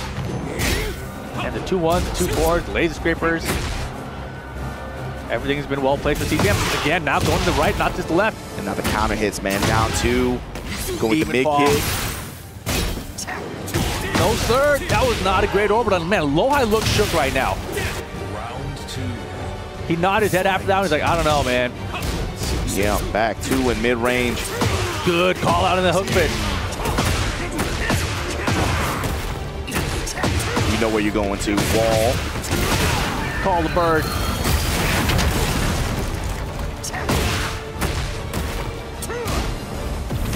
Plus frames, step with him, activate. Crouch jab, CBM trying to steal the turn back. Step on the forward 4, lift off. Should be the round here. There it is. One apiece, game 2. Can Low-High use this round to build momentum here? And who's gonna pop the floor? Who's gonna fall off the sofa first? Grab. Yo, with the cutter? Man, the regular man? Gotta get on the yoga plan, man. The DPO. Damn. Press it with the jabs. Cannonball straights. Low-High definitely mixing up his timing now. Got him with the up 4-2s. Taun's good. Incinerator string to finish it off. He went raw too, raw with it. Yeah, Low-High's taunt usage has been really good today. It feels like it's been better than I've seen him lately. Low tap back 2, able to intercept. Wow. Testing with the Vulcan punches. Just poking punches, jab strings, step 4-3. There you go, step and again, lift off. CBM's in the air, activate. Oh, missed the ender. Chance for CBM here, big chance. Still in it, still has a chance. Well, up close smash, and then finally drops that shoulder on him. And here you go, low high, right back in it. One game each, final game for the qualification. DRX happy in the crowd. You see Chanel on the right side of the screen. Oh man, looking like a club out there, man. They got glow sticks and everything. Yeah, they're chilling. But here we go for qualification. Open stage here in Yakushima. Round 1. Fight. Yeah, defensively, CBM wasn't as sharp as in game 1 there. So low high probably switched up the timing of his offense. Good block. Good punish. Drop the shoulder on him mid strikes. Yeah, he's doing a good job of controlling which way he's stepping. That can. If it was a bigger attack that he had parried, it would have been okay, but unfortunately not there for CBM. That round was all low high. CBM undeterred, still put his hands up. Low parry CBM.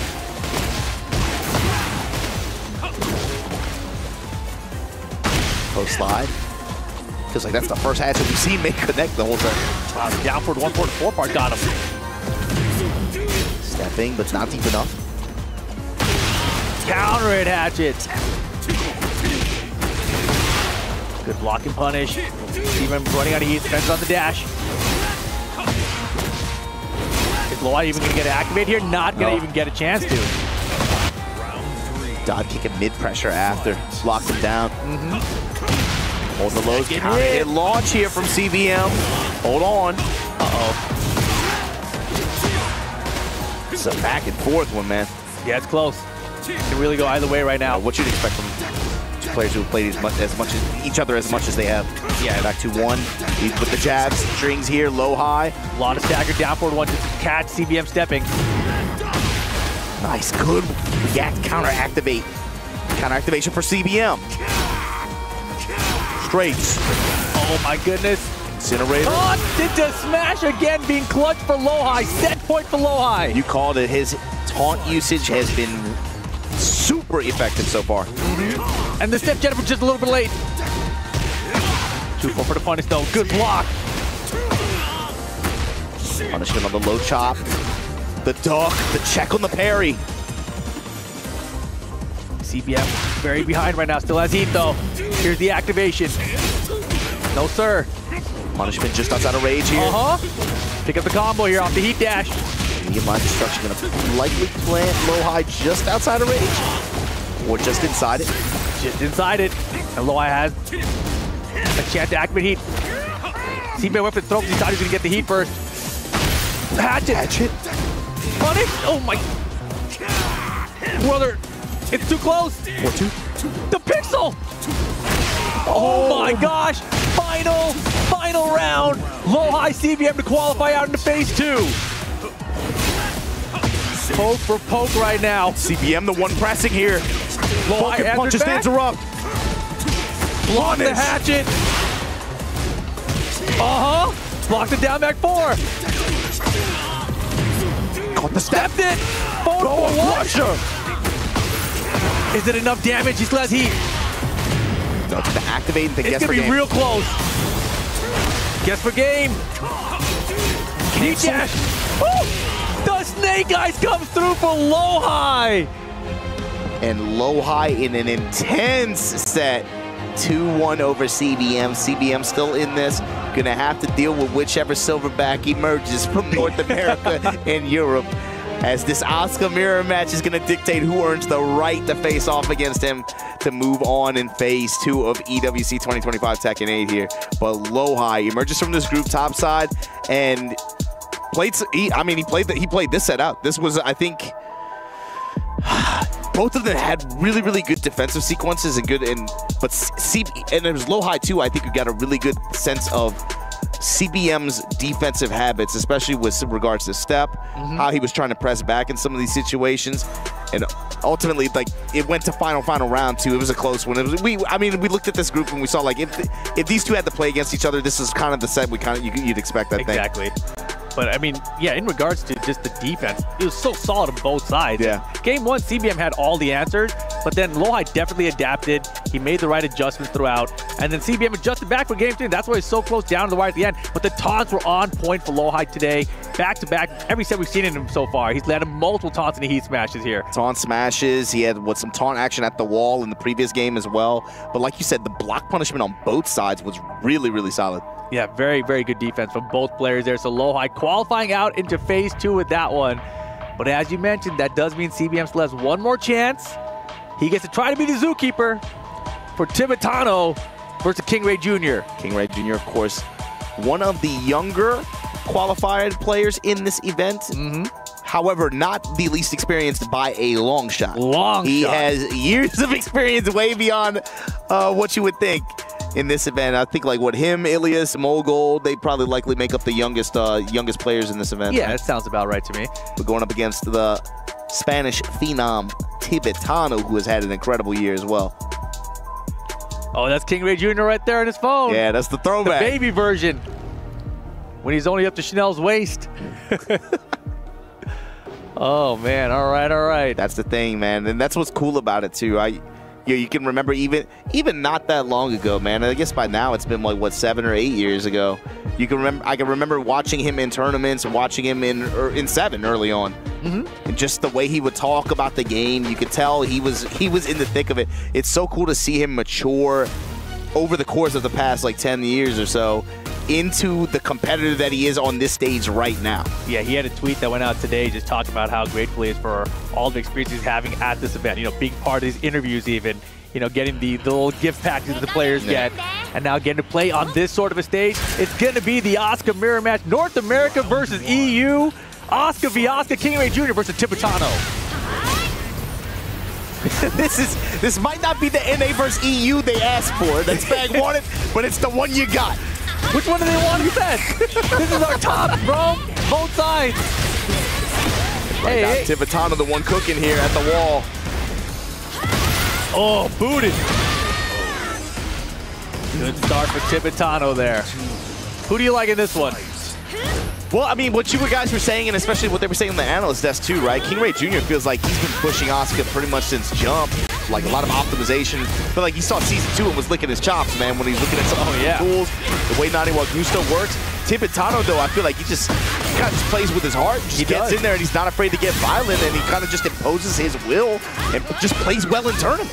No, Tibetano definitely is a player that plays by feel, I think, much more than by the book, right? He just knows when it's time to do the right thing. But here we go, King Ray Jr. A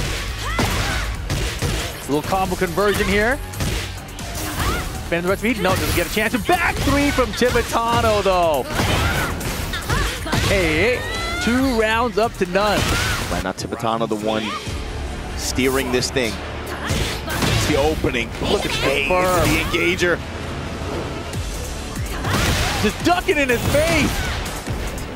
No, 4-2, okay. Yeah, that could have been even scarier. King Ray Jr. floated that Iwa, so a huge whiff in front of Tibetano's face. Surprised that wasn't worse. Full crouch mix, working out big time here. And the jab low. Tibetano, momentum on his side right now. Oh my goodness. And that's the good thing about losing the first match, right? If you can gain momentum in this first set on the loser side and then roll that into your next match, that could be a real big game changer in Tekken 8. Here we go. It's going to be last chance for King Ray Jr. John Ding in the crowd rooting him on.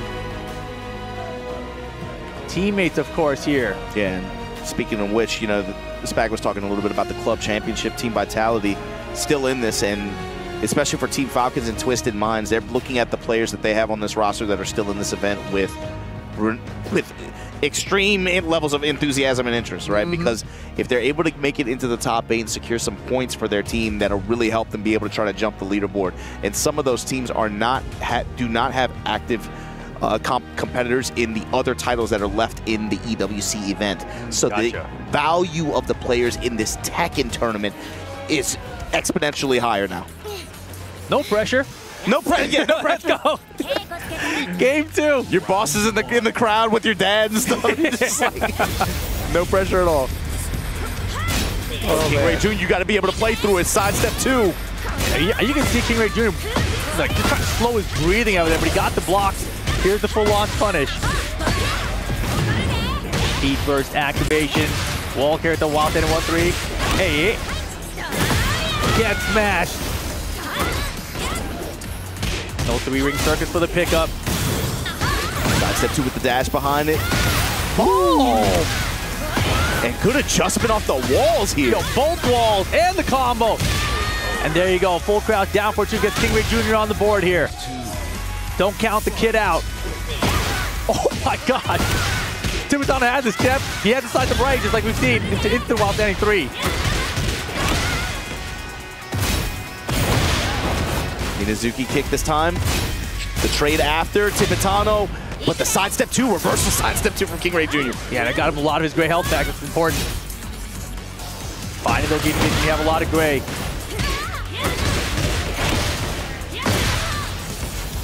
can take a few of those.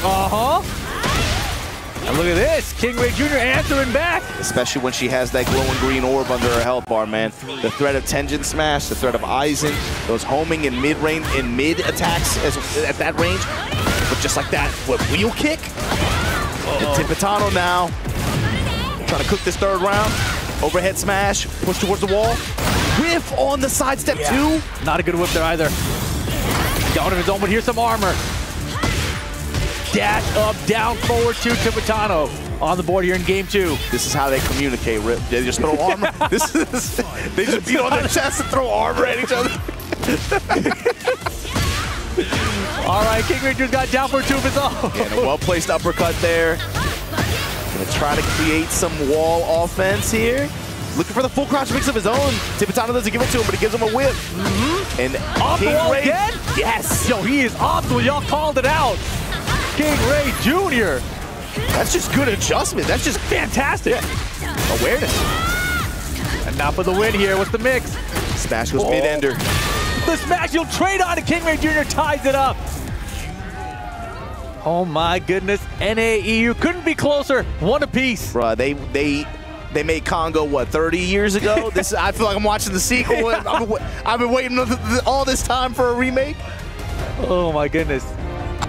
This is how they communicate. Okay. Oh man. Point them out. Game. Let's get it. Point them out. You going back to the zoo. Home attack, nothing happening. Into a down for 2. Rough start for King Ray Jr.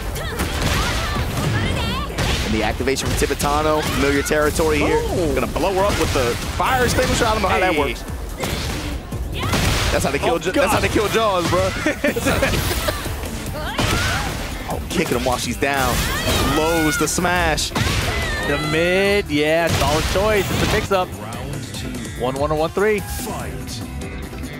What's King Ray's adjustment here? Sidestep right, not trying to force anything. Oh no, that was a huge whip. And honestly, that round was just a little unlucky for him.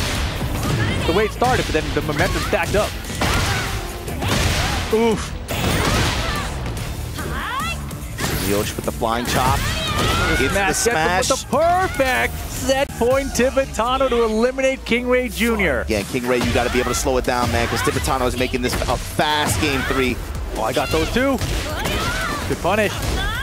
Oh, he sees those. He can react. I've seen the tweets. And now King Ray Jr. with wall control here.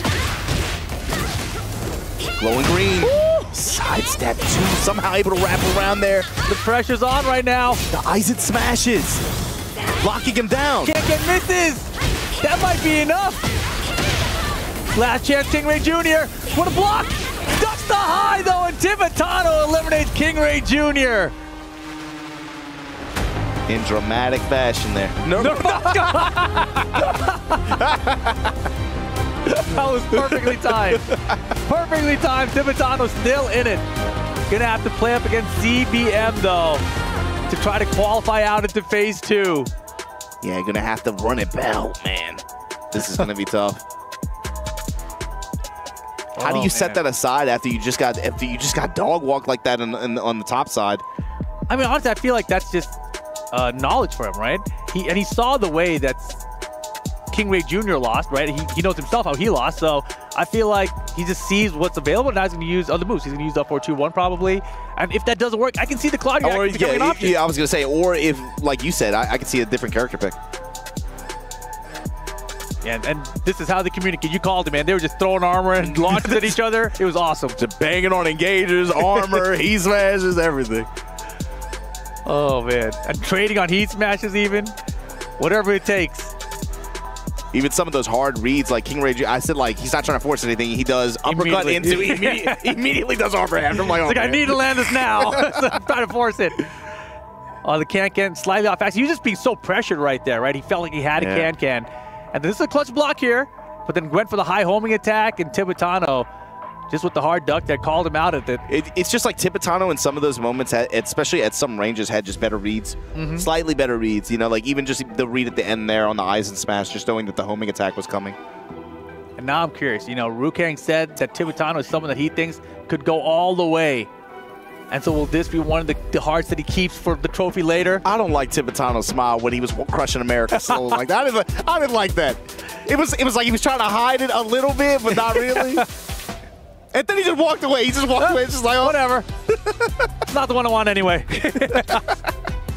Enjoy the tariffs, kids. Oh, my goodness. And CBM right now coming back up. Now the question I have is it Clive just for Oscar, or is it just for King Ray Jr.? Well, that's a good question. I guess you'll find out. Yeah. And then does Tibetano play into that? You know? Yeah, this will actually keep everyone guessing on both sides. Because even though Tibetano went up against Low-High, right? He went up against Low-High in this. Yeah. They had very similar strategies to deal with both of them. So you have to imagine Tibetano has that in the back of his mind for this. Ooh, and Tibetano wins the RPS.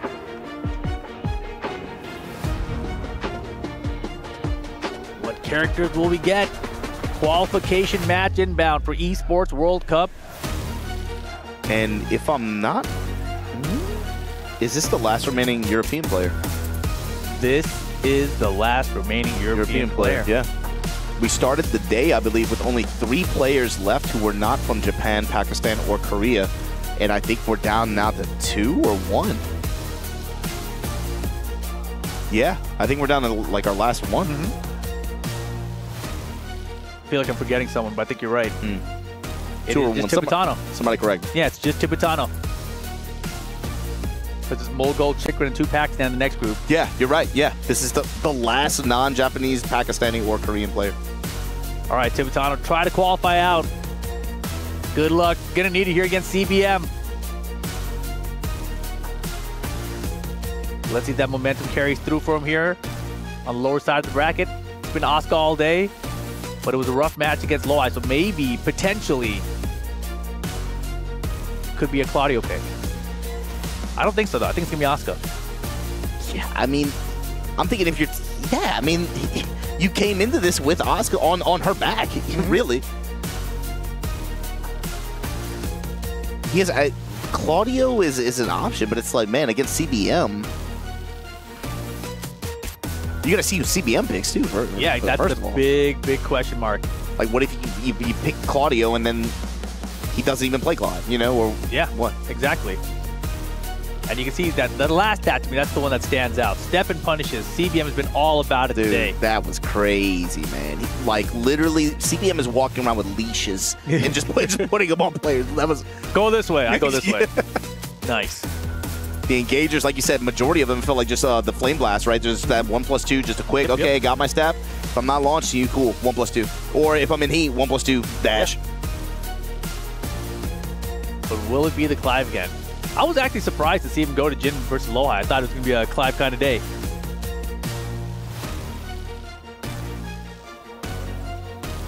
Oh, boy. Everyone's got the glow sticks, man. I'm a little jealous.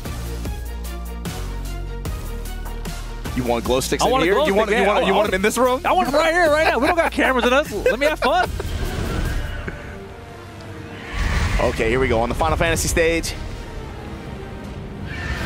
So we're going to start off close quarters with this wall. It's Clive. So it's for Oscar. Yeah, here we go. So, CBM now showing the cards.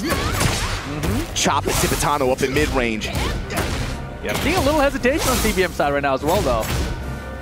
And it's a really different approach so far for CBM than he had for King Ray Jr. Yep. He's way more active, especially with mid-range attacks. You're seeing like a back four, Ramu Spear, 4-2s, counter hit launchers like that one again. I mean, it's a good start though, regardless.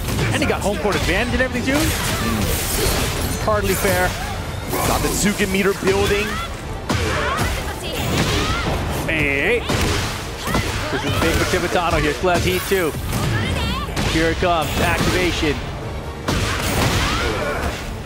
That did so much damage. The pixel into the smash.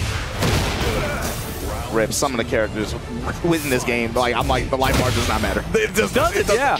They're either dead or they're alive. That's why when I see players like start playing defensive when they have the life lead, I'm like, bro, it's not a good idea in this game.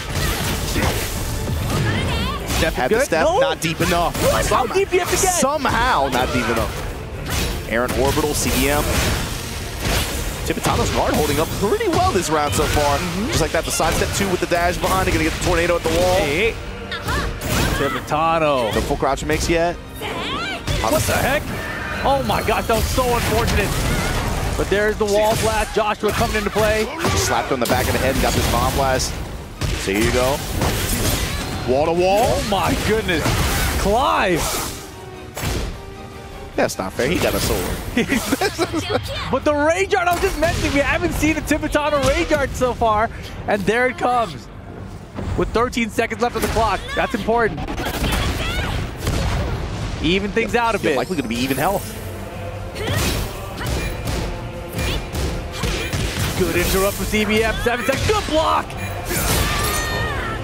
Tibetano, the gall to just bet it on that low and that moment. Oh my god. I mean, that's why everyone says he's crazy. He plays his heart. He plays what he thinks is going to work in the moment. He's still active. Phoenix shift. Tibetano fighting back here. Activate. Man, CBM sidestep, get back that all around, but not really a lot of whip punches off these steps. Yeah, these are fast mids too. These are, 14 frame mids that he's just still somehow able to just walk. Gets the slam. Tibetano looking for a perfect. Nicely done. This is already way better than it was the topside bracket. Way better. And honestly, CBM, he's getting these steps. We haven't seen this. The launch off the side steps, right? Now finally coming to play, getting the step into the down 4-2 launcher from the Clive. Yeah, like you said, it's been way lighter return on average so far when he does make these impactful decisions. Yeah, that dead meter's at 4 now too, so that's something to factor in if he can get to that final round. Final round or even burn it here. Yeah, it's just like he forgot about flame back. Yeah. He was in Jin Braid for too long. Destabilizer goes low. Oh my gosh, nice try. Titan punch late. That's a good punish.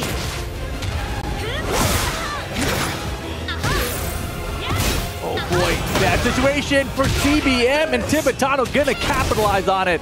First game. Looking to eliminate CBM here. I was about to say, now this is interesting. Now this is where it gets interesting. Clive again? Yeah, right? I don't know. The Clive doesn't look like CBM is in Clive mode, but he's gonna stick it out. He's locked in. He's locked in. I hope he switches gears real fast here. I feel like he's in Jin mode. That's been a theme today. Is players lock. If they have a game plan in their head, lock in on it. Yeah. Don't get deterred. The game plan. It makes sense. And there's a flame bash. Okay. This is much more like how it went with King Ray Jr. earlier, right? Looking for those flame bashes early, dunking the highs, getting the wild standing 2. And then now when you get the side steps, you need the down 4-2s behind it, and then he's playing what he played against King Ray Jr. The Jin set, like, he had to remember what he did, Yeah. He had to remember how to play. First cancel, not with your back to the wall against this character. Shipping down a bit here. Oh my kick. Oh man, here we go. Tibetano, hey, look at how much health he can recover. Not a lot of heat time. Oh, brother. This is terrifying. Oh, CBM doesn't look like a zookeeper right now. He fell in the cage. He fell in the cage for sure, bro. So what is this animal doing? They're hungry. Where's the zookeeper? Get low high. Rage Art. And Tibetano again at advantage in the set here. It's in game 2. It was down to a pixel there for Tibetano. And CBM lost that round. It doesn't matter what life bars are, you said. This is a killing game. You have to, if it's not finished, it's not over. Oh man, Tippetano first to heat engage this time. Half-life bar lead here, 15 seconds, but here's the flame back. Life back. Punish back, yes sir. Okay, good adjustment off the wall here. That's all 55 pre-tornado. Built the Zantetsu again, Mater.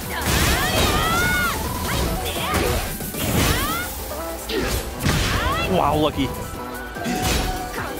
Just putting those boxes out there mid-range. Charge Minazuki kick. Punish that, there it is. You called it. As soon as he goes back to the game plan, he starts being able to scout those again, highs or just more linear attacks with the sidewalk. Look at the grab, burning the timer a little bit. Watch out for Tippetano Rage on this situation too with 4 seconds to go. Did he get him? No! Oh my goodness, okay. Had to watch out, but maybe he baited it even. One apiece. Good anticipation from CBM. I thought for sure he pressed Phoenix Slide. I thought so too. I thought for sure. Well, it's not the second hit of that string so far has been able to intercept Tippetano's advance. Minazuki kick mixing with the low. I like it. Peppering in that low. Down 3, just give us something else to think about. Actually mixing. Smash. Good blocks here, but nothing behind it. Oh, and just dash him and do it. Inner strength. Hey. Set point Tippetano to eliminate CBM. After what we just saw on top side of the bracket. I'm telling you, man, he came into some Jin mode. There's a step down forward too, though. This is what he needs, but honestly, he's not getting a lot of down forward twos or side steps in general after these initial launches. So he plays the rest of his round kind of defensively, waiting to find a side step, and Tippetano's not really getting a lot of opportunities. It feels like when that hesitation comes in, Tippetano presses. Yeah. And he gets into situations like this. Double step, gets the wall splat. Oh boy, big trouble for CBM. Tippetano smells blood, but wait a second.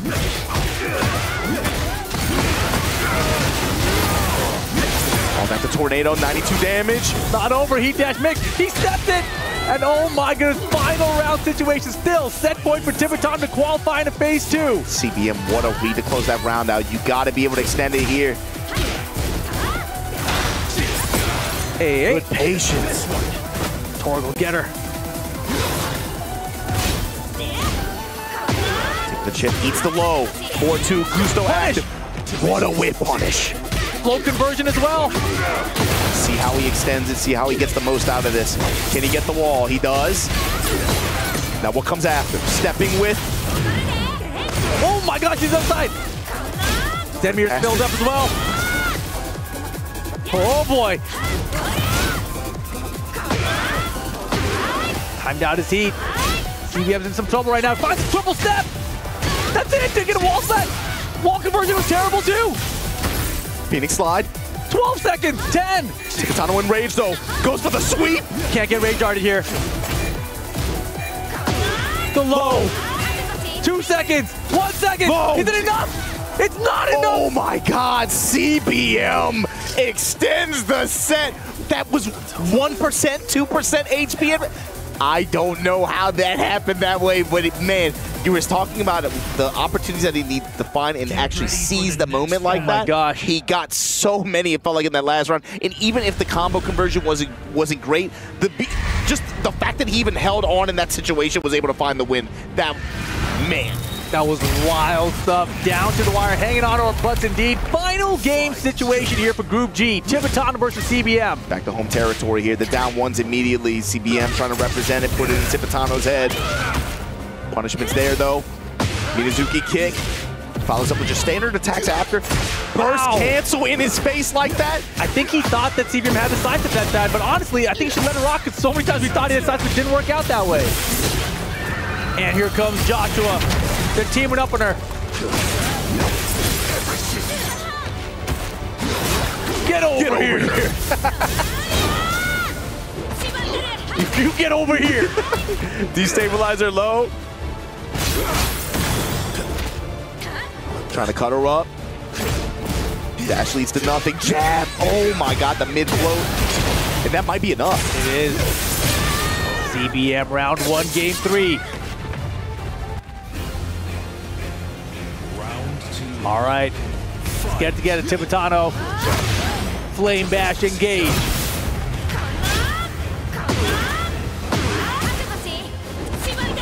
Tibetano's had really, really good success rate with the lows, too, overall throughout the set. Oh, yeah, for sure. Cass stepping again. Engine smash, gonna cash out big time here after this activation. Yep, just go with the overhead smash, get the bomb blast. Oh my Sumio's chop into the smash. smash. Still going, Damn. and then leads with the, man, just leads with an interrupting attack there. Oh man, all day. Stabilize your low, the mix. Ooh, 174 this time, punish. Low conversion, yes sir. Still rooted there. Tibetano's going to the air a lot. Way more. Wall pressure now though. Phoenix low, can't get no go. Again, the homing. Yeah, ice and smash here. Parallel to the wall, good adjustment, just keep it going. 88, wait, flame bash, anti-air flame bash, activate. Spring kick. Oh my god, they switched position off of it. That's unfortunate for CBM. Set point Tibetano. Round 4. Fight. Where's the step down for two? Inner strength, mixed with the down one, but the inner strength again, right back to it. Yep. Tibetano cooking with something here. Activate, Sumiosh. Hey.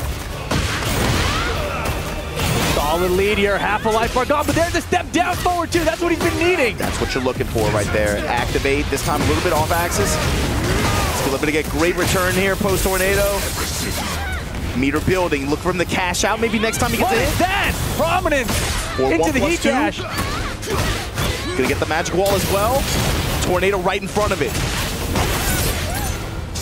Oh, the spring kicks are working out though. Oh, this is dangerous. CBM trying to close out this round. But oh boy, Tibetano's bringing it back to big time. Oh my goodness, and here we go.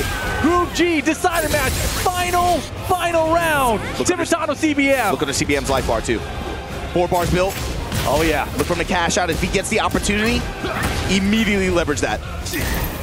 Good block, Tibetano there. Got him engaged. Good blocks. He's trying to flame back so hard right now. He wants the engagement, but not much great behind it anyway. Get over here. Starts with a while standing 4. Oh boy. Starts with a block and a punish. Flame back, no gray though. Here comes the heat engager though. The lows. Look at the screen. Every low. Every low. Oh my gosh, it's down to the wire. Who's going to stay in the tournament? Prominence, heat dash. CBM. Finish the combo and you're moving on to phase 2. He's got him. And what a finish. 2-1 in a really close set against Tibetano. CBM going to be moving out of this group alongside Low-High. But look, big ups to everybody in EU. Big ups to Tibetano, España community. And of course, North America, King Ray Jr. Unfortunately going to fall in this group stage, but CBM and Low-High going to be moving on to face the demons that remain in this tournament. Oh my gosh, this tournament is absolutely crazy. Looking back at some of the action here, CBM, the clutch blocks when he needed to. But this was so close throughout the entire set between these two. It really felt like CBM came in not playing the same game plan he started with this Clive. Yeah, I mean, that first game felt like a readjustment, you know? And I mean, we talked about that too. Like, that's some of the problems with playing like 2 radically different characters sometimes in this kind of competitive environment. Like, sometimes you have to adjust. Felt like his game plan, he forgot the game plan with the character. He just ran the character. Took him a game to adjust, and then you saw him start to get a little bit more successful with some of those sidewalks, being able to get some of these bigger call-outs. This ending was crazy. Down to the wire. Look at the percentage. You can't even see because he blocked there, but it had to be like 1%. He barely won there. Sumio's chop. That was a crazy combo, too. Then the sequence at the end, too, Tibetano, he was just holding back. It's like he plays the whole set like an animal, and then just at the very end, patience. I'm just going to wait. CBM got super insistent on just do 1+2. He wanted the 1+2 so bad. Because he wanted that heat engager, right? And it paid off for him. Landed the combo when he needed to at the end. And big pop-off from CBM as he qualifies into phase 2. Yeah, that's what I'm talking about. It's so funny how, like, for better or worse, players at this event are so emotional, man. Yeah. They are releasing it. Whatever. It's like it's like whether it's frustration, whether it's pride, happiness, whatever, man. They are feeling it. He's crushing Tibetano's soul right now.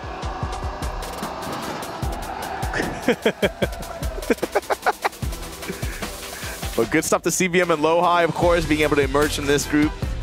Make it to Phase 2 of EWC 2025 here for Tekken 8. Man, but again, big ups to everybody in North America. Big ups to King Ray Jr. putting USA on his back, man. And be as the lone warrior in this event. Tibetano, big ups to him too. But like we said, Low-High, CBM, we'll see you guys tomorrow. Exactly. The Koreans qualify out.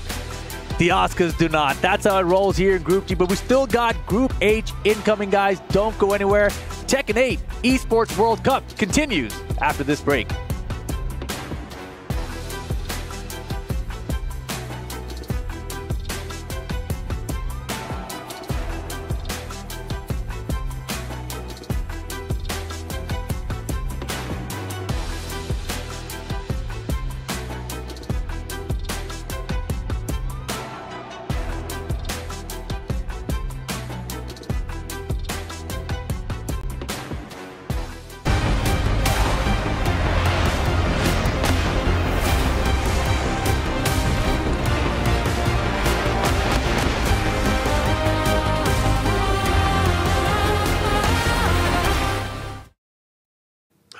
I'm here with Keisuke as he meets the exit interview floor, unfortunately. The Kazuya did not work out on this occasion, and I'm extremely sad about that as well. The first match against Pina didn't go his way. Then he dropped into the lower side and played against Chanel, where he was victorious. Then Pina got the double jeopardy, and I just want to talk to him a little bit about that. お疲れ様でした。お疲れ様でした。やっぱりピニャ強いですね。どうでしょうか。いや、めちゃくちゃ強くなってますね。やっぱ今シーズン、結構結果残してて、なんかどの大きな大会でもトップ8残ってるぐらいな感じだったんで、まあ警戒はしつつめちゃくちゃ自信あったんですけど、まあ強かったの一言に尽きるなって感じです。いい結果を出せたっていうのは、ケイスケの方ですよね。いや、ピンヤが大会でトップ8がいつも。今シーズンのトーナメントで、結構トップ8残ってる率が高くて。なるほどね。はい。So I just wanted to know what he thought about, Pina. Apparently he's, really improved. He's clearly leveled up his game, looking at his performance today. And yeah, he mentioned that Pina has been getting great results, always getting top 8 at majors, and just showing that he's on that level of really strong improvement. で、やっぱりちょっとだけ思い出して考えてみると、やっぱり変更できたところって、なんか、こういうところにこれをやればよかったなって、そういうなんか思いつける何か。なんか、結構そのピン屋さんの読み合いにずっと付き合って、そのハーフステップに対して起源権を合わせてるみたいな感じが多くて、自分から読み合いを作っててなかったかなっていう感じだったので、まあ、体育だけヒットした後とか、起源権ヒットした後にもっと自分からアグレッシブに攻めてプレッシャーかけたらよかったなっていうのが今の反省点ですね。流れは作られてなかったんですよね。そうですね。So yeah, basically, he talks about the fact that he was in the mix-up of Pina, always kind of obeying Pina's mind games and mix-ups and just always on the defense. And he didn't really take much opportunity to start his own offensive sequence of making Pina guess his mind games and stuff like that. And, he's only had a few moments to kind of reflect, but that's kind of the first few thoughts that come into his mind after the match. But that's the pressure of short sets here. But EWC continues, and unfortunately, we lose Keisuke at this point. But thank you so much. ありがとうございました。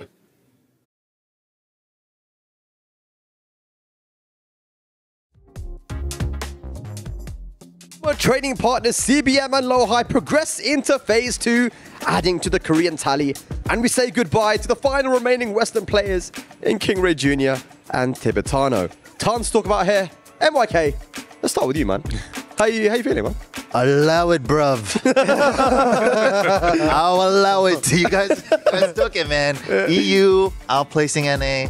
But yeah, like some of the things I wanted to point out in some of the matches against the Koreans, right? Like against Low-High, against CBM. It seemed like movement was the key of the game, right? It's just like a lot of sidewalks, a lot of big steps, and that's a lot of things that a lot of the Oscars players have brought up before. She's really linear, and especially the Kingray match in the first set, he was really not using forward 4 that much until like game 2, like round 2. It's like, oh yeah, I have a high homing move that's also plus on block, and it's a launcher. I feel like that took a while for wait, we got breaking news, guys. Breaking news. It looks like Tasty Steve has left the venue after Tibetano crushed Kingray Jr.'s key. Someone bring him back, man. I mean, it's not that deep, to be honest. Steve, it's not that deep. We're friends, dude. Like, you don't have to be that angry, man. It's okay. It's okay. Steve, please come back. We need you on commentary for the next group, man. Either way, like you mentioned, the movement was amazing. And actually, Pobsy, you were mentioning that it was something about Tibetano that he was able to neutralize that movement against CBM a bit better, right? Yeah, that's one of the things, you know, dashing up in his face, using a lot of down forward, just kind of keeping him in check. And we saw him a lot with the while running 1+2. How many times did CBM get tagged with that? So he really, you know, saw that and adapted to that. You know, but in the end, at the end of the day, man, it just came down a little bit of a scrambly situation. And I said it and I called it. You know, when you can just see something in the game, I was just like, Tibetano slowing down. Or, Tibetano, don't slow down. What's going on? I said to him, okay, I think. Dude, you called it when he had 99% health. I was like, no way. Oh my goodness. I mean, his performance was amazing, man. Yeah. Even though he didn't qualify, it was so close. We actually have Ryan Hart right now with Tibetano to reflect on this group. Got Tibetano here with me, man. I don't even know what to say. I think that's the closest set we've seen all week on Tekken 8, man. Absolutely crazy. But that first set, the one, you know, you opened up against Low-High. You know, you've had a little bit of time to reflect. What are your thoughts about that set? I was prepared for Low-High because he's a defensive player. I think I told you before, but he was super ready for everything. I tried to play like more oppressive, a super aggressive player, but I wanted to change some things, but he was super ready. So GG's and anything. Yeah. That's the way the cookie crumbles. And then of course dropping down into that lower side, you took on Kingray Jr. from North America, got the win there. But then that 1% difference in the rounds against CBM. You had match point a couple times. Just what's rolling around upstairs on that one? Now I feel like I had for 1%. You know, I don't know if you saw it. 1%. I had the match and qualify for top 16. I think after that round, my mind goes like more down because I had the match point. Then and the next match, I had the match point again, but he was playing more smart than before, and I did one error and I failed in my I failed. Yeah. There was a moment that showed how much of a strong mind you have in that set, because after you lost the 1% round, you went down on rounds in the final game, but then you still brought it back and got 2 rounds and had match point, and that just really shows your intestinal fortitude under pressure on a massive stage like that. So big props to you for that one. I know a lot of people that wouldn't have been able to recover after that, but yeah, unfortunately it didn't work out, but it's been great having you here. Thank you so much, and good luck for the events to come throughout the year. Thank you so much. All right, that's been Tibetano here. Man, what a crazy set that was, and CBM will march forward after that one. Ryan, and thank you to Tibetano. As we see actually the players arriving for our final group here is going to be Noman Chaudhary, Hafiz Tanveer, Chikarin from Japan, and Mul Gold. Some say, man, we left the best for last, you know. I mean, this is crazy. We got a lot of diversity here. Pakistan, Japan, and Korea. Talk to me, Rikak. What a group we have coming up now. And I think one person to really highlight here is Numan. The way that he qualified in the LCQ, winning that, and the way that he performed, his movement and his timing on the back one, especially with Steve, is incredible. He's such a great player, and I'm really excited to watch him play. I mean, even just talking about Steve, I feel like Steve's a character that's really been flying underneath the radar. Personal experience, I struggle playing against Steve because, historically Steve's been that guy that you kind of out-dry out, you just out-lame him. But now Steve has this thing where he actually forces you to interact. And I feel like any character in Tekken which forces you to interact is a scary character. Yeah, and look at this matchup right now. Our first matchup is going to be Hafiz Tanveer versus Noman Chaudhary. And ladies and lads, just look at what teams they are representing right now. Twisted Minds and Team Falcons. When it comes to the club championship, this is very, very important. Arslan's already made it into the second phase. So is Atif, right? Those are the 2 Pakistanis that are in right now. We have, again, Twisted Minds and Team Falcons here. So for the club championship, this is also very, very important. Yeah, I mean, Twisted Minds are in 5th, Falcons are in 2nd, you know, and just the points difference between them is not that much. So, you know, they need to make it into the top 8 to guarantee some points. Yeah, we had an update as well that Team Liquid is actually eliminated from a game earlier and didn't make top 8, so they won't be getting any points this week.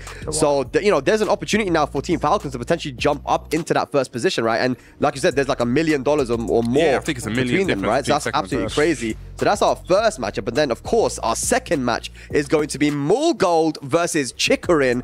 Emo, I can't want to pick your brain on this one because Mulgold is one of our favorites for this, right? But definitely. Chikarin has been playing amazing. Do you see how he played at EVO? I mean, this is going to be a tough one. Yeah, I think Chikarin is always a player that gets slept on. It's like even the year when TWT finals where he won, right? I don't think anybody had him on his bingo card, on their bingo card to like take the whole thing. But that's kind of what he does. Even last week at EVO, he got 3rd place there. And it's just like first EVO Japan as well for season 1. He's the first big tournament winner in this game. So it's like people always kind of sleep on Chikarin. They do, man, and that might be something that works against them. But ladies and lads, Mulgold is one of our favorites, like we said, to win the EWC this year. And we actually have Ryan Hart with him right now to hear his thoughts going into this group.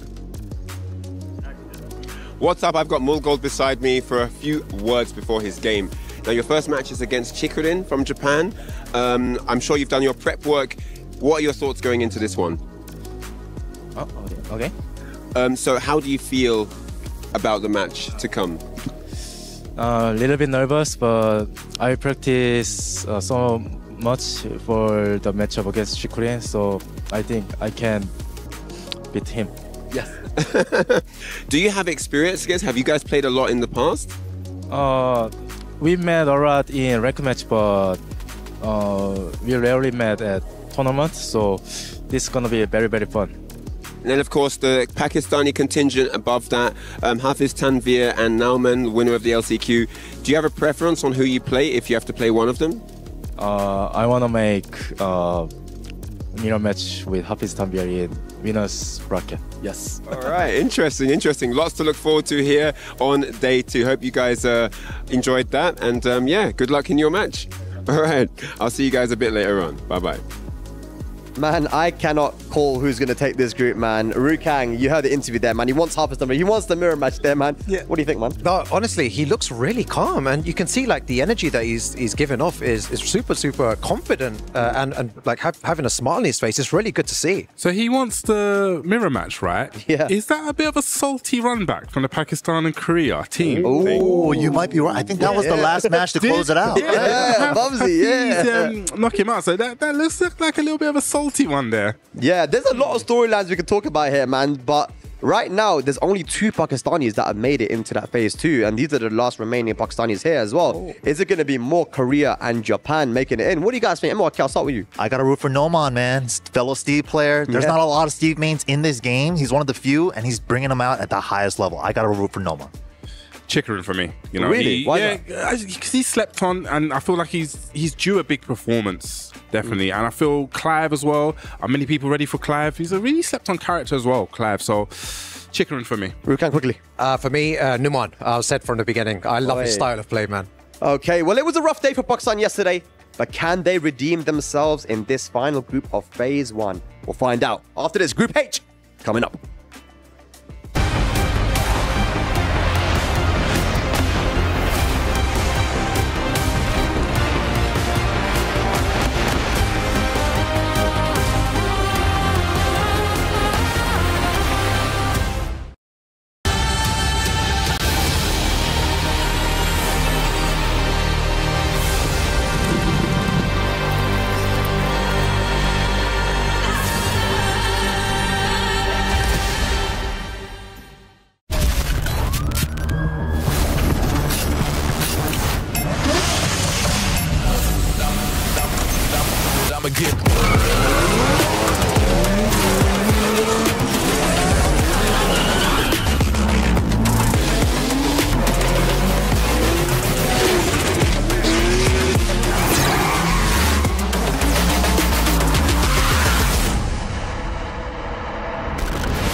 is Peter.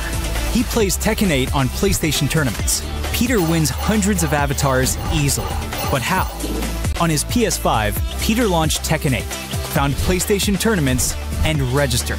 It's that easy. New tournaments daily. Win avatars, prizes, and more. Compete, win, and claim your prizes today on PlayStation tournaments. PlayStation.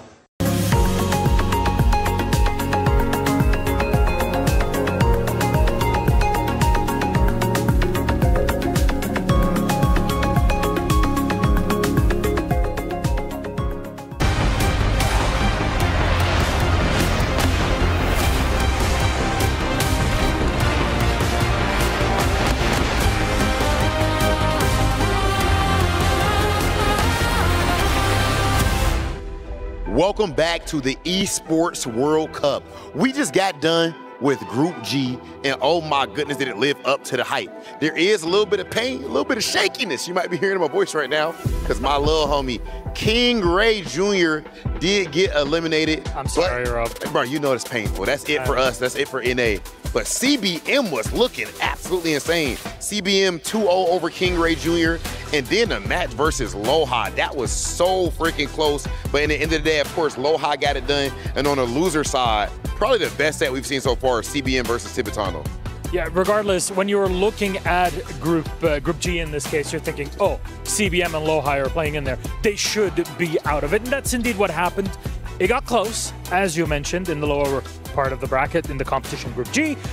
But still, the two players that walk out of it are two that you do expect, Loha and CBM. However, now with Group G done, we are down to our last group, Group H, before we reset the bracket and go back into a different group stage for tomorrow with our top 16 players. This big story here is that there's only one more Japanese player competing to make it out of the groups, and that's Chikurin. He's playing later on in game number 2, but as you see behind us, it's Hafiz and Numan that are getting ready. One on Falcons, one on Twisted Minds, two clubs that have massive history between them here in Saudi Arabia. I would call it big rivals in the region, but also in the club championship. And right now, these teams, of course, as you said, they are currently among the top teams right now, fighting for these points, fighting for that bag in the Club World Championship. So, of course, that is extremely important. And outside of that, we just got to make sure you guys know what's going on. My man's, they call him Newman Chowdhury, but please understand the CH. Some people like to joke around and say counter hit, because that's what he is doing with that Steve. He cooks up in the toughest region over there in Pakistan, but he's not able to travel as much. He's winning in the toughest region, though, so that shows you what he's all about. And right now, it is not going to be easy because he has to go head-to-head with Hafiz Tanvir. Ladies and gentlemen, it is about to be a special one as we get into our last group of the day. I'm very much looking forward to this group because this would be kind of the second group of death out of the 8 that are here at EWC 25 in our first 2 days of competition. We're about to close it all out here in Group H. Rob, let's send it down to our commentators and get it all started. Group H action here, Esports World Cup, Tekken 8 live from Riyadh. I'm with my brother Tasty Steve, and this is Mark Man. Guys, we are pleased to bring you this epic set of matches with our final 4 players here, striving to get into Phase 2 of the Tekken cinematic universe. Hey, Numan versus Hafiz Tanvir. Look, man, I said this when I first got here. Hafiz is definitely one of my favorite players to watch right now. He's young, he's hungry, he's got a lot of talent behind him, man. And it's one of those things where you fighting up against a specialist with a Steve. I'm glad Mike was talking about this. MYK was talking about this. Steve is one of these characters now, and Bubsy, how he kind of forces interaction, which is a little different than what we see in Tekken 8, where he's like, obviously it's all about offense, but you really want to get in Steve's face because of how he finds these big counter hits. The last time they met, though, 3-2 it seems like it went. 9th place and then not available for the EWC placement. Top 8 at majors. 2 on the side of Numa. That's actually something you really need to pay attention to because like Rob TV said, he's playing in the toughest region out there and he's still getting those big dubs. Not only getting the dubs, but really showcasing to the world he is at the pinnacle of Steve is what everyone has said, and you guys probably seen it in the past, but at the LCQ, which the way he qualified, Numan, he used Paul Phoenix. I want to see it. I want to see it. I want to see all of it. pick a little bit of this, a little bit of that, but either way, one of these two players will move on. He has the Steve Fox locked, and this is what we expected from Hafiz Tanvir. It is the Claudio. Let's go. All right, let's go. We got Falcons and Twisted Minds going at it here. So one of the things I want to point out, man, shout out to Shadow 20Z, man. We were talking about Hafiz one day, and we was like, man, he uses a lot of sidestep forward, more than most Claudios, he would like to say, but it's more about the conditioning, making you fear it. And it starts with those small poking lows. Yeah, that's the thing, is like once they start fearing the lows, it can really open up the rest of his moveset, and especially dangerous by the wall here. And right now, that is actually where he has him. Numan has to deal with this pressure, this offense, and a sway. Okay. That all started from a sidestep left, spins the rest of his meter, and look at that, just forcing you to try to swing at this range after getting clipped by the low. Boom. Okay, tries to keep that pressure here. Nice, knocks him down. The follow-up here. Let's see what Numan can do. I call that the old uncle trick. You got a quarter in your ear. Engage. Boom. Blue Moon Burst follow-up here. Let's see what he does. I like how he's going to the lows instead and forcing him to play this game up close. He's definitely going to second guess it. Oh, man. That is a Steve specialist thing right there. Knowing the right time to be able to pull that off. Gets the hit, the follow-up here. He does have the life lead. Oh, this Blue Moon Burst. Getting clipped. Just shy of the wall here, but Hafiz Tanvir taking advantage of it, trying to charge it up. And look at this offense, super active with the Claudio. Hafiz with a life lead. 16 seconds left on the clock. Numan not done yet. Breaks the glass, not dead. The low. He interrupts with a low. Oh, it goes in the stance to avoid the attack, and like it was nothing. Damn, like it was nothing, I'm gonna be ducking. Oh, yo, Mark, that's the second time since we've been on the mic you dropping bars. They ain't ready. Calm it down, all right? Bring it in. All right, the follow-up here, the knee advance here from Hafiz. They trade, no one getting anything, but again, read on the timing, both of these players. Over here. I like Steve Fox heat burst. He's like, I'm done playing around. Oh, counter hit to the wall we go. Let's see what he does with it. Nice adjustment here from Hafiz. Damn. Has the positioning here, goes for the heat smash. Not gonna kill, but he has great, oh, the second hit. Here comes Numan. Oh, one more, he can do it. What a block on the down two, and the down forward 1, 2 rounds straight. Look, we were talking in the back how we wanted to see the Paul, right? But the Steve Fox is getting the job done. Yeah, it's a thing of beauty too, because not many Steve players playing at this high level. Let's see if there's any adjustments here. Nice low parry, pushing towards the other side. We're gonna get a nice combo. He should be able to get the wall here. Albatross 2, mix up, goes for the stomp. What a duck and a launch on the side of Hafiz. Hold on. Hold on again. What's he got? Full extension. He's gonna get the wall for sure. Into the shoulder. The sidestep attack again. What a side, bro. The sidestep left for Hafiz has been really good. Armor. Heartbreak shot, the follow-up into the Sonic Fang. Mix up City. What you got? He's gonna smash maybe. Oh, just keeps him there. Oh, wow. Oh, he's dead. Yo, welcome to the third dimension. What a sidestep. Game 1. Numan taking it.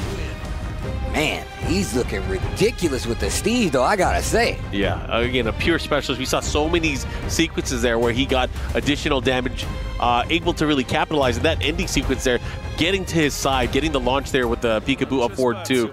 Great stuff here. We are moving stages, though. We're going to the other side of the world here. In Peru. Dancing a little bit. And now you can see a lot more defense on the side of Hafiz. Nice, dirty. I'm telling you, that sidestep forward, bro. Oh, he clipped him. The follow-up there with the 171-2. The follow. He's going to get a big extension with this combo. Yep. Oh, he down back. Why down back 3? I don't know, but Blue Moon Burst, maybe it missed input, but he gets the floor break, but he actually can close out. He still got heat. Dash to close it out. All right, Hafiz. Again, there's a lot on the line here for these two players. One of them will move on to the upper bracket finals for this group, and that means a lot because you are one step closer to making it out. Phase 2 with all the killers. Have we talked about the implications of the Phase 2 here? Oh, if the winner, whoever gets out here, has to face Atif in bracket tomorrow. Good luck. Ooh, off the wall. And then the loser has to face off against Edge. This is a stack. Bro, from wall to wall? Okay. Oh, and it was enough. My God, enough. the damage. Hafiz Tanvir, oh my gosh, the damage. Can I get some more? Oh, engage. Let's launch them rockets. Oh, they're dancing on the wall right now. Nice, the throw. He knows he's been going for that armor, that heartbreak shot. Calls him out because of it with the throw. I've talked about this earlier this week. I've been seeing that a lot where players are anticipating the armor, going for the throw because they know it's the best option. Dude, he's been using that while anyone catching him here, making sure that he's not able to run away. And the follow-up, Numan looking to close things out here on this round. Can he do it? But Hafiz, with the resources, with the rage, with the heat, not enough. Numan fighting back. What we got? Yeah. Over where? Over there. You're confusing me, man. What's up with these Europeans, dog? I can't follow the action. I just heard Spag right now, bro. That's what I heard. Okay, bro. Back. No. Okay, look at this pressure here. Gets him with the smash, pushing towards the wall. Man, Hafiz is really on the ropes right now. Okay, the burst, the smash follow-up here. And great block here. At the right distance as well. Oh! Okay. He was probably just wary of the second hit. Clips him out of the air. Hafiz was looking so much better in the second game, but Numan is slowly bringing it back. Great extension here. 10 seconds left. The Fox Fury, the follow-up here, gets the hit this time. He's looking to tie things up. Can he do it? Has the life lead. Has to be careful here, though. Oh my God! Oh! Were they playing? Steve, they are playing some Tekken. Bruh. Final round here. Big round for Numan. If he's able to take it, he will move on. Hafiz fighting for another chance. Engage. Okay. I'm telling you, man, Heartbreaker, you got the best of me. What you got here? Ooh, no punish. Okay, he didn't go for it. Knows he's powered up. Gonna spend a little bit of for the burst. Just the tip. Let's see what he got here. He does have the life lead. Oh, and he's gonna be able to close it out. There it is. Tying things up. Look at this. You can see the anguish. You can see how hard that fight was for him. That's, I think, been a big thing about the week so far is you can see a lot on the faces of these players. They are fighting for a lot more than they're used to. And yo, this is just phase one. Bro, they just keep coming back, man, incessantly, bro. They can't stop, bro. Oh. Let's go. Shout outs to the peeps in the streets watching with us. If you know, you know. It must be sweet to get this big victory. It tastes like honey. Oh, yo, hold on. What they got? Deep burst on the wall, big damage. Damn, he is about to serve him right now. Oh my God. Wow, so perfect. Oh, perfect, that was great. Shout outs to SDC. And now, man, I love how he layers his offense, starting with the back threes, using the sidestep fours, and just trying to keep you honest with the up-close game. But Hafiz taking the lead in the set right now. As I told you, he tax you with the lows. Breaks the glass. Ooh. Oh my gosh, he gets the wall as well. The readjustment? Yo, Numan, bro. Yo, the delay, Blue Moon burst, he burst to get the combo. And he's gonna continue. Sidestep 4, again. Oh, low heat smash. He went for the triple, 3 in a row. How's he gonna deal with it? Numan with the back step. I'm out. He's gonna get this. I love how he slides on the, I like how he scoots up. And then the last hit, he leans into it.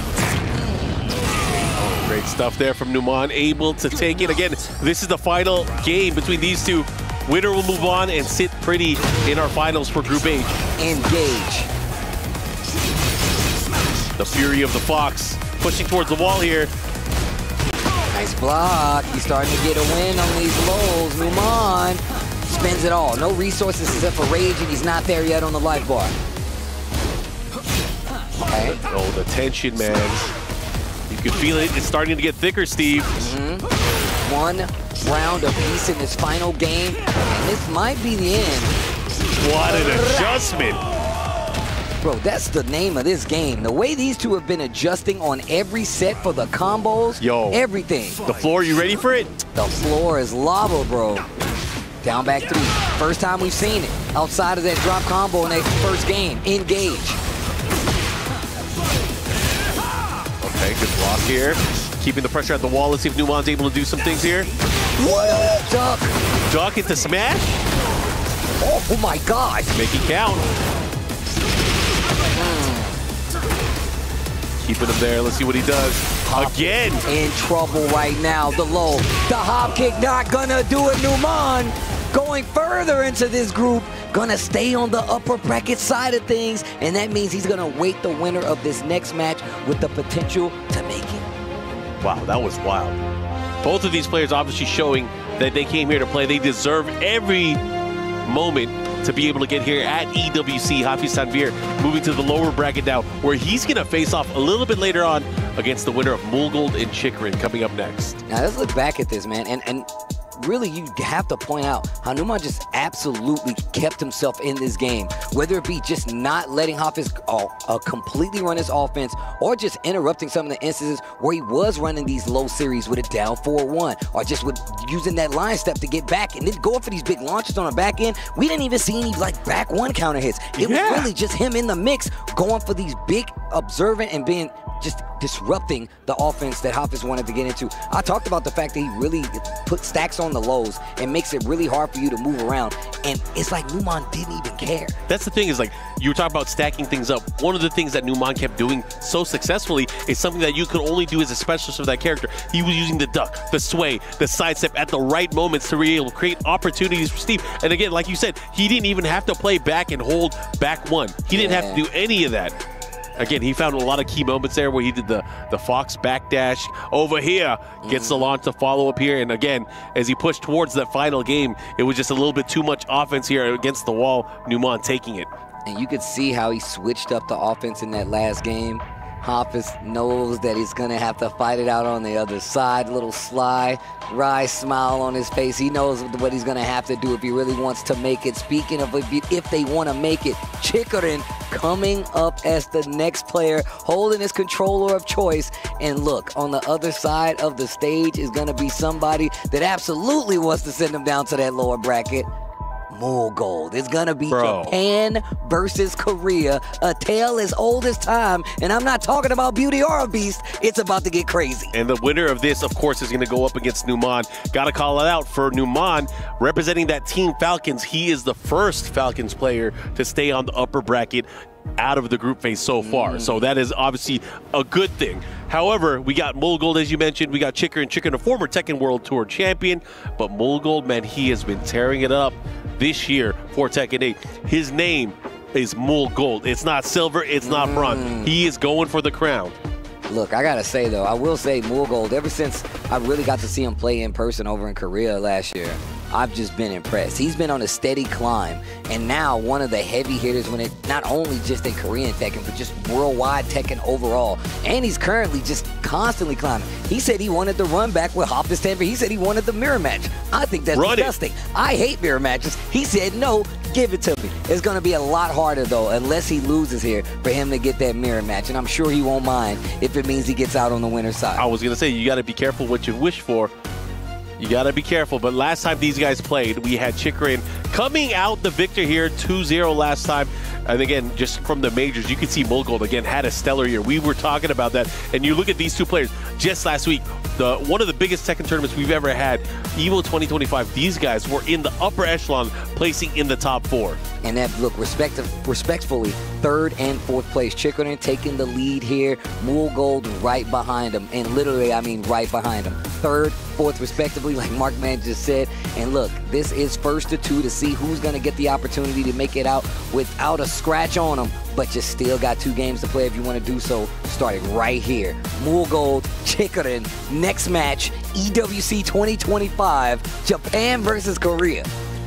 Our brothers over at the analyst desk were talking about, Bubsy especially, he mentioned that he feels like Chikrin is due for a big win. And you know, his performance last week at EVO, especially going up against one of the other favorites for this tournament, Arslan Ash, he almost had him. He actually sent, I believe he sent Atif to losers as well in that tournament. So again, there was so much going for him.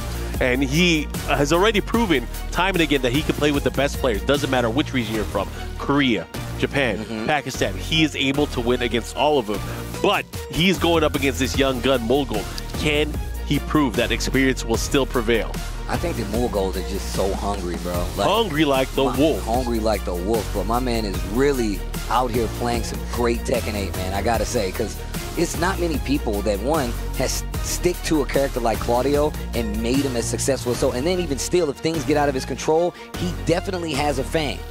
He definitely has a thing. He has a lot of weapons going into this, but again, I gotta give it up everybody that's watching at home and chilling with us throughout the entire weekend. This is just phase 1. We still have phase 2 tomorrow, and of course our final 8 that's gonna be happening. So I hope you guys tune in. There's a lot of Tekken here at the Esports World Cup throughout the week. Well, it's almost time. Once again, you guys gotta remember, final group of the day. One of these players will be moving on, but it starts here. And I don't know who I would say has the advantage here. I do not know. I think it's going to also come down to the characters that are picked here. Is it going to be Clive? You know, he has been using Clive against a lot of the high-profile players, but he has been using Lily as well. And that Lily took out Atif at EVO. The Clive, of course, reserved for some other particular matchups. But who is Chickering going to bring to the table? That also goes in turn for Mulgold. Who is he going to bring? He's been using a lot of Fengwei lately, too. Not just his Claudio. I think it's like very matchup dependent, though, too, right? And speaking of Chickering, I mean, that Lily got him an EVO Japan Championship. So you got to say that that's a valuable weapon. And I've seen him switch back and forth between the two if he feels like it's not going his way. Not many players can do that to success. Chickering can. And we see the Clive versus the Claudio. They're locking in, headsets on. Somebody's got to win. Let's see who it's going to be. Oh, man, get ready for the next battle. And we're going to the mansion. My man brought a dog to the fight. Here we go. The battle is about to begin. The Elegant Palace. This is a race to 2. Group H. Who is going to face off against Numan in our upper bracket finals? Sidestep forward, plenty. I like that. Just delaying the stream to see how Chickering's going to react, but he's got his back to the wall, back one, and he's still got plenty of heat. Not going to be able to close out, but Chickering is in trouble. Round 1, game 1. Mulgold draws first blood. Yep, scooped him right out of the sky there towards the very end. Able to capitalize, take that opening round here, but here comes Chickering, getting some of that momentum back, pushing towards the wall, gets a nice low parry. But what kind of combo, what kind of pressure do we have here? Torgal comes out to play. Okay, nice. And one of the great things I love about Chickering and the way that he uses Clive, he is so good at utilizing the lows, creating opportunities to pressure, and then when you start trying to act up on those lows, he starts opening it up with the rest of his arsenal. I will say we've seen that a lot with the Phoenix shift stance and like just using the low out of it and gets the wall break. He's going to get a full combo extension. He can break the balcony here. Oh, yeah. The nasty aerial tailspin, the follow-up here, big damage on the way down. He has him into rage, but he still has heat. Not going to matter. Not going to have a chance to use it. And just like that, Mulgold looking to run away here with the opening game. 2 rounds straight. Oof. Okay. 4-2. I love how his voice sounds when he's activated. I mean, I like how he looks too, bro. He looks really cool. I feel like that's you when you pop off. Right? It's just sidestep 2-0. What a sidestep. Back 1 again. Yeah, the wings of the Phoenix not going to save you there. You are dealing with an Exorcist. Right now, trying to exercise the chances of Chickering taking this game. Yo. Wow. Not dead. And now you are. Game 1, Mulgold, 3 rounds straight. Now, we talked about the fact that Chickering does have more characters than just this. Yeah. Is it the Lily that's coming out now? I mean, the thing is, if you make a switch here, you are stuck with that character because you have to win 2 games straight to go through with it. However, there is still the element of the lower bracket. If you believe that the switch can happen, then obviously you can go for it. But you also have to be prepared for that loss. But Chikarin, bro, he's been everywhere. He's done almost everything you can in terms of being a Tekken player. I mean, didn't he go and stay in Pakistan for a He bit was to one of get the first training? ones He's out one there. of the first people to do it. Yeah. So you know he's all about this Tekken life. Even going from arcade stick to pad, because obviously either it's more efficient or he just feels comfortable on it, and it's worked out for him. Once again, he got a Evo Japan Championship with that pad, so I'm not surprised at all. But Moolgold seems to be unstoppable, and there goes the Lily pick, it seems. I mean, if he picks Lily, that's great. I'm looking forward to seeing adjustments, what strategies, what counterplay he has, because obviously he has been rocking that Lily since day one of Tekken 8. All right, here we go. Game 2. Chikarin with the switch. You can't count him out. His name is Chikarin, not Chikarin out. He is in it to win it. All right, I think we're getting lined up. This will be easy. Round 1. Dude, Claudio. Fight. See what you got. So cool. He is, though. He's pretty cool. I will say that. Okay. And look at this offense already almost 50% gone, but big counter hit combo conversion here for Chikarin. Voila. All right, the flip over, the feisty rabbit. Keeps him there with the feisty low. Voila. Speaking of, heat dash. Oh, wow. Puts him on the wall. Heat first. Big combo here. Has him in range now. Chikarin, what are you going to do with it? Oh, the neutrals? Over the low heat smash. The first time he goes for it, but we noticed that Moolgold definitely has been using it a lot, but he still gets the combo on the wall, goes straight for the raised heart, and this should be the round. And that mistake must have haunted him at some point, but it doesn't matter because he is now busting that ghost. What's he got here as he has the lead and extends the lead? Man, back one is so good. Oh yeah, good control move in the particular matchup here, especially against a character like Lily who has such great movement, right? Speaking of sidestep, gets the activation. Tries to force movement there with the down 3 string. Back one on the follow-up, catches the sidestep just a little too slow. Full pickup here. Lily still has heat, but this is not a good situation to be in, especially with the carry. He gets real close to that wall. Yeah, and then of course Moolgold having those tools. With like he tried to jump out the corner. He's been known to do that. He had the right timing, but just not the right spacing. It worked out, but he's still in a bad situation. Finally adding in the low. Moolgold, huge exhale. He's 1 round away from putting Chikarin down on that loser side. That one too, the follow up here. The slidey, Chikarin starting to open up with offense. Hands off. Wow, what a duck. He was ready. Still has heat. Wow. Sliding along the wall. Oh, speaking of sliding back into the wall, here comes Moolgold looking to close things out. One more exchange can do it. Does he have enough? Big damage. Full charge. And he's been mixing it too, man. He really does mix it up. 2-0 over Chikarin here. They shake hands, and we move on to the next part of this tournament, which is going to be the lower bracket side. But one of these players is potentially going to go home. Well, definitely somebody's about to go home, right? Yeah, actually, Moolgold's going to have to sit right back down because we are going to be going through the upper bracket to have him face off against Numan, who just won a little bit earlier. But let's look at some of the action that just transpired here on the screen. You can see early on, Moolgold really showcasing a lot of his dominance in the particular matchup, letting Chikarin know, like, hey, you know what? This pick is not going to work out. Go back to Final Fantasy. I mean, look, neither one of the picks actually worked out. I mean, Moolgold just seems so ready to deal with it. I mean, like you said before, it seemed like he really was just studying the matchup. Speaking of studying the matchup, he realized in the first game and in other games that, like, he likes to go for that low heat smash, and the hop kick, just to call it out, didn't change too much in the way of history, though, as Moolgold will continue the dominance going into the second game. Third round, game 2, and it looks like it's coming to a close. Big damage on the table. Moolgold looking unstoppable right now. Yeah, he's looking really strong. Chikarin obviously going to have to take that tough loss, but he's going to have to recover very quickly because he has some work to do in the lower bracket. He still has to play off against against Hafiz Tanvir, who is waiting there if he wants a chance to get out. And then, of course, We're gonna see our upper bracket finals happening right now. Numan, who's he gonna pick going into this? You think he has something cooking for Mulgold? I don't know, man. I feel like he's definitely going to play the Steve.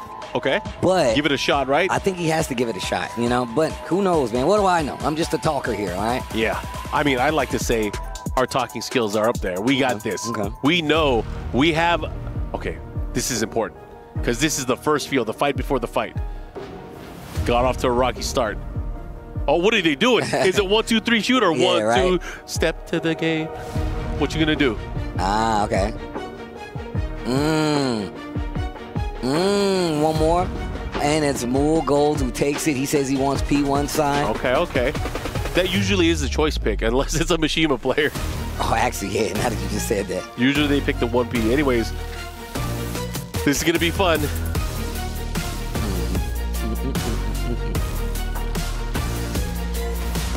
Let's see how this lines up.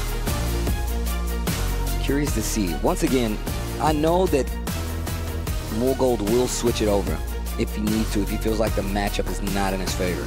So I wonder what he's going to do here. And even more so, I know we said we wanted the Paul, but how does he feel about the Steve Claudio matchup? Step and punishes 5 on the side of Numan. Heat engagers 7 on the side of Numan. And then he first, however, in favor of Mulgold.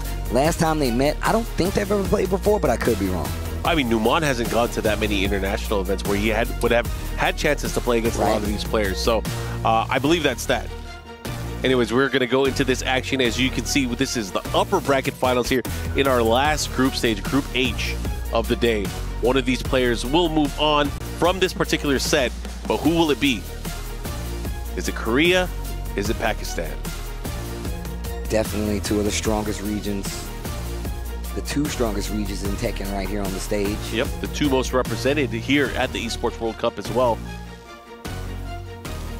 I believe 15 players from Korea, 7 from Pakistan. Oh, wow. I like that. Bring the country with you. Let them know we got the Korean players definitely brought their country. Players. Both of them. Yeah. Both Pakistan and Korea. They brought the boys with them. The crowd is cheering them on. And Mulgold. I like these little stats. Highest combo damage 86, average combo damage 74. That's big though.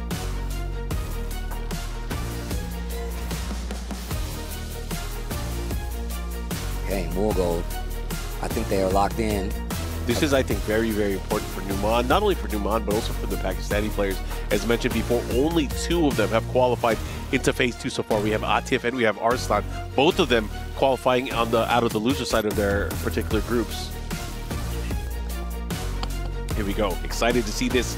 These guys are locking in, ready to go. If you guys are tuning in right now, you are watching the final group here. Stage is set. Esports World Cup. TEKKEN8, Markman and Tasty Steve. Bringing it to you. We got the Steve Fox and the Claudio here. It's a quick check, making sure their butones are working. It's all good.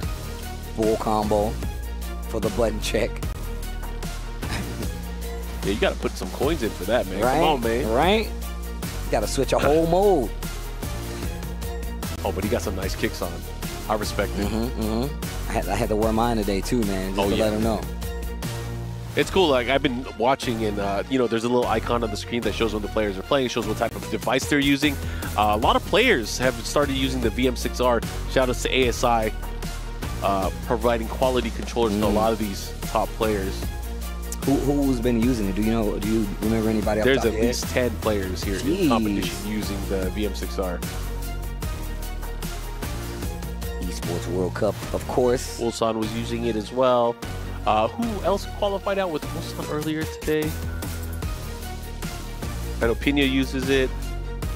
There's a lot. There's a lot. Okay. Let's not go through the list. There's a ton. All right. I think they're doing final button checks now. Was that a fake out, though? Do you think Steve is really coming out? I mean, it could be a switch up. The old Is he locked in? He's not locked in. switcheroo. He's definitely not locked in yet. Bro, how many times they're going to change these buttons? They just did an extended button check on the screen. Now they're on the button check within the menu. Sometimes you just got to, What are you going to do? Okay, it is Claudio. And it is Steve. Looks like these are the characters that have been locked in here. Game number 1, race to 2, Numan and Mulgold. Locked in, the stage is going into it. Battle. Get ready for the next battle. Man, this is a good stage. This is a great song. Shout outs to the Tekken Project team. The Tekken Sound team, you doing work over there. Yeah. Victor sitting back there chilling. Over here. As soon as he said over here, that big knee hit him in the chest. Oh. I like how he hit the left.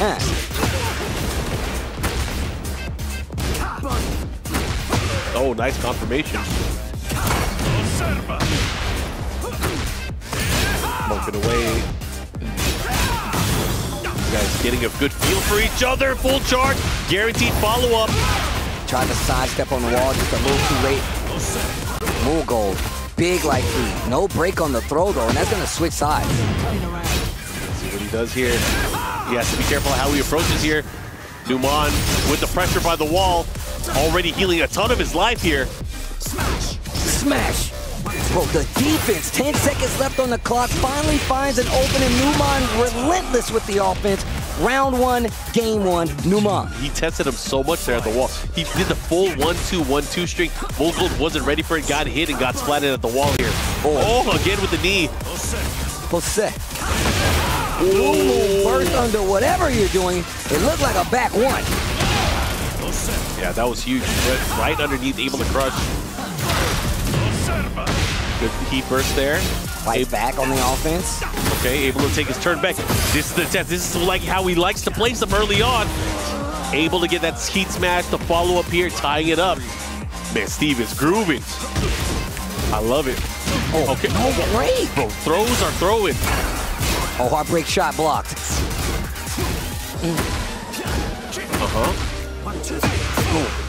That's the string rock. That's how you know we get into the outer limits of this Tekken. They're doing full strings. Ma, they're doing strings. What? They doing strings? Not in my house. Not in front of my kids. Right? How dare you? Okay. Follow up here. Pushing back. Right now, Numan fighting out of the corner here. Great block there on the Blue Moon Burst. Oh, he almost had a follow up there with the punish. I'm done playing around. Ooh, fire! Sonic Fang. And the down forward 1. We've seen him switch it up quite a few times before, and you can see Mulgold adjusting himself now. He knows things are getting serious. Numan did not come to play. Well, he did, but he came to win too. Nice pressure here. Engage. Numan gets the follow-up here. Sonic Fang pressure pushing towards the wall here. What does he got? Oh, that's guaranteed. Yo, this is going to hurt. The old T4. The Masaji. Fire. Engage. No! The low parry! Not gonna happen. Not today. He dashed. And the down 2. He's really switching up his options after the knockdown. The down 2, the down forward 1. Numan looking sharp with the Steve here. Mulgold, what are you gonna do? Because we talked about the Fang. We talked about him having the alternative 2 switch, but will he do it when the situation is so dire? I mean, Numan already showed his card early on. He's on fire. He's comfortable fighting against Claudio. He fought Claudio right before this set, and now they're going right back into it. This stage here, let's see what happens. Numan, Mulgold. Numan looking really, really strong here in this particular matchup. Can Mulgold make adjustments? Oh. The Exorcist Pistons. Okay. The Exorcist Pistons. Is that the move name, or you just tell me that's your interpretation? That is my interpretation. All right, okay, I like it. That's good, actually. A little poke on the low, looking for a reaction. Gets the spin. Trying to get the win. Big damage. Slow it down for me. Charge it. Charge it, put it on the platinum card. Right, I don't even want to see how much it costs. Just charge it. Let me tap it. Okay, here we go. Good challenge here. Counter poke towards his advance. And again, Mulgold starting to open him up with the lows now. Oh, the heartbreak. Engage. Man, every time that Mulgold seems like he's getting something started, this dude Numan's like, nah. Not today. Okay. I'm gonna stop you right there. I'm gonna stop you right there, young blood. Ooh. Back 3. Gets the punish. Leave him spinning. And the wheels keep spinning every time I stop. Hey. What you got here? It's not enough, but it doesn't matter. He has the follow-up, the insurance, the knee. Now, 2 rounds here for Mulgold, looking to tie things up here. Numan, what you gonna do? You can't let this slip away. You were in the lead. Rebuttal looking solid so far. Staying ducked right in front of a Mulgold. Okay, nice. While standing 2, gets the follow-up here. Big combo here from Mulgold. Again, Mulgold looking to tie things up. He wants to do it in the quickest way possible. 3 rounds straight, it's possible. Okay, but we've seen this before. Numan will definitely start moving around. Oh, He's trying to jump. He was in the air. I mean, he's got to close this out still, though. Numan might actually have a chance. Never mind. Yo, Mulgold, what an answer. He's like, you had me. You thought you had me. You ain't had me. Like you never had your car. Like you never had a counter hit. You never had a counter. You never had a chance. Don't matter.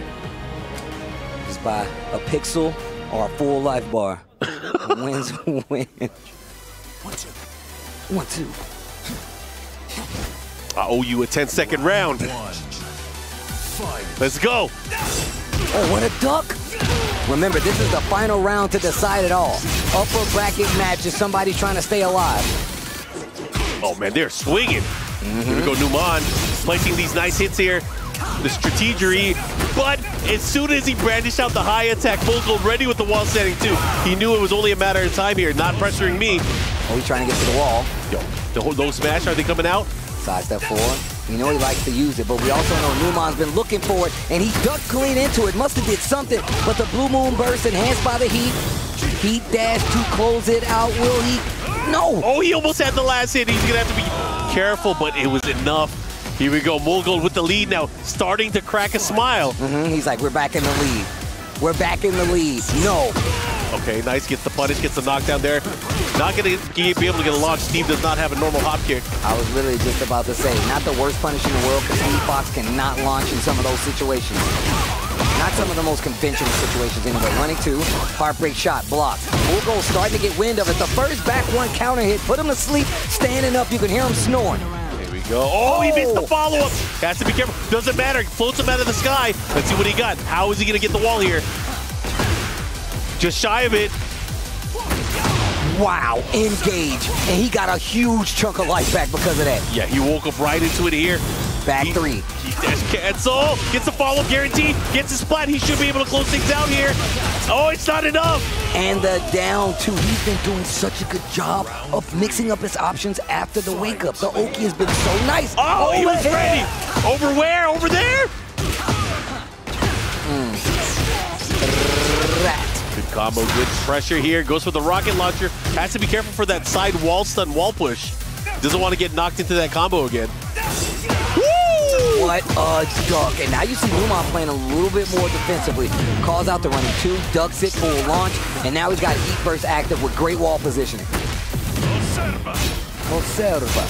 Okay. Back 3. A good option for when people are trying to sidestep up close. Yeah, let me check you, right? See what he does here. Oh, and here he goes. Mulgold trying to find an opportunity here. He does have range, though. Oh, my God, the whip punish. The whip punish. That was ridiculous. Mulgold, that was ridiculous. Oh, just shy of the wall. He has to be careful. The big punish. 10 seconds left. Albatross 2. Oh, the get up attack. 5 seconds. There's no time. What are you going to do with it? Oh, my God. He doesn't have the lead, and Numan ducks right in front of his face, and now he has the lead. Oh, my God. Set point, Numan. Can he do it? Mulgold threw that away. He went for the running 2, got punished for it, and now another opportunity. Who wants it more? Engage. Oh, my God, Numan. Nope. Look at the defense. The hop kick. And he has burst steal. He's trying to get him to the wall. He got it. Oh my God, big damage. Gets it this time. Running 2. The Albatross low? Are you serious? 5 Fox Fury. Oh, he got him with the counter hit. This is huge. He tried to get Blue Moon Burst in there, but he finished the string. The massaging on the wall. Numan, just a hit away, an interaction away. Oh, he went for launch punishable low. Oh my God, he's not gonna get the kill though. He's gonna get life back. It's 12 seconds left on the clock, and I think it's going to put Numan in a rage. Yeah, he's going to put him into rage. He's getting no, just outside of it. This is actually pretty good for Mulgold. The fact that he's not in rage! He's not dead! Oh my God, the Blue Moon burst! He brings it back. Rip, say it for me. I'ma say it with you. Final round. Oh my God. Here we go. And this is an insane set between these two players. Mulgold getting the big launch here, getting the advantage here in this crucial, critical final round between these two. The hot dogs. Damage, 50% off because those hot dogs are on the ground. Oh my God. This is not good. He might be dead. I don't know. Oh, he's just shy of it. What are you gonna do? Numan, it's all on you. What a sidestep. The back three, he finishes it. Nice punish. Oh, the armor. Mulgold takes it. Mulgold takes it. He's gonna go to the playoff phase of EWC 2025. This oh my God. was an amazing set. A war back and forth. Numan came out swinging. Even the crowd. He came out swinging. But Mulgold slowly but surely made that comeback, made those clutch reads, oh my God. and was able to pull it off. Man, that was a 6 set. Probably the best game I saw today. Oh my God. Man, we're going to break the studio. Oh my God. Oh, that was such a 6 set. Oh, that was such a 6 set. Well, look, I'm going to tell you right now, Mulgold almost got his wish of playing Hafiz Tanvir, but not in the way he wanted to. I guarantee you that. If he had to play him in that situation, he would not have been comfortable. And you see the back and forth between these two. The fact that Numan is so composed when literally the chips are down. You have nothing left. You don't bet your house on it. My man Numan is definitely cashing He in. bet his house, his friend's house, and his family's house on it. Right? The old grave plots, everybody.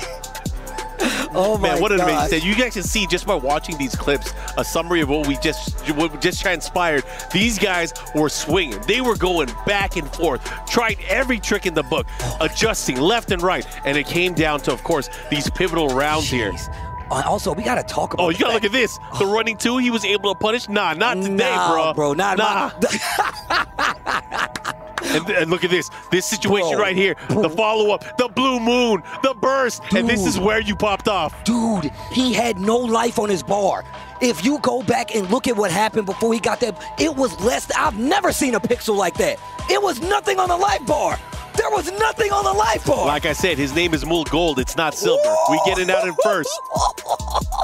Hey, man, the losers bracket, the 3 players that we have here are all certified world-class players. But only one of them, Steve, only one of them can make it out. Right now we have Hafiz Tanvir on deck. He's going up against Chikarin, the legend, the former TWT champion. Hey, you can't take that away. That's a standing TWT champion. The year's gone. You can't take it back. Yep. But here we go. Hafiz Tanvir versus Chikarin. It's going to be Japan. Oh, my God. Yeah. This group has been ridiculous. This group has actually been ridiculous. Who's going to make it out? Japan, Pakistan, these two. We already have one qualifier from Korea in Group H, but it's down to our final 3. Oh, my God. And there's only 2 more sets here left in the day. Final games of Phase 1. If you guys are ready for it right now, we have Clive from Chikarin going up for battle against Claudio from Hafiz Tanvir. Dude, this is ridiculous. That last set is stuck to my head, bro. But here we go. Chikarin going to the Clive. Hafiz Tanvir. Wow. Phoenix shift stance right under it. I mean, I was talking to a lot of the players, you know, they told us, and even Spag mentioned it to us as well, that there's not that many Clive players in Pakistan. Does Chikarin have what it takes here to be able to put him through the ringer? I don't know, man. Hafiz has actually been on a tear. I feel like it's really hard to get a beat on what his route is going to be. And that's one of the things I remember talking to Shadow about. Like, it's really hard to get a beat on him. But now, Chikarin in full offense mode. Yeah, and I think that's what he needs to do is, if he can't control what he's fighting against, he needs to take control himself offensively. My man Clive got all that reach and couldn't do nothing on the back. That's crazy. Okay. Uh-oh. I like that. Get away from the wall, sidestep left, and now he's changed the position. Hafiz back real close to that wall. This is such an important part of the match, is where they have a feel for each other. You got to show, do you have motion or is it just motion? What do you got? Dude, smart, bro. Okay, you dash. Oh, the running 2. Oh, the sidestep 4. He's so good at using it. The offense. Office on the offense, 2 rounds straight. My man looks like he's trying to lock in right now. Right now, Hafiz Tanvir doing such a great job, but a big counter hit from Chikarin. Garuda. This is now. Trying to catch him with the step kick, the follow-up here. Gets the blue one, too. Oh, sidestep, too. Oh, man. Almost had a full combo pick up in the down 4-1 to close it out. Chikarin stopping the round count bleed. First game steal, 2 rounds to 1. Hoppers with the lead and the blue stuff. Not just that, the wall positioning, this is huge. You can already see Chikarin starting to backdash to create space. Oh, he got him. He tried to duck at a certain point, but not there. There we go. Hafiz is so good at utilizing that knee. Oh, he's a sidestep and the launch, down 4-2-2. But the wall messed it up. Ramu not able to hit. Oh, big damage. Chikarin in trouble. And the charge tried to move at the last second. Wasn't even a full charge. Chikarin just thought he was going to let it rock. Tries to sidestep early, gets clipped in the process. Game 1, Hafiz Tanvir. That didn't work out. Do you think there's a possibility that he will switch over to the Lily? This is his tournament life on the line. The thing is, I don't think he was playing that bad. Hafiz definitely just has a beat, and I'm going to say on his rhythm, not on like the character overall. And I could be wrong, but it just seems like Hafiz just outplayed him in the sense that he didn't get his game started. Yeah, sometimes rhythm is everything.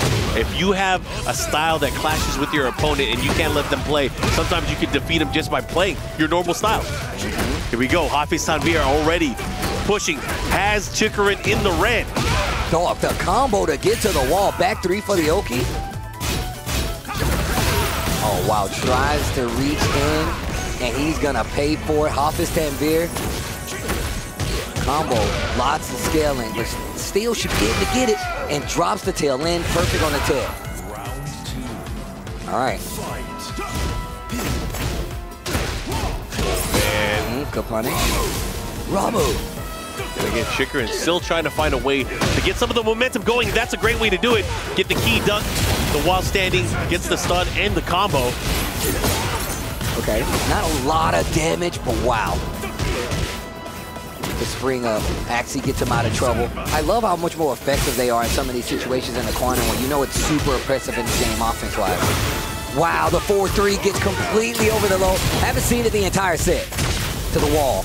What he does with it. Low wall splat. Not going to use it. Oh, I like that. Low wall splat means he's not going to get that explosion, and he got to keep the wall pressure, but it didn't stop Hafiz from getting out of there. What a duck. Chikarin on the board. Rightfully so, because that was definitely not looking good. But Hafiz, small challenge is definitely working out. There's so much pressure here being in the lower bracket. Again, for the pride of your country, the pride of the people that you play with, to be able to get out of here, there's so much on the line for these players. That's it, Rob. Phoenix shift. Yep, gets the counter hit. Oh, right now, Chikarin starting to shake things up. Yo, he's doing strings. We're going to finish him here. We finish what we start. We're starting strings. How's Hafiz going to answer here? Right now, Chikarin looks like he's sidestepping right. He's getting the counter pokes. He is in control. Oh, look at that, the counter pokes. Almost got that sidestep 4. And look, you can see very small commitments here on both sides. I mean, outside of that running too, get ducked, full launch. Yeah, Chikarin is going to look to end it here. He tried to get the violent knockdown, and he gets it this time. Looking to close it out. He should be able to do it here. Yo, the wild standing 3 Torbo with the assist, and that's going to be a game on the board for Chikarin. And he really opened up the move list in that second game. Yeah, and I feel like he had to do that because he's like, you know what? I haven't been able to test him yet. Does he really know how to fight me, or is he just controlling me because of his pure offense? That's what I mean. He knows that he hasn't really been able to get his offense started. The thing is, Hafiz really will take his turn every time. And the fact that he's mixing up so many moves, the lows, the mids, the back 3s, the sidestep 4s, hasn't even used a down back 3 yet, or a back 1, but still able to keep the offense going, whether it's with the running 2s, the Blue Moon Burst, and I like that he's kind of shifting around those options. Bro, I love this game. I could watch this all night. Yeah, all night. This level of play is actually amazing to see. Like, it is the best players in the world, 32 of them, but I promise you it's going to be half that by the time we get to the end of this bad boy sidestep. Down 4-2-2. do. I like the way he made sure it was a cancel because no matter what, he still had the sidestep. And he gets the wall follow-up here. This is going to hurt big time. Oh, no, re-wall splat, though. Yeah, I thought the Ramu was going to be able to pop him once again, but the big armor attack, Hafiz Tanvir catches him. Oh, the big block. Here comes Chikarin. Oh, wow. That was definitely Blue Moon Burst. He actually called it out, that down back 1+2. Oh, nice the big block. On the low. Didn't go for the slide this time. Hafiz still ready. What a exchange, the 4-3 again. Oh, my God. Chikarin with the lead in the set, and you can see Hafiz notice that it's slipping away. Chikarin is getting a lot more offensive, and it's because he's getting an opportunity to play his game. Now he's starting to make reads. Now he knows when to counterattack, and this is big because Chikarin, if he's able to take this data and push it through, he's going to win the set. Listen, I've watched Chikarin play for like 7 hours with 3 different characters. You know he can figure something like this out, but Hafiz still solid with the offense. He is the personification of locking in. Oh, Chikarin is a lab monster. Oh, he's gonna miss! But I like that. He actually did the cancel, so he didn't even get the hit. I like that he was aware of that. Oh, okay, dash. Down back 4, finishes the string, the 5 string. Hafiz, Rage Art. Is that gonna be enough? He had him in the float early on. I feel like it might be. It's gonna be close. Arrivederci. Not he's enough. still alive. Here we go. What are you going to do? How are you going to react, Chikarin? Oh, my God. Oh, my God. And just like that, Chikarin, 1 round away from moving on. Did he do running 2 and he did sidestep 2? Yup, and he was able to get it. Wow. He had the insurance on it. The Leviathan not able to get the hit. Low carry. Chikarin looks like he's in control. Bro. Hafiz is definitely in trouble right now. Chikarin, he is doing it right now. He's making things work. He can fight the whole night away underneath electric stars. Oh, yo! It's okay, Mark. All right, Mark. You gotta chill. My man's feeling himself right now. Big damage. And he got the wall anyway. Oh, just shy of it. He's so lucky. He did it too early. He burst. Oh, my God. And just like that, Chikarin able to close it out and eliminate Hafiz Tanvir, young Hafiz Tanvir from Pakistan out of the tournament. Oh, man. Like I said, dude, one of my favorite players to watch. Hafiz Tanvir, definitely one of these players you need to watch. Oh, yeah. If you don't know, hopefully you know now, man. Remember the name. This is definitely a player we're going to be seeing around for years to come, man. For years to come. Another electric set that looked like Hafiz was going to take it early on. But this is all data collection. My man was reading the meter. Came to the house, checked it to make sure he knew exactly what you were doing. And it's more of the same. We saw Hafiz earlier using lots of low heat smashes, the way he's using Blue Moon Burst, and just a very solid offense. Yeah. But this is the thing that we were talking about. Was it the win because Chikarin never got to play his game? And that's what it felt like, because every time Hafiz was like, nah, bro, I will contest back, but it didn't stop Chikarin from testing the waters, seeing if he could interrupt. And then he opened up that move list just a little bit more in that second game, getting that wall splat with the while standing 3, string follow-up. Man, that shot was sick. I'm going to say, the adjustment of a champion, it really showcased the veteran analysis of Chikarin, being able to put the fight, doesn't matter where he's at, and being able to bring it to him. He did so much more in game number 2, and of course in game number 3. That was such a sick moment. Dog, your production, the slow-mo on the sidestep 2. Good stuff. That was so good. Thank you. Bro, oh my! When I tell you Steve is standing up in the studio, he is standing up in the studio. There have been so many great sets here. Oh, but man. again, unfortunately for Hafiz Tanvir, he is out. Chikarin is about to crush that key. Well, thing is, Chikarin still has his work cut out for him, because now he's got to fight Numan. And I hope Numan watched that. Yeah. I hope he watched that. Yo, he got his headphones on. Turn me up. Turn me up. Look at Chikarin. He's scared. You don't want any of the smoke. That's why. He's not a violent man. He bowed to the key. He's like, sorry, key. It's all respect, baby. It's all respect. And now, oh man, last match of the day, of the group. Playoffs is in the future. You saw him point to it. Numan trying to get there, but he's got one more obstacle in front of him. It's going to be Chikarin.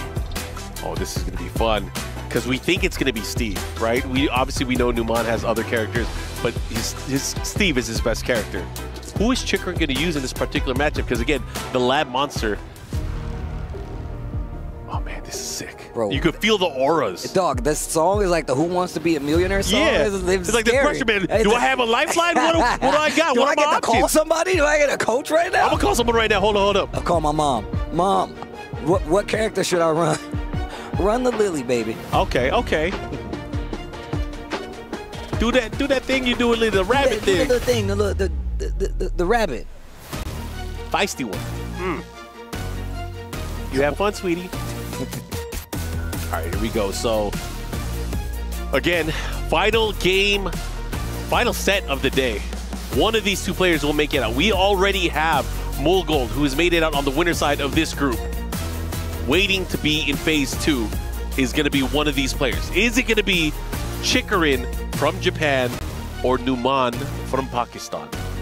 Oh, man. Hopefully you guys at home are enjoying this Tekken action because, man, this group has been ridiculous. Last time they met, not available. We talked about how the fact that Numan does not get to travel as much, so that could be the reason they have not crossed paths. Of course, Heat Burst, 8 on the side of Chikarin, 6 on the side of Numan. I feel like he hasn't even needed them. But Heat engages, 11. He has hit a lot of those bad boys by way of counter hit with the Steve Fox. Only 4 on the side of Chikarin, and sidestep punishes, 5 on the side of Numan, 4 on the side of Chikarin. Depending on the character you get, those sidestep punishes could be a lot more or a lot less, but let's see what characters we're gonna get.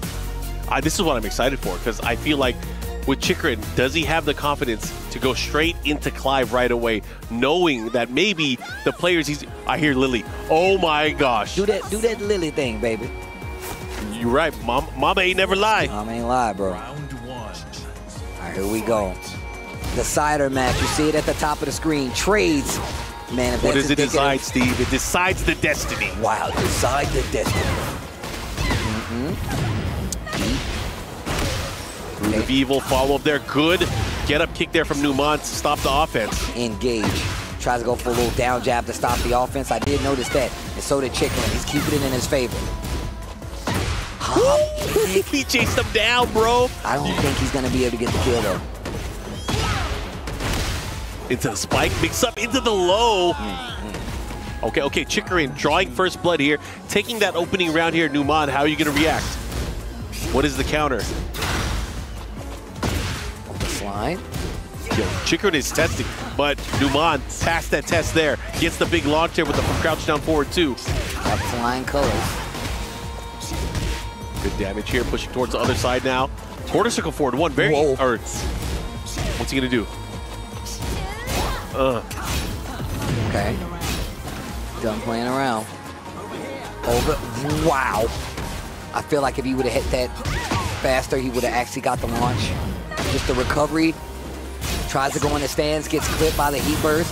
Heat dash to answer back. Numan trying to get around in the punch parry, but didn't get the follow-up, the sidestep. Keeps him alive. Finishes with the Heat dash. No resources. Breaks the throw. 10 seconds left on the clock. Big pickup here by Chikarin, and you can hear the timer counting down. Like a wake-up alarm clock. And he goes into the rage art. He's going to stall the clock, and he is not going to get the lead, but Numan is definitely going to be enraged this time around. Here we go. How's he going to react? Post rage art. He's been pretty good at the guessing game. Life bar is even. Life bar, it was even. Oh, it's too close to call. What? 9% on the side of Numan? Oh my God. Stole the round. These guys are battling it out, man. Just going back and forth. And look at how confidently Chikarin held that duck. Answers right back. Numan does the same. How can you slap? Heartbreak punch. Gets the follow with the Sonic Bang Heat engage. And again, he's using that so much. Really trying to open up his opponent. Try to condition him, maybe. Look at that life bar. Still has heat. Can you close it out, Numan? I don't think he feels the risk, because, like, is Steve going to be able to really maximize on combo He's damage? got heat. No! Oh! Not like this! He still got heat, and then he goes for the follow-up. He didn't even use it, and maybe Numan was waiting for him to use Heat Burst, and he instead was like, I'll just take the ground. Dang. So much micro decisions at the very end there. That was crazy. Wow, what a sidestep. We talked about how effective it could be. Chikarin definitely using it a lot. Numan, wow, nice over here. Gets the full launch. He's got heat. I'm done playing around. All right, good chase down there. Doesn't get the 4-4-2, but it doesn't matter. The Sonic Fang puts him into a final round situation here in game number 1. Let's see what we got here. Tries to chase him down again. Here comes Chikrin. Gets the counter hit into the heat engage. Oof. Good block. Oh my gosh, what a great duck. It's the launcher. Yep, gets the big wall standing speed follow-up here now. Pushing towards the other side. Misses the big boot, though. Oh, wow. Flip him over. Back turn, heat dash, resources gone. The hop kick works this time. Game number 1, Chikrin. Chikrin knew at that moment, as soon as that anti-poke came out, the sidestep hop kick was going to work out in a big way, and it definitely did. You reach, I teach. Man, Chikrin, 1 game away now from moving on. This is totally unexpected. We were asking a lot of the players, even the analysts, who was going to make it out here. And, you know, only one person, Bubsy, said Chikrin. Oh, he did. He did. He said he's about due for a big win. Bubsy, with the foresight, it's the gray. That's why he's a father now. It's the gray. It makes a lot of sense. All right, here we go. Wise words. You know this, Mark, man. You know. Okay, follow up here. Numan pushing towards the wall here. This is a big opportunity for him. We got to be careful. Dash. You know the low is potentially coming. Finishes the string this time, looking for something, and then instantly goes for the throw. Side switch. What a duck on the heartbreak stop. What? Quit playing with him, Chikrin. Oh no, oh my god. The manual back turn into the mix-up. Trying to sidestep once again, gets the confirm, spins the rest of the heat, but the wall might mess up the combo. Chikrin, what are you going to do with it?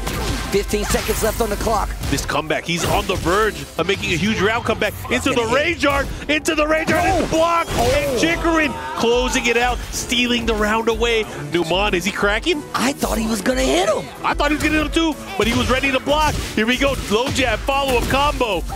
I definitely get hit by that exact same thing. I'm like, yeah, she's spinning. I'm just going to hit her. Oh, no. Oh, my God. Chikrin, offensive selection is paramount here. No, not over here. You stay on my side. Oh, tries to flip out this time. Gets scouted. Numan. Trying to take this round here. I like what I'm seeing here. He still has heat. What's he going to do? The counter hit beats it out. Bro, he's mixed it up a couple of times. The first time he went for the throw. This time he went for the back turn low, sidestep, hop kick.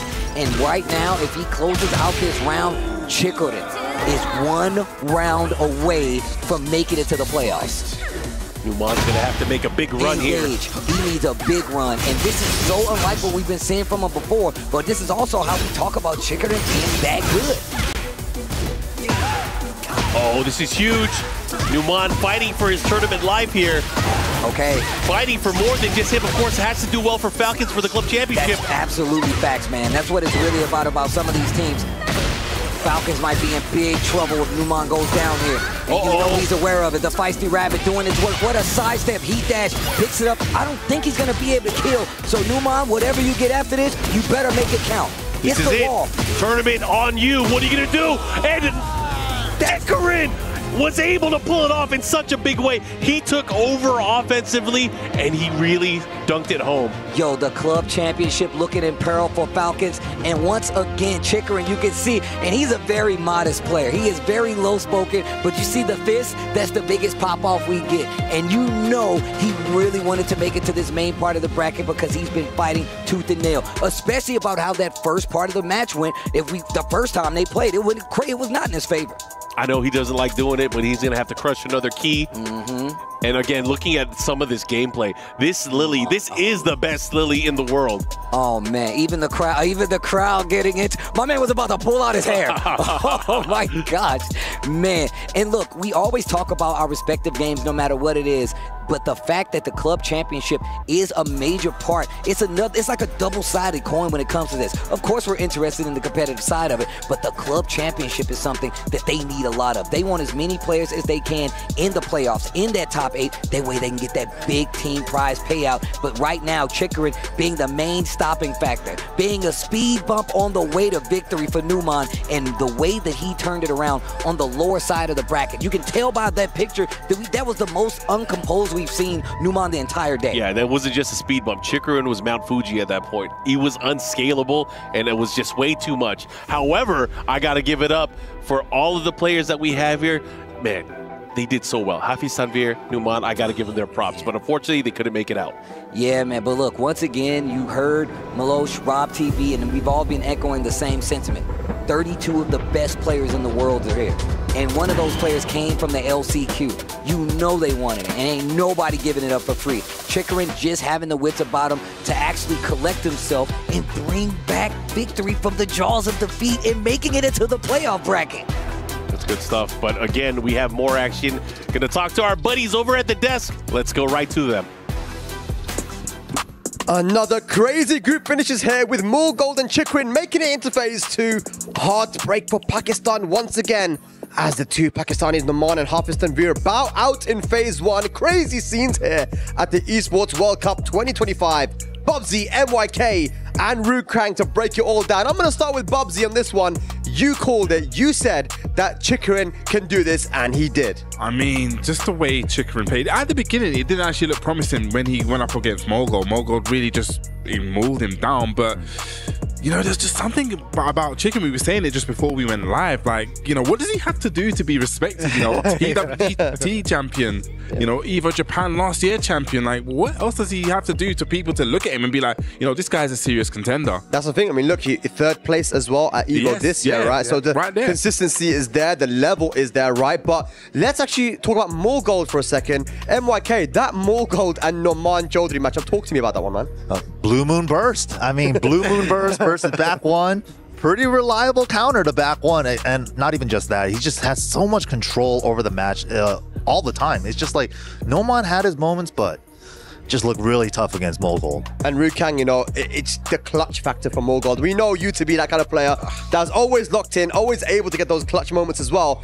What is it about Mogold? Why is he so clutch, man? Man, I don't know. We were all at the back there as well, and we just jumped when he hit that down back 1+2. It's incredible stuff. He's just so clutch, but he's such a great player as well. And it's a shame, you know, Numan going down and going out of the tournament. It's one of our favorites to go through as well. And just out of nowhere, he ends up being eliminated. I think that's an important point, because we got to talk about the club championship. Both Twisted Minds and Falcons dropped out there. Oof. So that's huge implications. Yeah, I was going to bring that up, man. You know, those, I mean, look, Numan Chaudhary was 1 hit away, 1 pixel away from making it through to the winner's side of the bracket, right? And then now he's not even made it at all. That just goes to show the small margins at play here, man. It's not just him, by the way. We've seen this a lot today and yesterday as well, with players being literally a pixel away, a hit away. Even JD still at the start of the day today, man. Final round both times. MYK, is it the stress that's getting to these guys? Of course, man. As soon as you have that thought in the back of your mind, I can win this set, that thought is holding you back. You just have to play your normal game. But as soon as you think differently, something changes. But it was one of those things with Numan. It wasn't just once. It happened like he had a couple of big execution errors. Yeah, it was unforced errors. It was like he had the round. All you have to do is finish the combo and get the duck forward 2 to the rage art. And but he got regular duck 2 instead of the forward 2 version. So yeah, we had a couple of unconventional drops from Numan. You know, maybe the tournament nerves, big stage like this. He hasn't had a chance to really travel outside like that. And how many times have we seen when someone makes a really clutch comeback like we saw with Mogold? That wasn't the end of the game. There was one more round left, but it always goes to the person who clutched it out, right? As we have a look at the Group E, this is how it all went down. This was the first group of the day, and it was a crazy way to kick it all off, man. We had the match of the day straight away with JD Tar Ulsan. That went to final round, but our defending EWC champion making it through into the winner's side. And of course, Rangchu, our defending Tekken World Tour champion, on the lower side there. Obviously, there's going to be a fresh new bracket tomorrow, but here's the next bracket. This one was crazy, Rukang. Yeah, this one was so good. And you know what, Chanel, unfortunately, going out there as well. Keisuke also as well, you can see expression there. But Kudan's, what a performance from him with the Heihachi. Just all the hell sweeps, the electrics coming out as well, and the wave dash. It was so much fun to watch. Yeah, those 12 hours a day training sessions really paying off. He's a grind. He really grinds this game. You definitely just see it right there. So I guess These key crushes. Why does They be everyone flinching. everyone They flinch a jumps? lot. They're flinching like the key's gonna pop out and hit. He's trying to parry it like Raven. You have to do a Raven parry. But let's have a look at Group F. This is how it all went down. Of course, Kudan's making it through without dropping a set. Pina though clutching it out as well, man. He didn't really have much problem versus Keisuke, but Pina has had some really good consistency this year as well, man. You know, the Raven did get a few changes here and there, and he adapted to those changes very quickly. So congratulations to Kudan and Pina moving through into the next phase. But this one, hey, this one. Do we have to talk about this? Do we have to talk about this group? Let's talk about it, man. We had Tibetano, Low-High, CBM, and the King Ray Jr. Of course, the two Koreans were able to meet each other in the winner's side of the bracket. And then we, of course, had the King Ray Jr. versus Tibetano matchup. Low-High, CBM played each other many, many times over the years. You know, they're, of course, old training partners. But this was a crazy one here at MYK. Yeah, the mirror match. It seems like Tibetano got the best one today, but we'll see you at the next tournament. Yeah, but CBM though making it through. Look at that pop off, man. Look how much it means to him. And that was such a close match. Probably the closest match with the Tanvir and the Noman Chaudhry and Mogul matchup. But that went to final round once again. Low-High CBM making it through. The Koreans, Bobsy. This just goes to show what you were saying about the Korean being prepared. Right? I mean, yeah, I said it at the top of the show. You know, it seems like they've come and banded together. You know, I believe it's 12 out of the 16 that left. That's a crazy stat. Koreans. That's crazy. Yeah. Insane. Let's have a look at the next group, guys. This is the group that we just had here with the two Pakistanis and, of course, one Japanese, one Korean, and the two Pakistanis, unfortunately, bowing out here. Hafiz Tanvir and Noman. But Chikarin did a really good job, as you mentioned, Bobsy, of, you know, having a very shaky start there versus Mogul, but bringing it back. Yeah, he definitely did bring it back. And with the Clive, like I said it before, Clive, actually, let's just go back to that moment. You said it's probably something that he lacked, you know, that distance from the Rage Art. And he just a little bit of a sidestep right there. Covering his. But here we had the Chikarin versus Noman matchup. We just had it. And honestly, that looked comfortable for Chikarin, MYK. Yeah, it's like what you said. Having two strong tournament characters, Chikarin pulls out the Clive and the Lily in the proper matchups, and he did the thing. I think that's really important because I can't remember what tournament was earlier on this season, right? And Chikarin did bring out the Lily. It was against Rangchu, and the Lily was not ready. I watched it, and it was like combo drops, and I was like, oh, it wasn't ready. But it's good to see now. You said two tournament characters ready at the top level, so strong. Ladies and lads, that means our phase 2 is set, and I have the matches right here on this tab. Tell us. Let's go. We want to hear that. We want to hear it. Okay, we have Edge versus Chikarin. We have iMusician versus CBM. John Ding versus Pina. Ni versus Rangchu. Ulsan versus Kokoma. Kudans versus Arslan Ash. Low-High versus Mangja. And Mogul versus Atif. For our phase 2 tomorrow. Guys, talk to me about the matches, man. I mean, Mogul versus Atif, that's the combo breaker rematch. Atif's probably going to have a little bit of a trouble with that one again. Maybe he's going to lose the first match again. They just played at Evo too last week. Man, we actually have Reinhardt right now with Noman Chaudhry, fresh off his loss. Let's see what he has to say. Here with Numan after an epic group bout. Man, that first one against Mogul was really, really intense. At the end, did he think the while standing 1-2 was going to kill, or what happened there? Mughal के खिलाफ तुम्हारा match बहुत ज़बरदस्त गया। वो कहता है कि जो 1-2 एंड में तुमने आखिर में किया था, तुम्हें लग रहा था कि वो मार देगा उसको? नहीं था कि वो मारेगा, मुझे लगा वो रुकेगा, लेकिन उसने मेरे प्लस में डाउन बाय 1+2 करवा दिए। मैंने सोचा था कि शायद वो रुक जाए, लेकिन वो मुझे मूवमेंट करते ही पड़ा, मतलब फॉरवर्ड करते हुए। He knew he wouldn't kill, but he knew it would stop him, and then he didn't anticipate him blocking his down back, and then he said, that from that point onward, I just lost the match. Fair enough. And then, of course, that second set against Chikarin, did he expect the Lily pick? Chikarin के खिलाफ जो तुम्हें early pick उसने ली थी, तुम expect कर रहे थे? मैं चाह रहा था कि लिली वो लेगा, लेकिन मुझे लगा कि वो उसने तनवीर के साथ क्लाइव खेला, तो मेरे साथ भी वो क्लाइव ही खेलेगा। लिली का इतना एक्सपीरियंस नहीं था, लेकिन फिर भी जितना पता था मैंने अपना बेस्ट किया। He said, I don't have a lot of experience against Lily, but since I saw him play as Clive against Hafiz, I thought he may do the same. I wasn't expecting the Lily pick, but yeah, I just couldn't come through. Numan, the LCQ performance has shown your strength through and through. Really awesome to have you on board. Better luck in the next one, I guess. But man, it's been crazy and a pleasure to watch you play. Thank you very much. That's it from here for day 2 as we wrap up Group H. But we'll be back with more action. But for now, let's go back to the couches, those comfy couches with the desk host and all the analysts. Take it away, boys. Thank you very much, Ryan. And, you know, you can see that he's not happy, of course, Naman Chaudhary, but he played his heart out. And this is not just him, man. I want to say, you know, all jokes aside, everybody that qualified for this tournament, you know, they should be very, very proud of themselves because, you know, 32 players were able to get here, but there were many players that didn't, that weren't able to make it to Riyadh here for the Esports World Cup. So, you know, we talk about, you know, we had the banter with King Ray Jr. and Tibetanos, but, you know, I'm proud of both of them, especially King Ray Jr., you know, being so young and seeing how he grew into a man, you know, getting here and representing his country. So everybody, including all the Pakistanis and everyone that wasn't able to make it, Yagami, you know, shouts to all of you, man, because, of course, it's not easy to make it here, man. Yeah, absolutely. But yeah, big shout out to all the players once again. And tomorrow, phase 2, I can't wait for Arslan versus Kudans. Oh yeah, that's the one we were just saying that before as well. That match is going to be incredible to see and to witness. You know, I need to run over to the stage over there. Yeah, there's a lot of question marks with that one. Because it's like, does Arslan have the matchup experience versus the Heihachi? Yeah, like, how many high-level Mishimas do they have? Yeah, that's a good question. Yeah, look, there was a Heihachi player back in the day in Tekken 7.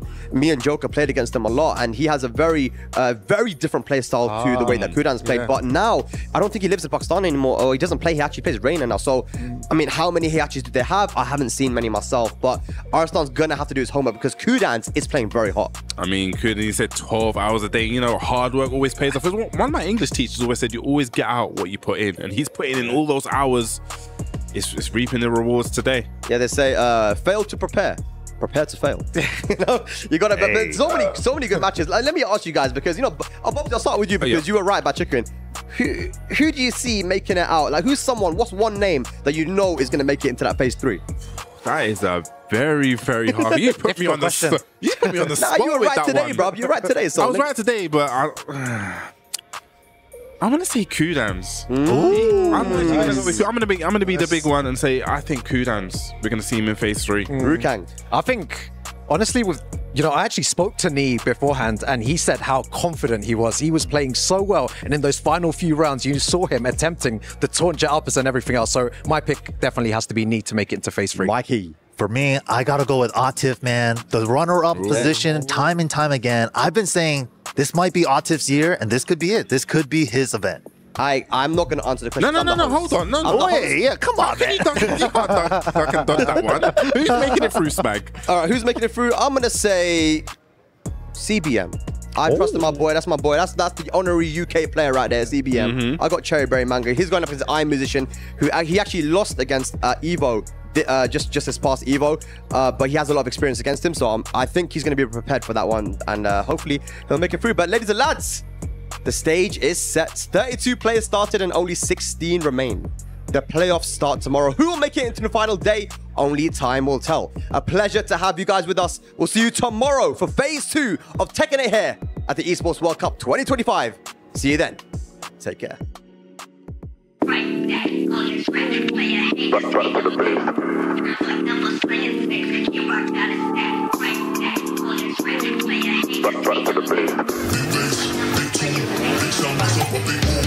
Only get started when it's midnight, keeping it tight. If it wanna go to war, it can get dark, but we stay bright. Coming like a night, it's on sight. Ever touch my sleeve?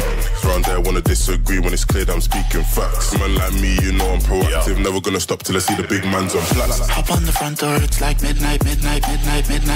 Don't lose your grip, cause you might fall out again. Off-white whip, need for speed. I'm not switching the lane. Pick up the pace. Bro like that, and we're back to the base. Back to the base. Back to the base. How I can never act. Been trying to stack up racks on racks. Boys in the back wearing all black, staying on track. Better chef, show the gun, and that's on me. Out here getting this beer. If you work for the devil, better retreat. Coming too icy, come too clean. Could never move shady, ain't no feet.